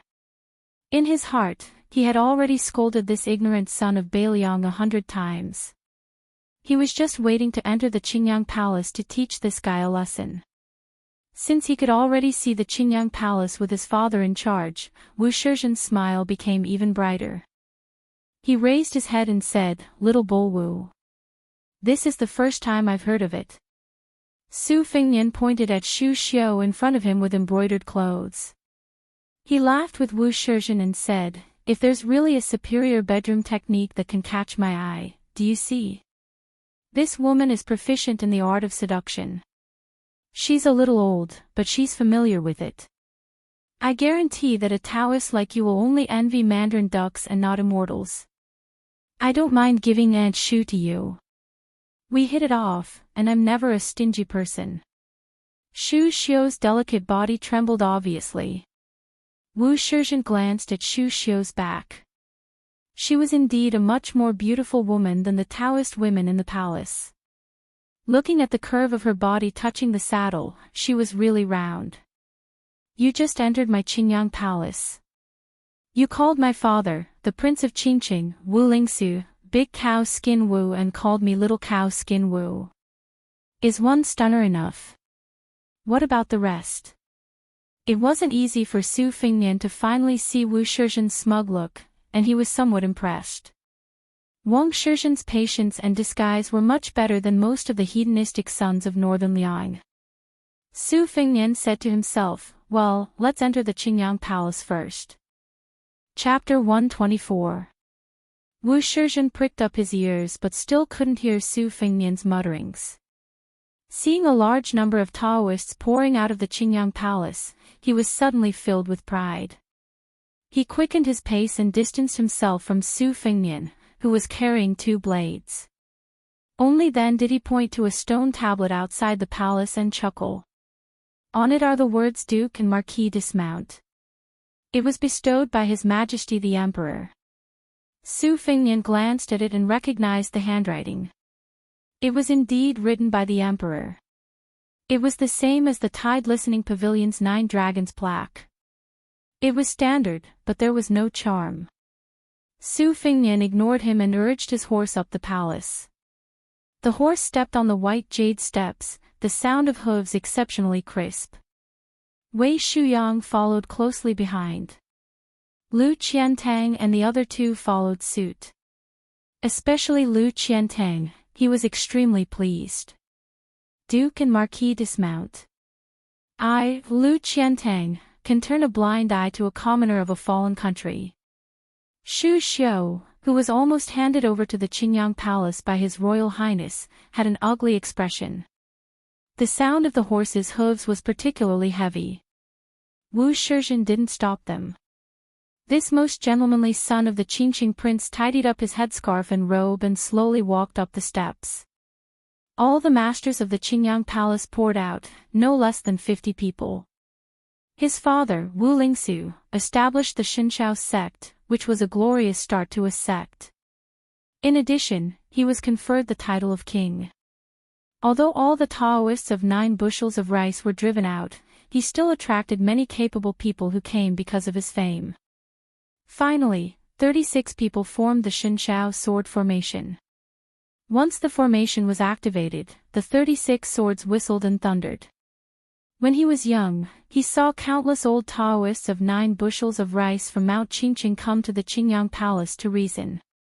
They were all defeated by the Yuxiao sword formation, which only had 18 people at that time.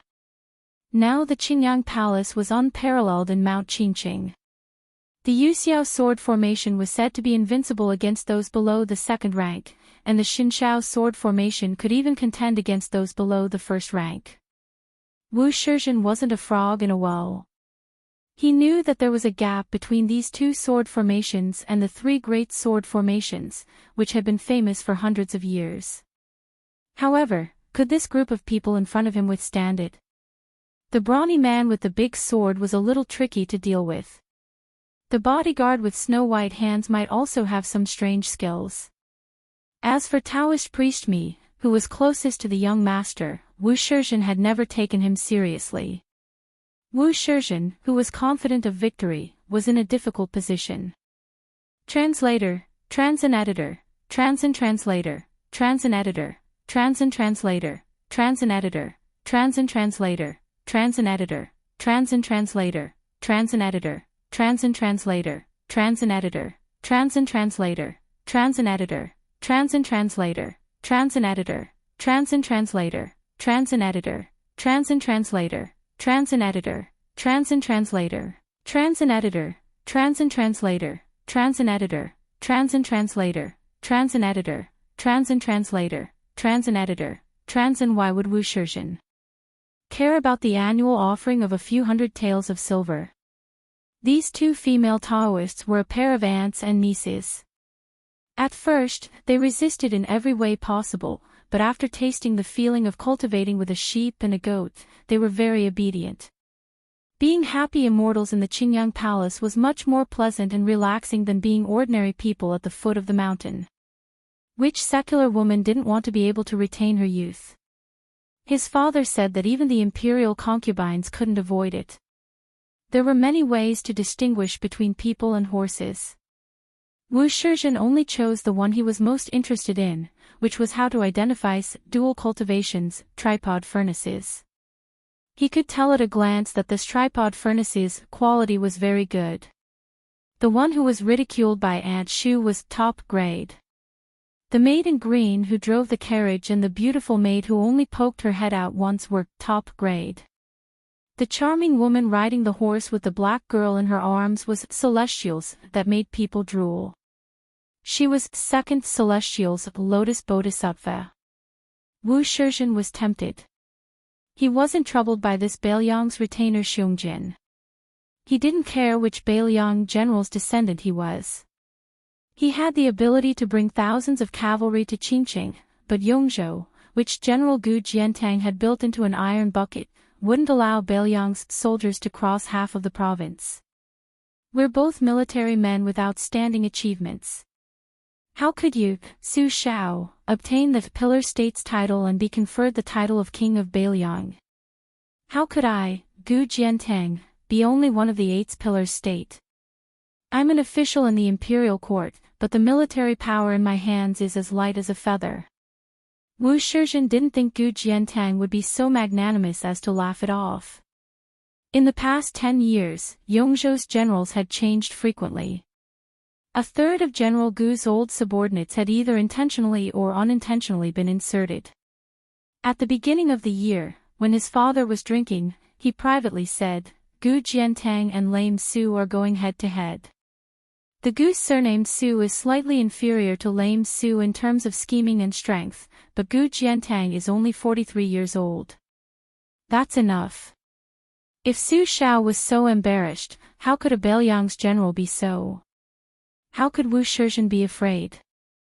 Moreover, Bailiang's 300,000 cavalry generals were all in the hands of the 6 young adopted sons. He had never heard of any of them having descendants as old as this young man in front of him. Therefore, Wu Shizhen's dilemma was how to distribute the women. How many should he give to his father? Should he hand over the little white cat lady who looked like a bodhisattva and keep the rest for himself? Or should he only take one of the 3,000 women? But would his father, who wholeheartedly wanted to prove his Tao to the world, agree? On Mount Qingqing, the prince of Qingqing, Wu Lingsu, was the heavens, and Wu Shizhen was undoubtedly the son of heaven. Whenever Wu Shizhen had a headache, he would habitually roll up the two swaying sword belts of the Xiaoyao scarf with his index fingers, dazzling the dozen or so Taoist nuns who had run out of the main hall to join in the fun. The Taoist nuns were infatuated with these little movements of Wu Shizhen's the most. As for in bed, of course they preferred his open and large movements. Compared to the strict rules of dual cultivation with Wu Shizhen's father, where every movement had to be done according to the book, not missing a single step, the Taoist nuns were, without exception, more willing to do it with Wu Shizhen. This little immortal who knew how to dote on others could wave the peach blossom beauty fan, play the suet white jade flute, and play the guqin, causing hundreds of birds to sing in unison. Even the couple who had been kidnapped into the Qingyang palace were willing to not return home, let alone some female Taoist priests who had been brought up the mountain when they were young. Wu Shizhen looked up at Su Fengnian, who was sitting high on the big jujube horse, and said with a smile, "This horse is mine."